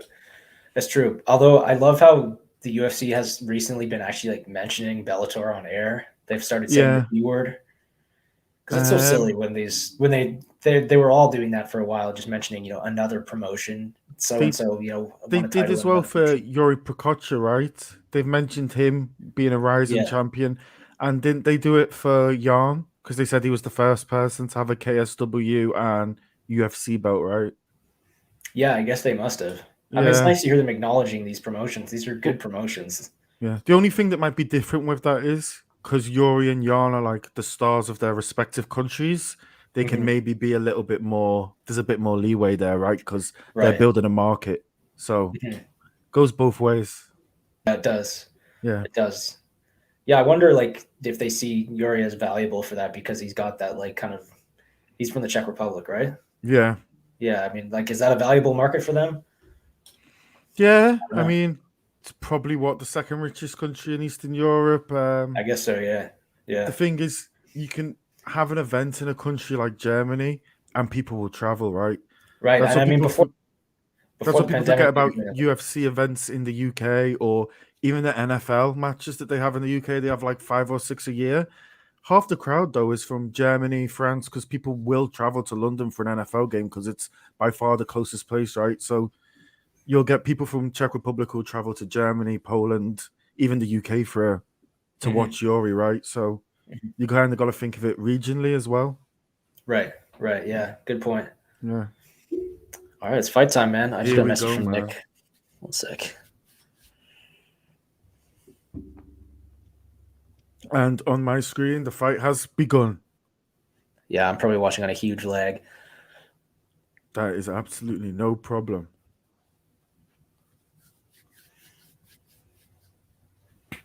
Yeah, Nick's coming back in a second, he says. Oh, easy peasy.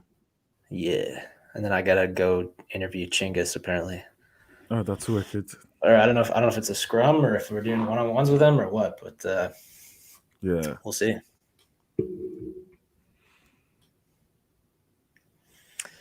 Yeah, I don't think Chatry's not doing a post-fight interview this time. That's really disappointing, man. No, I know.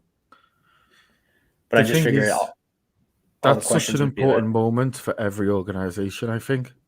Mm-hmm. I guess, I don't know. He probably figures a lot of the questions would be about the hydration tests and stuff. Yeah. Yeah.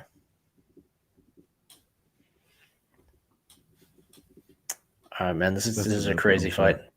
Yeah, man. It's you can tell that this is going a much slower fight than the previous fight because there's a little bit more of a respect between the two fighters, maybe with a more similar level, hence if they're going slow.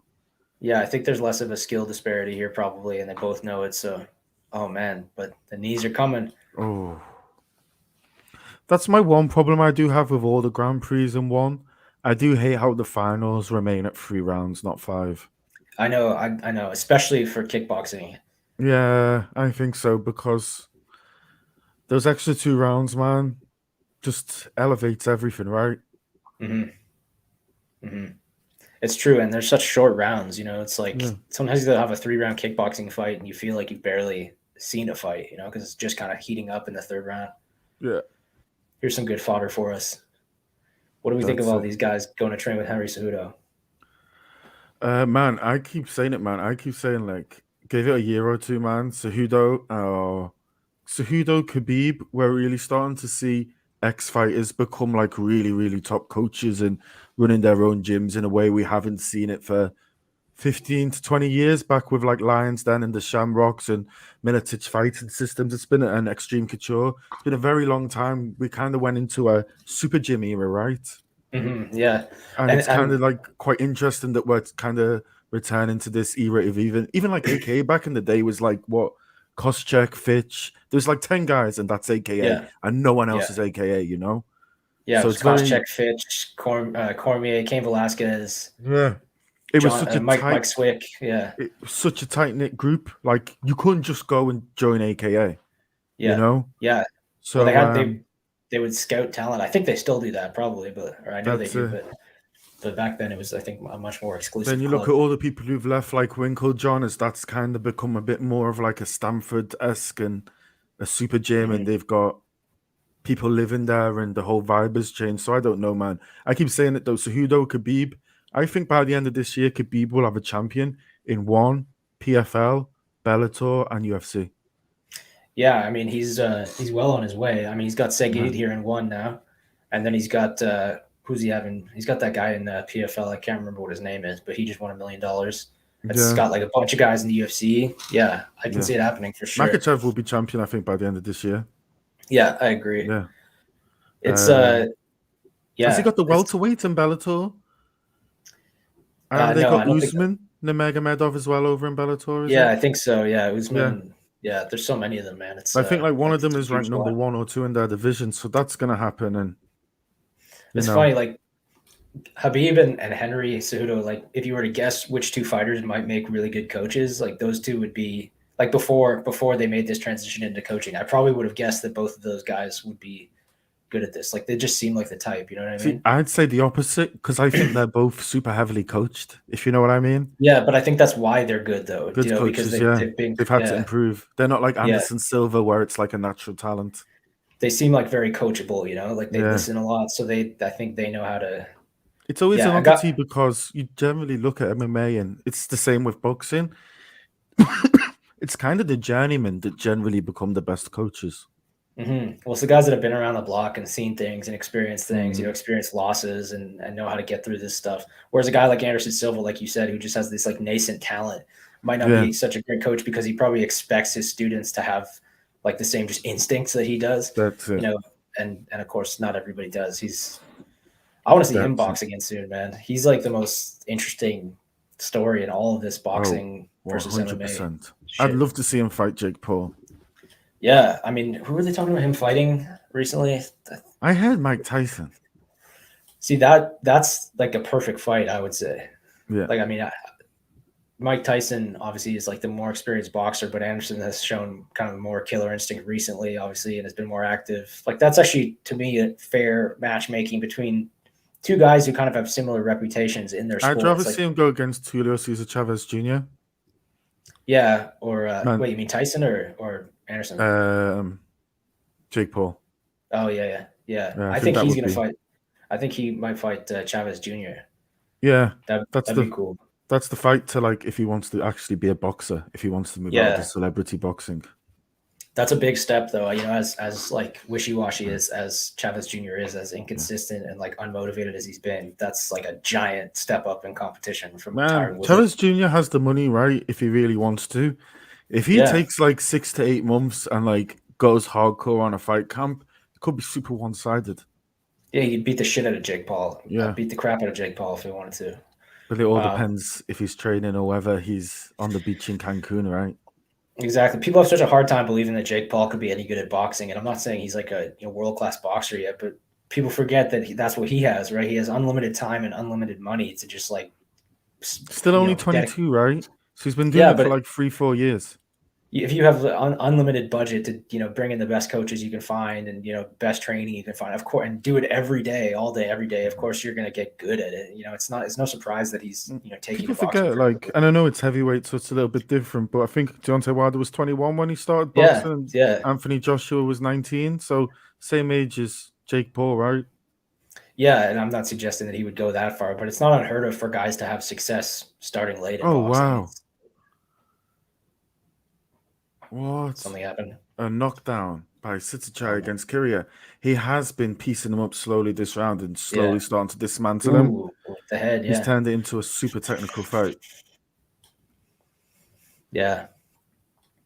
That was a clean knockdown, too. Yeah. Kyria's acting like it wasn't, but man, he wrapped his shin around his neck. That's it.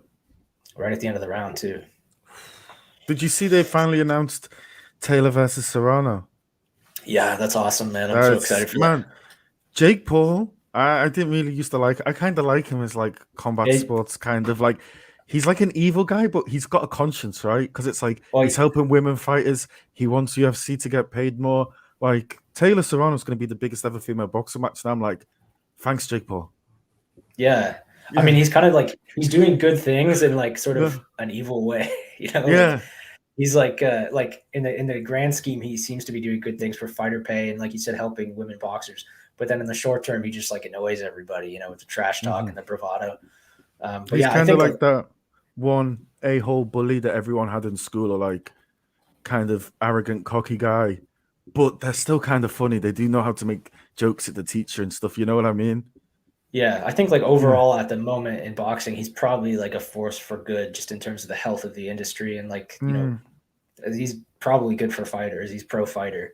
Yeah. So, yeah, but I certainly understand why people don't like him, especially like these boxing purists that have been watching for their entire lives. You can understand why this would sort of be off-putting. It seems like Kyria's kind of getting frustrated here. Tight guard. Yeah, Michael Owens had a pretty good assessment of this so far. Oh, this is good anyway. Because at least, hopefully, we're going to get a really good Grand Prix final. Do you think this will be announced for 1X, the final? Or I think that's probably what they're hoping, but it probably depends how much damage each guy takes. Like Chink is obviously ready. Yeah. And so far, I'd say either of these guys could, but if anything, like if Kyria were to turn this around and somehow win, I'm not sure he'd be ready because he's had the knockdown. Yeah. And also, you don't know like what injuries have happened to their legs and whatnot with some of these Thai fighters, because they've been there so many times, right? They can kind of hide it a little bit better. Mm-hmm. Yeah, it's true. But it seems like Kyrgios just like can't get through the range, eh? No.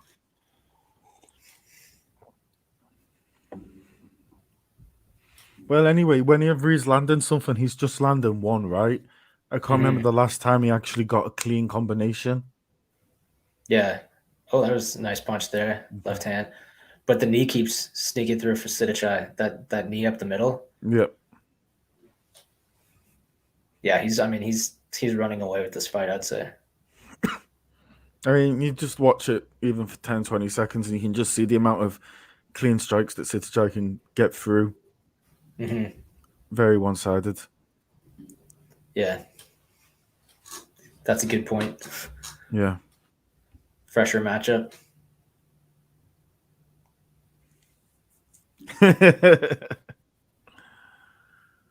What now? Here's the There man. it is. Yeah, no sign of Jared just yet. So Hmm. I am jumping back in for a bit. Well, I mean, this card's gonna be over in 30 seconds, so we I don't know if that helps, Nick. I didn't see this coming from Sidichai. Yeah. Oh. Oh my god, what is that? So, yeah, looks like Sidichai Chingizalazov final. Can Yeah. you do flying kicks in kickboxing? I don't know. I don't think even you know. I are. know you can in Muay Thai, but You can just say he fell if he's not allowed. Yeah, I that's just true. tripped. Yeah. Yeah, Kyrgios looked just like frustrated for the duration there. That was he was having a hard time at the range, and like, yeah, Sidichai was just throwing these huge combinations. The right hand, the knee was always there.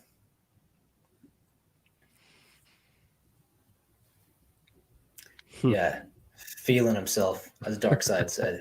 He was styling on him. Styling on it. It was, man. what Yeah, a impressive. fantastic card, man.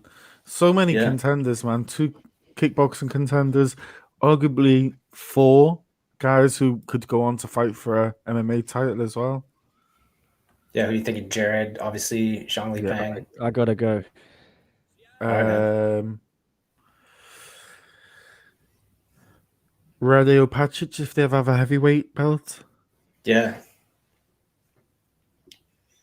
Man, one has a lot of divisions between the 3 sports. It's Yeah. crazy. It's a lot to keep track of. Are you watching with sound on over there? Yeah, I've got a little bit of sound on. Yeah, I don't. Sidichai won. All right, cool. Here's a question that just came up. Oh, Oh, You you had brought me it too. up. No problem.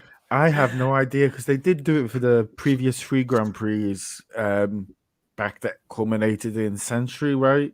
The Mhm. flyweight, lightweight, and was it kickboxing featherweight? Yeah, Yeah. yeah. Or yeah, I think so. Yeah. They've- And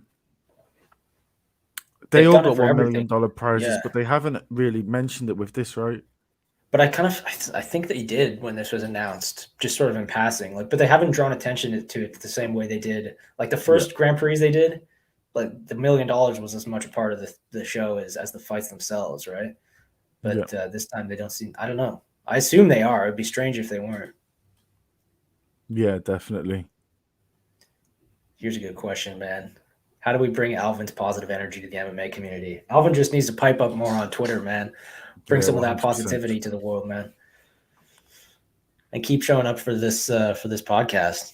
Alvin's the man. 100%. Mm-hmm.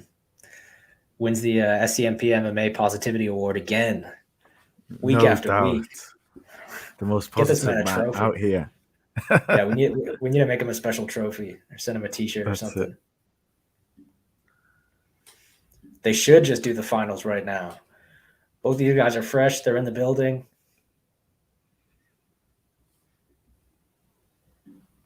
He's going to Tell me send a if- message to his opponent. Tell me if he says anything cool. I've got no sound on.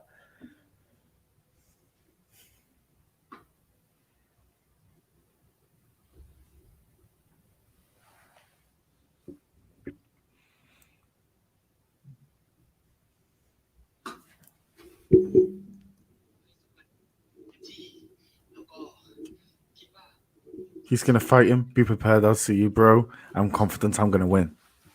Nice. Yeah. I feel like in the world of Muay Thai, trash talk is not too huge, man, because they just fight all the time. Yeah, they don't have time to have like bad blood with their opponents. They only know guys for like a week. Yeah. But I guess maybe, in the case where you fight a guy 6 times over the course of your career, you maybe would have, opportunities to develop some sort of feud. That's it, yeah. Look at all this positivity. Alvin coming back with the praise for Mr. Ghost.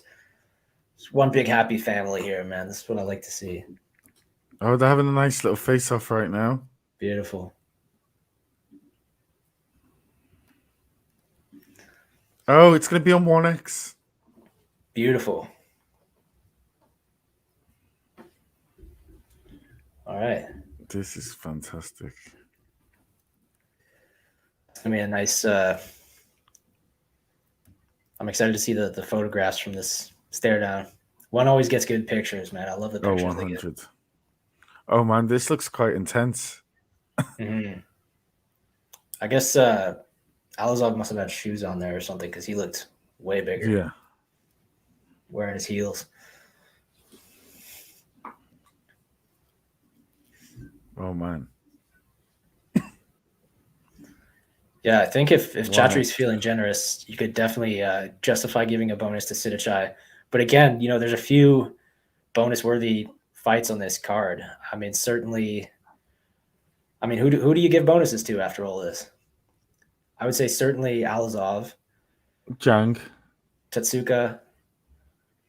Zhang? Li Peng? Yeah. Right. Yeah. Yeah. Those two have got to get it. Do you give one to Ivan? That's the thing, right? It's like suddenly this list is getting very long. Do you give one to Jared Brooks? He completely dominated his fight, Didn't get a finish, though, so he may lose points there. But I don't... But I think they've... It's based on gameness, right? And the definition of gameness is always looking to finish, always looking to advance the fight. And Jared Brooks was going finish after finish, doing damage, using the knees. He was mixing the martial arts in such a game way. Yeah, but I think I'm assuming they announced. So they told Chingiz that he got a bonus, and there was somebody else that they told they got a bonus right after. Zhang Li Peng. Right. So I assume those are the only two they're giving out. Yeah, I mean, if they're announcing it right after the fight, Chatri's obviously on speed dial here, just telling them, yes, bonus for this guy, no, not for this guy. So I assume those are the 2 bonus winners for the night, but certainly you could hand out more. Yeah, could definitely give one to Sidichai, right? Yeah, Nick was saying they'll give a up to 5 bonuses per event. That seems insane to me. I mean, props to them for doing that, but $250,000 on a per event, that could be it's a good way to burn through money, man. But it is. We even forgetting Radej Opacic. He had a pretty good finish for a card that started kind of slow. Like the first fight or two were pretty slow. So it was definitely not slow in the latter half. Oh, it's a good one. And what does one championship? What is it giving us next? The next card? Yeah, is it Bad Blood? I think it's Bad Blood. Yeah, which is obviously a huge one. You got Bibi and John Lineker. Interim heavyweight title fight, Malakin and then Grishenko. You got Jonathan Haggerty back fighting Mongo Patch. Oh, nice. Jenilyn Alsam fighting Jihan Radzuan. Saruda, the former strawweight champion, fighting Gustavo Ballart. Dejdam Wrong, one championship OG. He's a former strawweight champion. He's fighting Daniel Williams, who fought Rodtang last year. Damn, there's a good card, man. Who is back? Who's moving down? Ken Hasegawa. Yeah, he's a welterweight fighting Murad Ramazanov. That's a tough ask. You got B Nguyen back in action too against Lin Hquin. Y2K is on this card. Thomas Narmo back again. Yeah, Tiao Tang. Oh, that's actually a pretty banger card, but just every single card on that is like one that I'd be interested in watching. Yeah, the only problem is we're probably gonna get 3 or 4 of them are probably gonna go off. Yeah, probably so. Yeah. And it's not. I don't love the Muay Thai and kickboxing, but it's all MMA apart from one fight, which it is the bread and butter. Yeah, exactly. Yeah, I don't know. How do you feel about the cards that are like mostly kickboxing and Muay Thai? I actually quite like them. I Mhm. like it when I like them when they're a little bit more focused. The cards, like I don't mind them all mixed, but I kind of prefer it to either be like 80% kickboxing, 75%, or like 70%, 75, 80% MMA. I think sometimes it can ruin the momentum. Sometimes both ways between the sports. Mhm. Yeah. You can see it being like kind of confusing for new viewers too, or even Mhm. MMA fans who tune in for their first one championship show. If they're not super familiar with kickboxing or Muay Thai, like especially in the case of a Muay Thai fight and one championship, you may have an MMA fight and then a Muay Thai bout, and until the fight begins, you see the gloves, you may just assume you're watching another MMA Yeah. bout, but it's actually Muay Thai. It's so I think And if it's they've got like a bunch in a row like that, just switching sport to sport to sport, that could, yeah, I agree. That's and it's better to also hard avoid. to know the difference between watching the if you're new to it, knowing the difference between the Muay Thai and kickboxing rules. If you watch Yeah. both fights in a row, if you actually watch a lot of their cards, they actually quite try and avoid that quite a lot Mm-hmm. and put Yeah, an MMA it makes fight in sense between. Yeah, because they don't often talk about like the rule differences, right? It's not like every time they switch to a new sport, they give you a quick crash course on how the rules change, between this fight and the last fight. They just kind of like leave you to figure it out on your own a lot of times. yeah. Who would you say is the big winner from tonight? I mean, I'd say the person that made the biggest statement just in terms of like who the combat sports community will be talking about for the next few days, I'd say Jared Brooks. Yeah, But he did benefit, he's a former UFC guy. People already he has the most like kind of mainstream cash, like I would say he's just, the biggest name heading into this fight in terms of casual viewers. So, and he had a great performance and probably earned a title shot. So I'd say him, but then Alazov also, winning by first round knockout in a semifinal fight. That's pretty huge. What about you? So maybe like you'd give Alazov your knockout of the night and performance of the night to Jared Brooks. Exactly. Yeah. Yeah, I'd probably have to go the same way. I think they both showed they were class above their opponents in just devastating fashion, really. One grounded out a victory and then the other one by devastating finish. I think they can kind of both, well, obviously one win in a semi-final, but I think Jared Brooks now. Do you think he'll fight someone else though? Because he does seem like that kind of guy who's a big game and maybe will fight someone else while Pasio fights Bokang. I think one will rush to do this fight with Jared Brooks before giving it to Bokang. Honestly, I just think he has more momentum, bigger name. Like I feel like that's just the fight to make now. Even though Bokang may be ahead of him in the rankings, like when the rankings are updated, they may move Jared Brooks into the number one spot. They may feel he's done more. I do personally. I mean, so Bokang has been inactive for what, 2 quite years a while. now? Yeah, I mean, I don't know really how you could argue giving him the title shot over Jared Brooks at this point. Jared's been more active in a shorter period, beating relevant guys, and he's been doing the trash talking. He had the call out. People all over the world know him. He fought in Japan, fought for the UFC. Like he's just clearly the guy at this point. And he'll get the trash talk going. Yeah. So then, the other big winners of the night, Tatsumatsu Wada, do you see this fight really put him in any sort of title contention, or do you see anything similar for Tetsuka, or was there just too big of a gap with the people they fought? I mean, Tetsuka, he called out who do you call it? Sexyama, right? See that fight makes sense. I like that for sure. Yeah. And then Wada, he won by decision, I think, right? Yeah.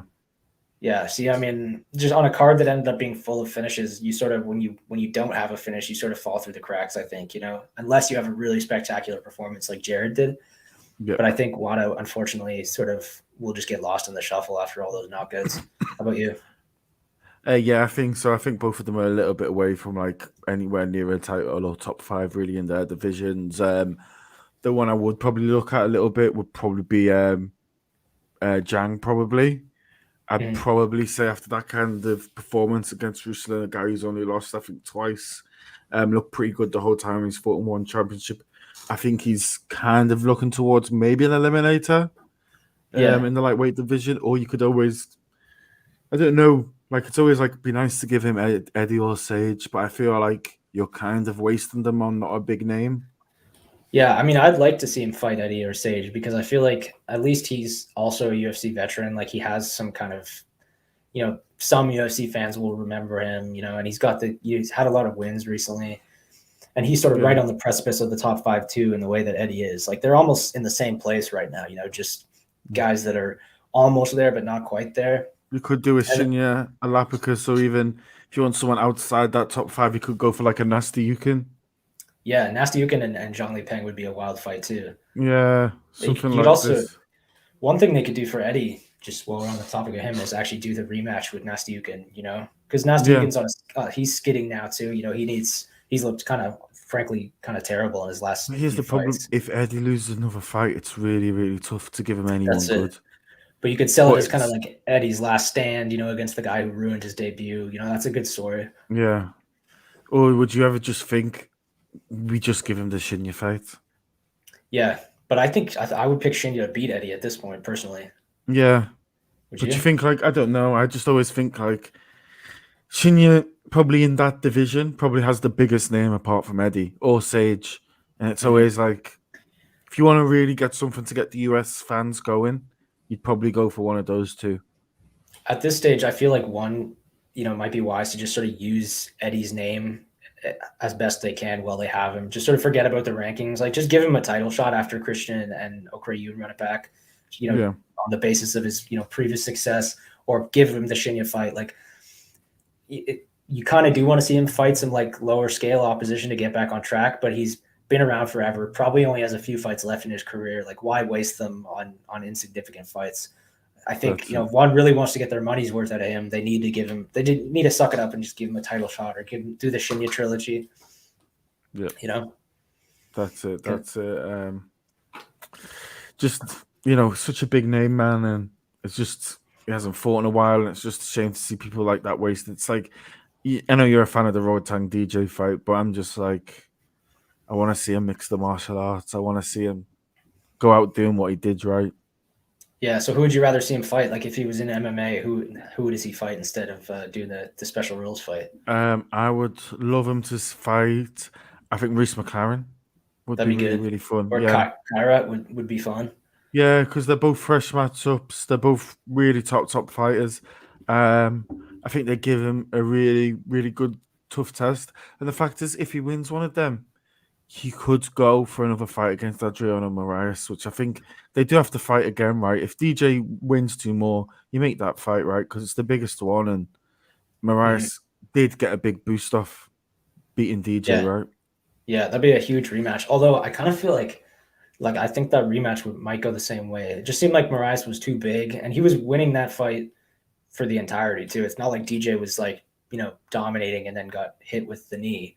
Yeah, or he couldn't. I think if I recall, I've only watched it the one time, but if I recall, like DJ was struggling to get takedowns, like he couldn't get in close. Moraes was landing a lot of range. Like it just seemed like DJ, I mean, for all his skill, was just fighting a guy who was a bit too big for him in that fight. And that's not to take away from Adriano's performance, but the size obviously played a factor in that. Otherwise, I'd like to see him go down and fight Joshua Pascio if he could make the weight properly. Yeah, or Jared Brooks, like I imagine you put DJ in that strawweight division too. Then you have Pascio, Brooks, DJ. Well, the only thing is, you hope Jared Brooks maybe wins the strawweight title. Because him and DJ. And you kind of miss time an Adriano Moraes fight. So 3 weeks later, you do an interim between Brooks and DJ. You know what I mean? For the flyweight title, you mean? Yeah, wow. We had a fight planned for 1 month after Moraes' fight, but he's not going to be ready. Too bad. Yeah. Just blame it on COVID or something. Yeah, that's it, right? Because it's that thing, right? Like, give him someone a title is going to make the fight bigger in the future, right? Because we know this interim heavyweight title, it is going to make the future title with Arjun in the future a little bit bigger, right? Because definitely you're going to have an undisputed champion. especially if Malakin wins, because Arjun's already, talked his crap about that guy, and then if Malakin wins, he's obviously gonna call it Arjun. Yeah, It's just and you're just throwing more fuel on the fire in the meantime. yeah, that's it.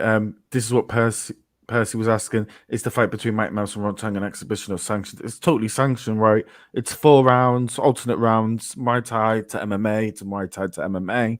I think it's going to Yeah. be fun, and I don't see it getting past the first 2 rounds. In all honesty, It's sanctioned, I think, but it will have like qualities of an exhibition in the fact that like it's not going to show up on either guy's record just because you can't put a non-MMA bout on an MMA record, right?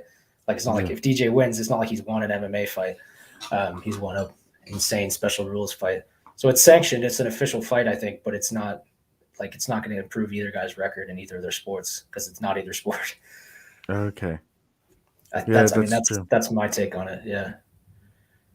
Does anyone else in the chat have any questions? I think we're going to be wrapping it up in the next 5 minutes or so. So if anyone has something they want to put out there. You get out of here, Chris, if you need. I'm back. I was just going to say while we were talking about title fights, have you heard anything interesting from your big man, Arjun, your countryman? I have not. No, it's radio silence over here from him. I think they're. I think it's classic contract negotiation discourse. Everyone gets very quiet. Not a lot of information leaking, but yeah, I hope they can get him back in there soon. Yeah, man. I think they've got some big challenges coming ahead for him in coming years, so it'd be nice to see how he can respond to them. Mm-hmm. Yeah, man. I think he recognizes his value in one. Obviously is trying to push into India, and I think he knows, especially now that Ritu has lost a fight. I think he recognizes that he's like a very valuable commodity as one looks to push further into India, maybe with an event there in the future, and certainly with like their TV deal there. If I was him, I'd be copying a bit of Francis Ngannou the next time he can travel when Canada's not on a lockdown. I'd be going on to Star Sport. I'd be doing all the Sunday morning and Saturday shows in Indian television, and I'd go there and I'd have Ritu Phogat with me to bring all the eyes and just be talking about how much he loves India, how much it's like Indian wrestling has made him so great, how much he loves representing the country, maybe throw in some cricket jokes or something, really get the people fired up, and really, hammer home his worth to the organization, right? Mm-hmm. That's what I do too, man. It's a great strategy. Make yourself look as valuable as possible, And that's the crazy thing. I was saying this to Nick. His worth kind of went up with the Rito loss, which is kind of an odd thing, right? But yeah, no, definitely it did. It did because now he's, Ritu still may be a bigger star in India in terms of what's going on now, but she has had the loss now. Arjun is the biggest MMA star from India on a win streak right now, so. Yeah. And Ritu's not the youngest, and Arjun is still fairly young, particularly for his weight division. Yeah, exactly. Exactly. What is he, 34, 35, something like that? So, yeah, heavyweights still got years and years to go. Yeah, heavyweights often fight into their 40s. It's it's a slower pace. Got some questions here. Someone's wondering when you're going to interview Zhang Wei Li again, Nick. I've never interviewed Zhang Wei Li. That's usually Prof's department, eh? Matt Scott. Yeah, Matt Scott does it normally for me. We'll see if we can get her sometime. Yeah, I'm sure. Now she's out of quarantine. How does one get away with money laundering? Asked James. How they're able to generate so much money allegedly. Chris, they don't generate loads of money, right? But they're very good at raising money. Yeah, they're fundraising. I think most people recognize they're actually not probably generating a ton of money at this stage. They're still fundraising. Yeah. Investment rounds, so on. What did Tan say earlier? They'd just got another 185 million off somewhere. Yeah. Definitely spending money. I don't know, James, the specifics about laundering. Maybe you can give us more details on what you mean on the laundering side. Yeah, we can get to that. Jin, I also asked earlier what you guys thought of Jack Slack, Ghost Phantom, and Downward Elbows analysts. I've never seen one of Ghost's analyses, actually, but I know all you guys Love them. Ghost is Slack. fantastic. His Yeah, Jackie Ghost is good. Buntan one recently Yeah. was really, really good. Ghost is Yeah, I good. like Jack Jack Slack. I used to work with him at Fightland at Vice back in the day. He was always a nice guy to work with, and obviously, yeah, brilliant analyst, good writer. Yeah. Big fan of his. Yeah, I like And I don't know who Downward Elbow is. I don't. I've heard of them. Yeah, but there are a lot of good analysts in this sport, man. Yeah, guys, I would say, to tell the truth, I think Ghost is the second best, but I think that guy from Dust is probably the best guy out there.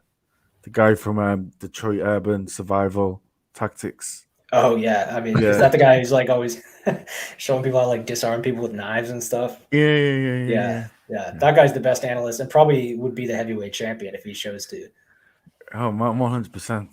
Yeah, He'd probably give you a gun to make the fight fair. exactly. To give you like a hand grenade or a sword or something. A mace. yeah, and then he'd win by like pressure point knockout in 5 seconds. Anyway, Dylan's here. say I'm gonna say much love, good night, guys, and that's All absolute right. pleasure. Nearly Yeah, half 11 absolutely. here. Have a good one, guys. Enjoy yourselves. Yeah, Enjoy the great cold chat. weather. Peace and love, and have a happy Chinese New Year. Guang Hei Fa Choi. Yeah. Beautiful. All right. So yeah, So Dylan, is Jared over? He's still going, actually, surprisingly. Oh, yeah. really? Yeah, I just ducked out because I got my shit in, as they said. Yeah, you got to get her in. Yeah. Yeah, I got the first question, so I presume he's not saying anything else groundbreaking, but he was pretty entertaining, wasn't he? I think they've got a little star on their hands there if they push him right. I hope they do give him the promotion he deserves, because I think he could be a star for them in America. Yeah, absolutely. It looks like they're getting ready to transfer between the calls, though. It looks like they just went to the rundown of the schedule kind of template between interviews. Okay. so Chingy's next. Yeah, I think Tom, you want to do those? I can have here for a bit. I just need to find the link. Oh, it should Is be it just on like email. Is it just like an audio call? Yeah. Like the format, like the normal thing they do. All right, cool. I'll go do that. It was a All pleasure, right. guys, as always. Yeah, I'll touch base with you in a bit. I might join you if I wrap this up. But seeing as we got a few people here still commenting, I'll answer a few questions, what have you. But yes, Tom, Cool. I'll see you in a sec. Yeah, have fun, All guys. right. See ya. Cheers. Yeah, see you, man. Yeah, and Dylan, obviously, if you need to go out for that, don't worry. I will hold the fort here. Mary asking, can Whaley win 2 fights this year?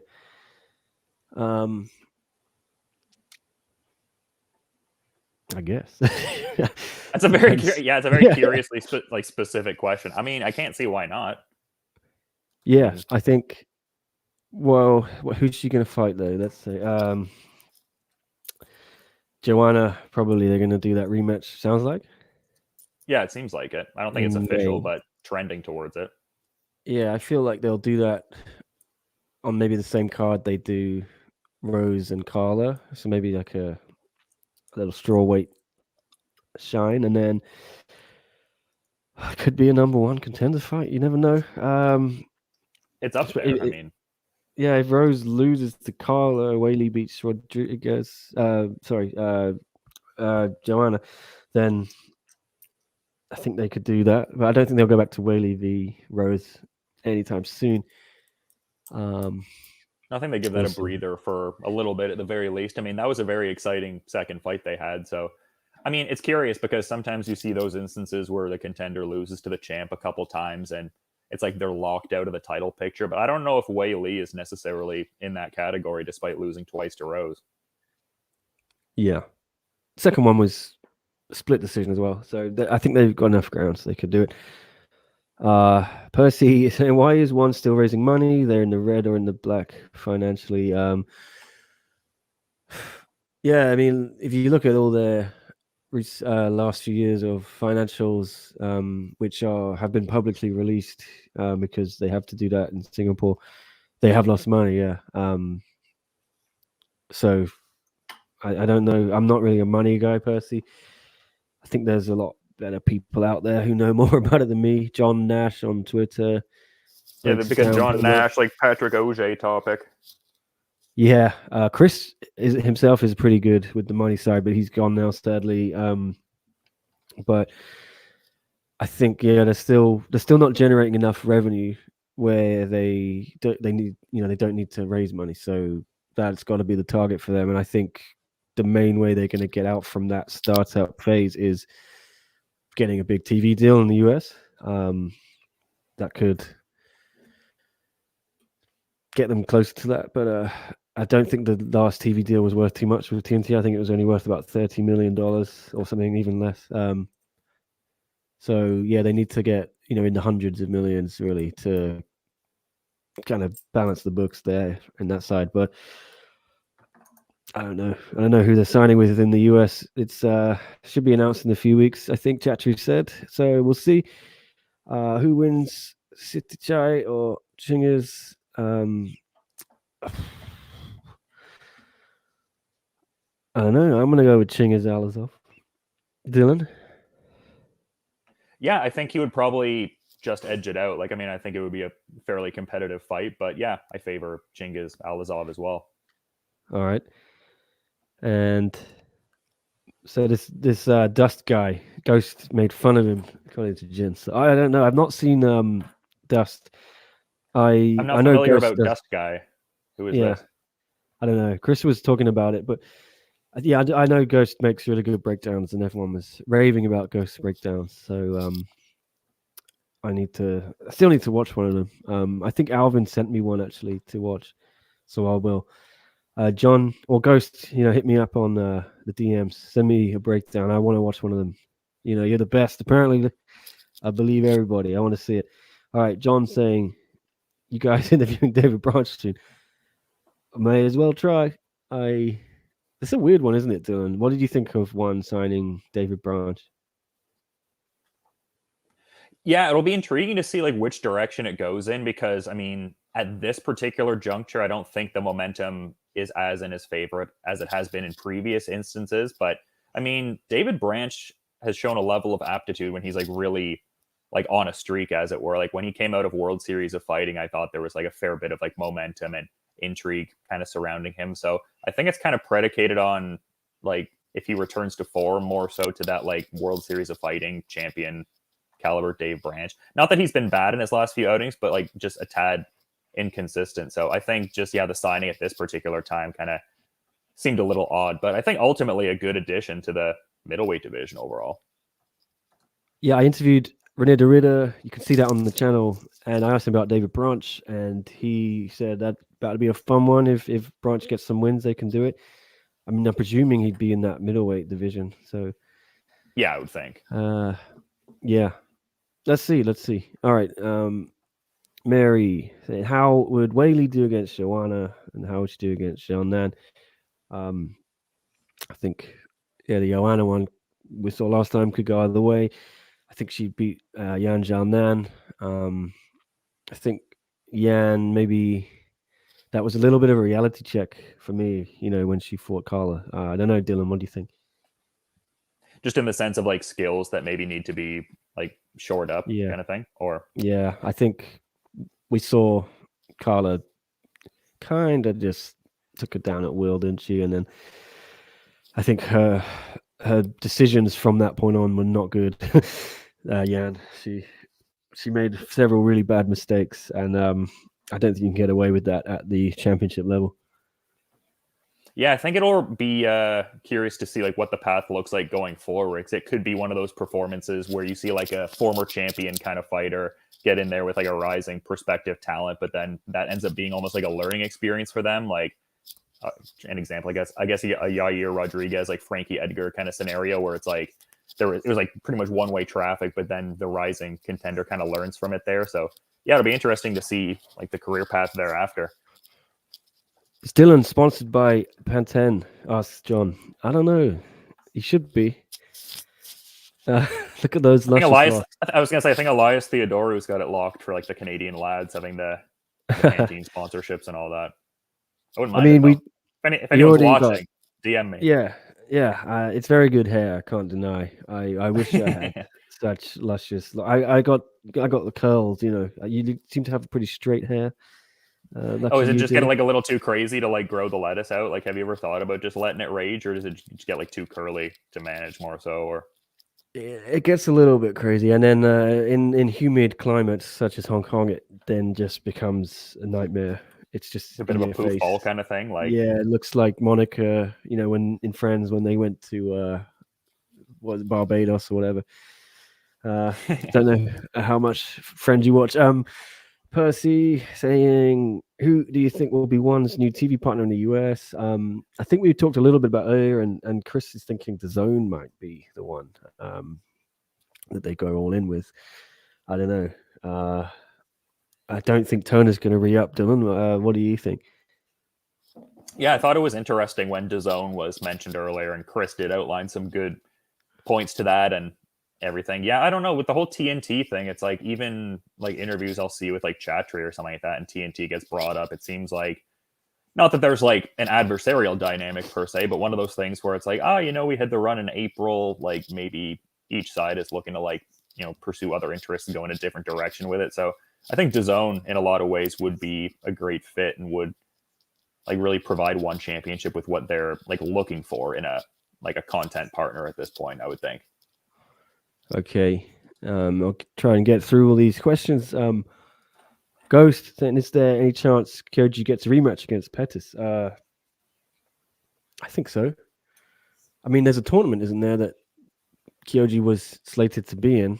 That was announced before that fight. So depends on the severity of the knockout and the amount of time Kyoji needs to recover from that. But in theory, Kyoji could get through that tournament all the way to the final. I don't know if they've released the brackets yet, have they? Were they already? Not that I've seen, but maybe. That's going to be a crazy tournament, though. Bellator's got a really good bantamweight category mapped out. Yeah. Let me see if I can find it. I don't know if they sort of already announced an immediate rematch between them in the brackets. I don't think they did, but anyone knows, let me know in the chat. But in theory, yeah, they could meet again. I think the brackets are here. Yeah, so no, that's the light heavyweight one. I don't know what I'm doing. We'll see. If anyone knows, put it in the chat. I'm not sure if they've announced that yet. I think the move would be to have Kyoji and Pettis on like opposite sides of the bracket. Yeah. And I think that if Kyoji's okay, he'll find his way to Pettis again in the final if Pettis gets to the final. So given he is that good. John KL says, I like it because one's middleweight and light heavyweight so thin. I think that's David Branch joining. Yeah, agreed. We may as well get anyone in at this point. There's no one in that. I believe he held like multiple titles in World Series of Fighting at middleweight and also light heavyweights. I mean, obviously, like there's the difference in the domestic light heavyweight versus like what one's doing. But yeah, I mean, he could have options in a couple categories if he chose to. Okay. Some more comments here. Hi, Kick from Sidichai is very beautiful, says Mel Store. Can't deny that. John KL, any news about new talent coming out of the Shanghai UFC PI? Your guess is as good as mine. I think those 6 guys and girls you saw on Contender Series were, the best of the best that they had there still. So it might be a little concerning given 5 of them didn't get contracts, and only I think it was Mahesh Shate got the only contract out of them. A couple of the decisions were a little dodgy. I think we could have had 2 more wins there or a couple more contracts. But yeah, I mean I've talked about it a lot. I think the Shanghai PI is going to be a little bit more spotlight on it now because it didn't produce the level of fighters I think that the UFC maybe envisioned in terms of getting UFC ready talent, just off a production line. So it's got to be an issue going forward because they put $13 million into that thing, and I'm sure it costs a lot to run and maintain as well. All the training, and you get free food and all that stuff. I'm sure they'll want a little bit more return on that money they put in. But let's see. I think, there was talk of Contender Series Asia again last year when Migu signed that broadcast deal with them in China. So they may try and revive that, but I don't think China's opening up anytime soon in terms of COVID restrictions. So probably going to have to run their Chinese fighters through Contender Series in Las Vegas, and that means, you know, jet lag for them and getting to America late, you know, like a week before the fight. It's not the ideal preparation. You know, you've seen Zhang Weili get into Arizona now, you know, 2 months, 10 weeks before her fight, and the Leech, you know, he's been training at Team Alpha Male for his fights, and I think Song Yadong actually moved to Sacramento, so that's the way forward. Percy picking John Lineker over Bibiano. Who do you think, Dylan?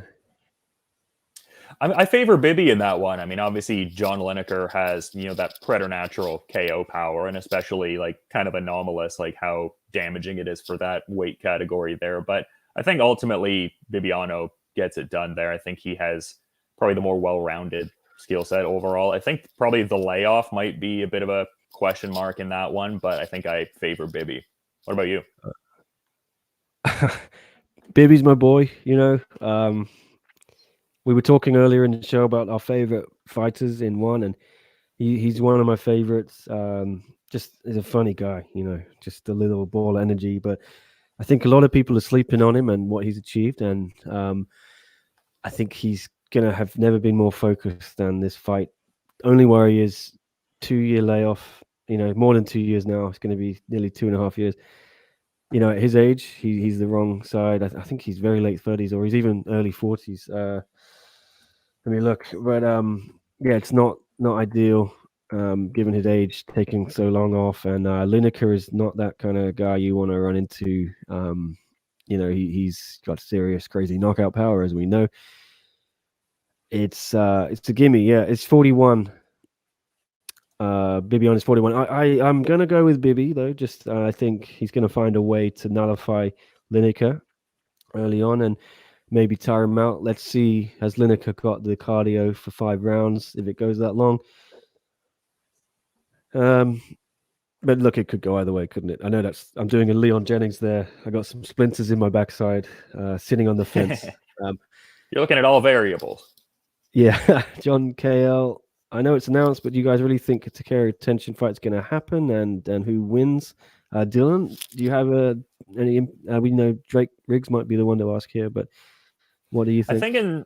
I think with that whole fight, it's like there's certain fights that get talked about to a particular degree, and then it gets to a point where you're like, okay, I'll believe it's happening when they're physically in the ring. But I think ultimately this will be the time that it transpires, just with tension looking to like transition into a full-time boxing career and have this be like his swan song, at least for the time being, in kickboxing. So I ultimately think it does happen. And as far as a winner, I would say tension edges out a decision. Okay. TNT never really promoted one here in the US, says Percy. Yeah, you know, I was saying the same thing during that TNT on TNT series. You know, and it was right after AEW, wasn't it, Dylan? And just never seemed to get any promotion from AEW, even though they were leading into them. I thought that was a huge missed opportunity. Huge missed opportunity. I don't know what AEW were. Maybe they were too salty about it, didn't want to promote them. I mean, you had Vitor Belfort, who lives in Florida and is really good friends with obviously Dan Lambert and all that. They could have done something there. I think a couple times maybe Kenny Omega, I saw him wear a t-shirt saying one championship. But and Rug at one point, like around his one on TNT 4 bout, was putting out like AEW style teasers as well. Like he was like, oh yeah, what do you guys think about me going to challenge for the AEW heavyweight title? Like I think Kenny Omega was the champion at the time, and he's like, what do you guys think about me going in there with Kenny Omega? And I'm like, I would love to see Rug in AEW. I can't lie. A lot of my buddies, actually. It's interesting you say the AEW going into one kind of transition. Like I have wrestling buddies where we were watching AEW, and it's like, oh yeah, let's watch one championship after. And I found they really connected with Rug. And I just kept like putting these scenarios out to them. Like I'm like, how far do you think Rug could throw Darby Allin? Like my buddy was like, oh God, I want to see that. Yeah, I think his build is more akin to a pro wrestler than an MMA fighter. So if you get him like a manager, like a talking piece, I mean, he's just funny, right? Yeah, whatever. I mean, all considered, it was, I think, a huge miss on both sides not to co-promote things. One and AEW and I think all TNT they didn't did do was anything. like, I think all they did was like, I think Kenny Omega did a video where he was like, "Oh, I'm a belt collector, and Shinya Aoki is a belt collector," and I think he was like Yeah, advertising Shinya's Edward Falayang rubber match, I believe. yeah, yeah. I But mean, that was it. there were so many things they could have done. I felt like I was doing their job for them sometimes. You know, in the post fight with Derrida, I called him the belt collector, like Kenny Omega, and then they knocked up some kind of video after that on their socials comparing Kenny Omega and Derrida. I don't know who dropped the ball. Whether TNT just said don't bother, guys. Whether AEW said we don't want to do it. Whether one said we don't want to do it. We don't want to be associated with pro wrestling, which would be Yeah, well, that's just stupid. it. Yeah, it's like you Mm. wonder like who made that decision because it seemed. I mean, I guess because both of us are pro wrestling and MMA fans, maybe we think it's like the perfect crossover. But who knows? Maybe something popped up with one of the parties where it didn't seem like the move. I feel like it's a lot of people like both of them, and it's I think within so. the realm. Yeah.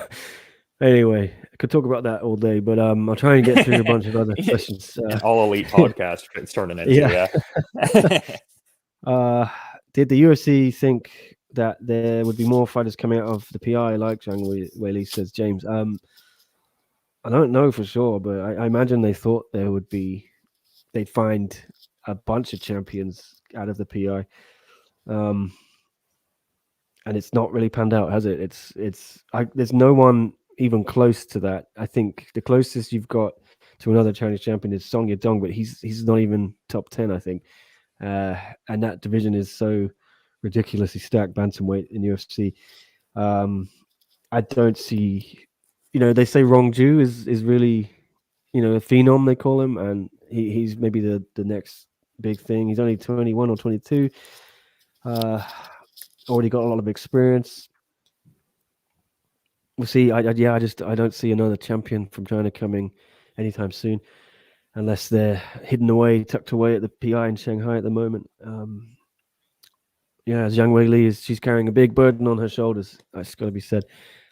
James saying, why does everything that Ryzen promoter Sakaki Bara turn to garbage? I don't know. You watch more Ryzen than me, Dylan, right?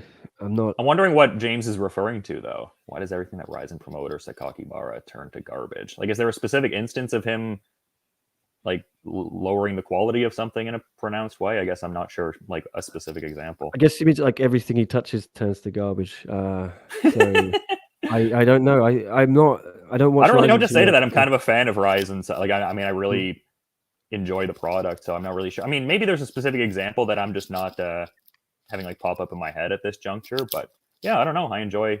Well, there it is. So James added he paid Mayweather $9 million to be Ryzen's best star. Oh yeah, I mean I agree that was stupid, and I think everyone agrees with that.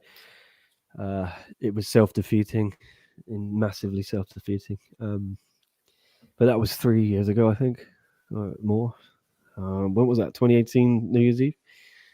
Yeah, I believe so. I think. Mean, although in Japan it's kind of interesting though. Like I feel like in America the viewing public takes in those kind of fights where it's like, oh, this guy got like totally steamrolled. But whereas in Japan, I think like the optics of it are more so like, oh, this legendary fighter is coming over, and tension is like wanting to test himself. Like there's like a temerity kind of focus to it almost. Like it's like, oh, he took on this huge challenge and it didn't work out, but at least there's like a level of respect in taking the challenge. I think like the domestic viewers of that were like, oh man, like that's a terrible look. Like Mayweather just starched like your most marketable guy. But maybe in like a localized way, I think they had a bit of a different perception of it because tension is still very much like a big deal over there. Yep, I think Tension's rebuilt his name, reputation enough since then, and you do look at the size discrepancy. If you put Demetrius Johnson in the ring with Kamaru Usman, Usman's going to knock out Demetrius Johnson. You know what I mean? It doesn't. There's a reason there's weight classes in combat sports. That's what I'm trying to say. And those guys were not the same weight class. But it was dumb. I do agree. I don't understand why they did it. Percy says, is there a conflict between One and Evolve MMA since Chetri owns both? So a conflict of interest. A lot of people say that, yeah.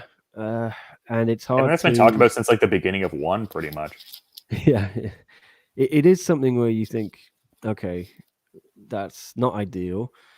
Chatri would say, I mean, I've spoken to him about it before, and he says a lot of people say that to him, but if you look at what actually happens, evolved fighters don't get bias all the time.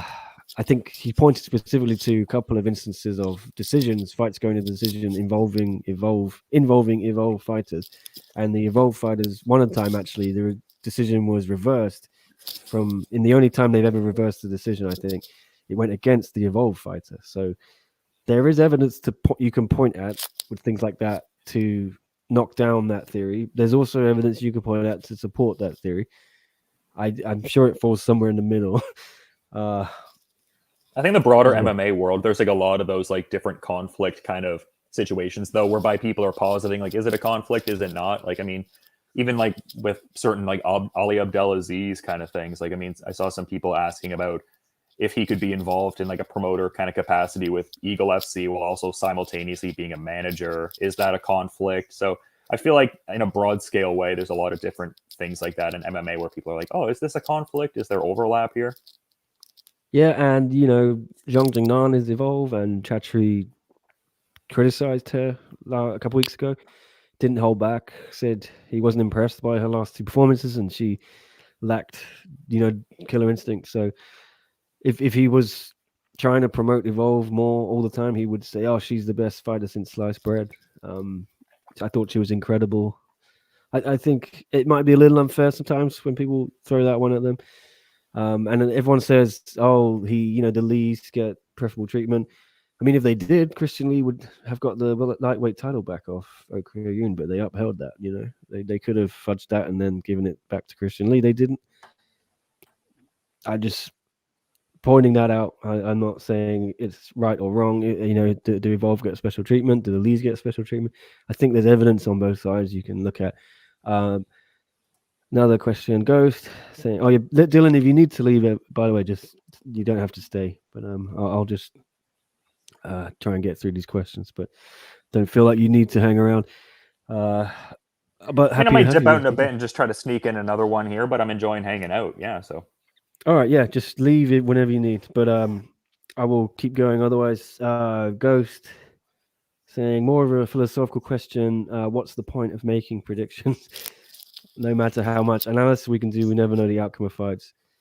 That is very philosophical. We got quite philosophical yesterday. Chris and I, we were talking about, the fighter pay debate. And I don't know, it's what we do, Ghost, isn't it? We talk about it. We give our predictions. A lot of the time we're wrong. And then we talk about it afterwards and we criticize fighters for things that, we wouldn't even ever dream of getting, having the courage, most of us, to get in the ring ourselves, and we criticize them for things we know nothing about. It's the nature of fandom and sports media and things like that. Dylan, do you have any thoughts? I mean, I think it creates like a level of like, I guess, compounded attachment to the outcome a little bit. I guess it's probably like the similar logic people have when they bet on fights and bet on sporting events. Like there's an additional attachment to it where it's like, oh, I picked this person. So you're like really hunkering down and waiting to see if they end up getting the W. So yeah, I think it's just for that like, fun and like sometimes camaraderie kind of based aspect when you're like with a group of people and you're all putting out your picks. And like if your one buddy gets the pick wrong, you kind of like tease him about it and like rattle him a little bit. So I think there's some component like that to it, but yeah, and there could be some arrogance component attached to it too, whereby you want to make the prediction so you can then thereafter like brag about it, like how all knowing you are, like, oh yeah, well, I predicted that and da-da-da-da-da. It's like, all right, man, cool. Well, I called it exactly. Like you get those guys on Twitter thereafter too. It's like, oh, well, I predicted this exactly to the second. It's like, yeah, that's cool, man. Really? Yeah. What do you want? What do you want? You'll get the next one wrong.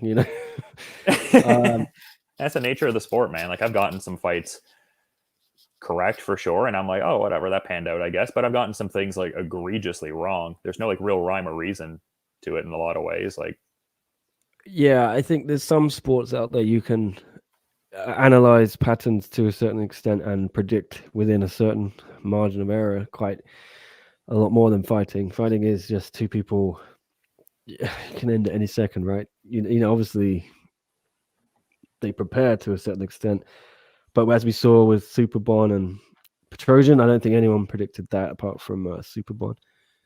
But he practiced that kick over and over again. Anyway, getting off topic, James saying that $9 million could have been used to make a better product 3 years later. Is that the Floyd Mayweather money? Yeah. I agree. I think that was a waste of money. They gave Floyd all that money, and then there was all the shenanigans before that as well, where he initially dropped out of the fight, didn't he? Saying I never agreed this. Then he came back on. I remember one time I was about to fly to somewhere in China, Mission Hills, I want to say like Hainan or something. Pretty much set to go. I got the passport already, and then because Floyd Mayweather was going to announce he's fighting some boxer in China, like a local Chinese boxer, and then the day before it happened, they just said, Floyd's pulled out, and he said he never agreed to do it. And they prepared this huge press conference and everything at Mission Hills, which is, it's just Floyd Mayweather doing what he does. Percy, I think he's looking to do like another curious exhibition bout. I think he's supposed to like box in Dubai on like a helipad or something like that, like fight some YouTube influencer, I want to say. Yeah, Floyd is doing very well, out of these things. He knows how to make money. It's a good gimmick. I mean, whatever. Like you'll fight these influencer kids from different parts of the world, make a bunch of money, go home. Like, and whatever. Some people hate on it, but I mean, I don't know. Like I see so many people making the comparisons with like, oh, look at the guys Floyd Mayweather fought in his last few fights versus like the challenges Manny Pacquiao took on. And it's like, to me, it's just apples and oranges. It's like, you're just like going for different things at that point. Like obviously Pacquiao is like looking to build a legacy more. So Floyd is kind of like, I've solidified my legacy. Everything's all gravy. I just want to go out and have some fun. So it's just, I don't know. I think it's an apples to oranges kind of thing, like entirely different motivations. All right. Tension v. Rodtang. I know we're courting Tension quite heavily. 2019, I think they thought they had him. He was at a new era in Tokyo, that show they did, or it might have been Century, I can't remember. One of the Tokyo shows in 2019. Tension was in the crowd. I think they were confident, he was going to come over and fight Rodtang, and then didn't happen. So I'm not sure we'll see it. I think isn't Tension giving up kickboxing now?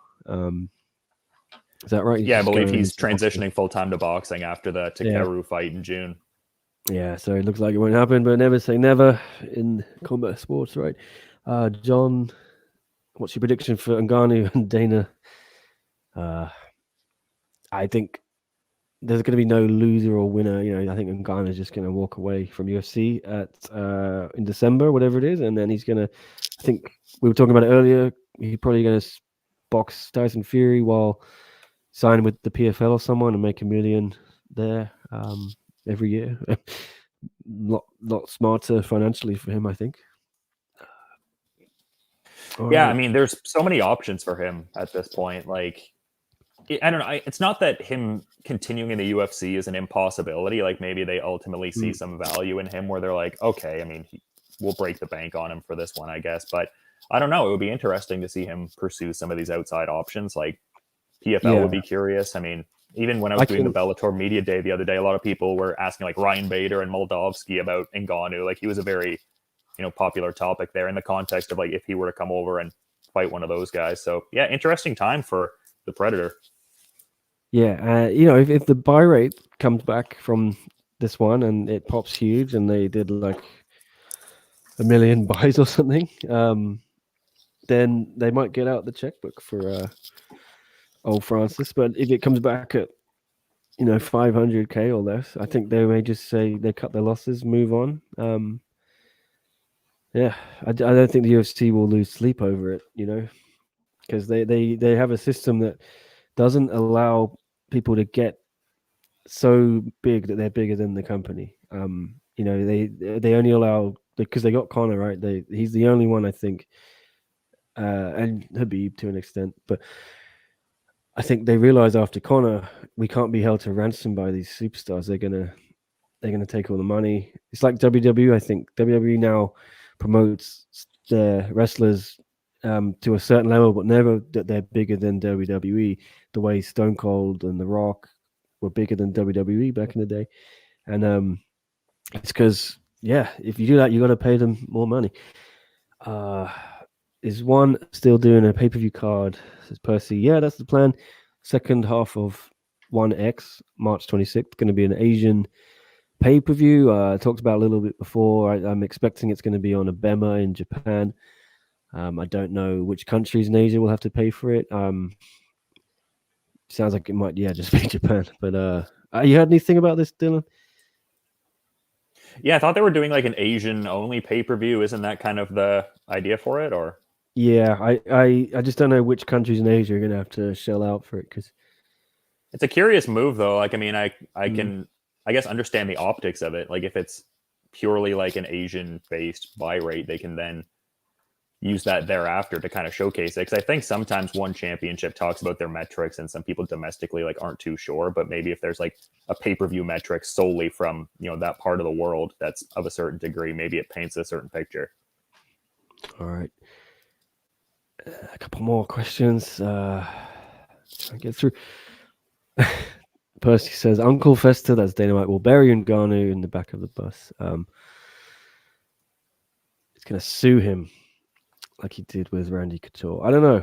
Yeah, they seemed to threaten legal action, didn't they? There was that story emerged as they were on the way to the arena. They got a notice of legal action from the UFC for talking to Jake Paul's manager or whatever it was. And John KL, after Rodtang, DJ, any news of Rodney doing MMA? Let's see how he does, eh? If he can defend DJ's takedowns and survive on the ground, then maybe there's an avenue for him in MMA. What do you think, Dylan? Sorry, in the context of what? Sorry, DJ Rodtang? Yeah, I mean, if do you think Rodtang could go into MMA? I'm saying if he survives a round against DJ in the MMA round, would you want to see him maybe go to MMA more, and he could do what Stamp Fairtex did and transition to MMA? He's been training his ground game for a few years. I mean, I think the vibe I get is that he's kind of like using this fight as like a pseudo like aptitude test for a full-on transition to MMA. I mean, it's curious because he is a cartoonish amount of fights in the Muay Thai realm. So I think sometimes people forget how young this guy is. Like, I could, see him transitioning to like a full-time MMA run, but I think some of it is going to be predicated on how this fight goes in like the MMA rounds. Like, if he gets absolutely worked, I feel like maybe he just sees like Muay Thai as the path thereafter. But I feel like if he has moments, and especially against, somebody of the legendary profile of Demetrius, I could see him wanting to continue in MMA thereafter. All right. Why don't we wrap it up there and see if we can't catch the rest of this media scrum, Dylan? Thank you, everyone, for watching. I hope you enjoyed it. We'll have all of the post-fight interviews that are going to be on this channel a bit later today or tomorrow, wherever you are in the world. And hopefully, there's no UFCs there on the weekend, so we won't be back. But sure, we'll be Bellator. Got some Bellator, yeah. All that. I have the weekend off, though, so I'm going to try and stay away from MMA. Got some plans you're getting up to there? I'm going to go see a friend who used to live in Hong Kong, now lives in London again. We're going to have some a wine and cheese night, I think, is the plan. Oh, nice. And then the Royal Rumble. We might watch that with one of my brothers here. He loves the Rumble every year. He doesn't watch wrestling anymore, but every year he just religiously watches the Royal Rumble. There's a certain segment of wrestling fan that's exactly like that, though, where they're not like quote unquote a wrestling fan, but they're like, oh yeah, Royal Rumble. I mean, I check that out. I think it just evokes memories of childhood, I actually watched the '92 Rumble the other day with my younger brother there. He'd never seen it, and he was getting fired up. The one where Ric Flair went the distance. He was like second or third in there, and he went the full go. With a tear in my eye. That was a good one. I used to watch. I loved '98, and when Stone Cold won, and '97 was fun. I used to watch them all. I love them. There's something about it for some reason. Just no matter how bad WWE is, I'll still watch that every year. There's usually one good like surprise pop, I find, like one return or some Yeah. unique character where you're like, oh damn, it's so and so. Like when Edge came back, that was pretty electric. Like I wasn't really like watching much of the W product at the that time, was- but then I saw that Edge was came great. back and I was like, damn, That was go. great. Yeah. I remember that was pretty good. We'll see. But yeah, fun weekend to be had, it sounds like. I hope so. Yeah. It's my last chance, I think, to relax before the Olympics, the Winter Olympics. So, I imagine that's a busy time for you. Yeah, I mean, given it's in Beijing and all the stuff going on with COVID there, and the boycotts of China, and oh, true. Yeah, I guess it is like a very multifaceted thing, even beyond the It's actual athletics political. component. Yeah. So it's getting a lot of attention from the SCMP, South China Morning Post. So if you care about the Olympics, guys, please go to scmp.com, where I will be writing about sports I've never watched in the last, or not seen at least in the last 4 years, and pretending I know about them. So curling and yeah. But anyway, it's been great fun. Thanks for joining us, asking all the questions, and yeah, we'll see you for Bad Blood. Yeah, February 11th. You're gonna be in the house for that one, Dylan? Oh, I intend to be. Yeah, for sure. Okay. Yeah, we'll try and get the band back together for that one. All right. Have a safe night, guys. See you all.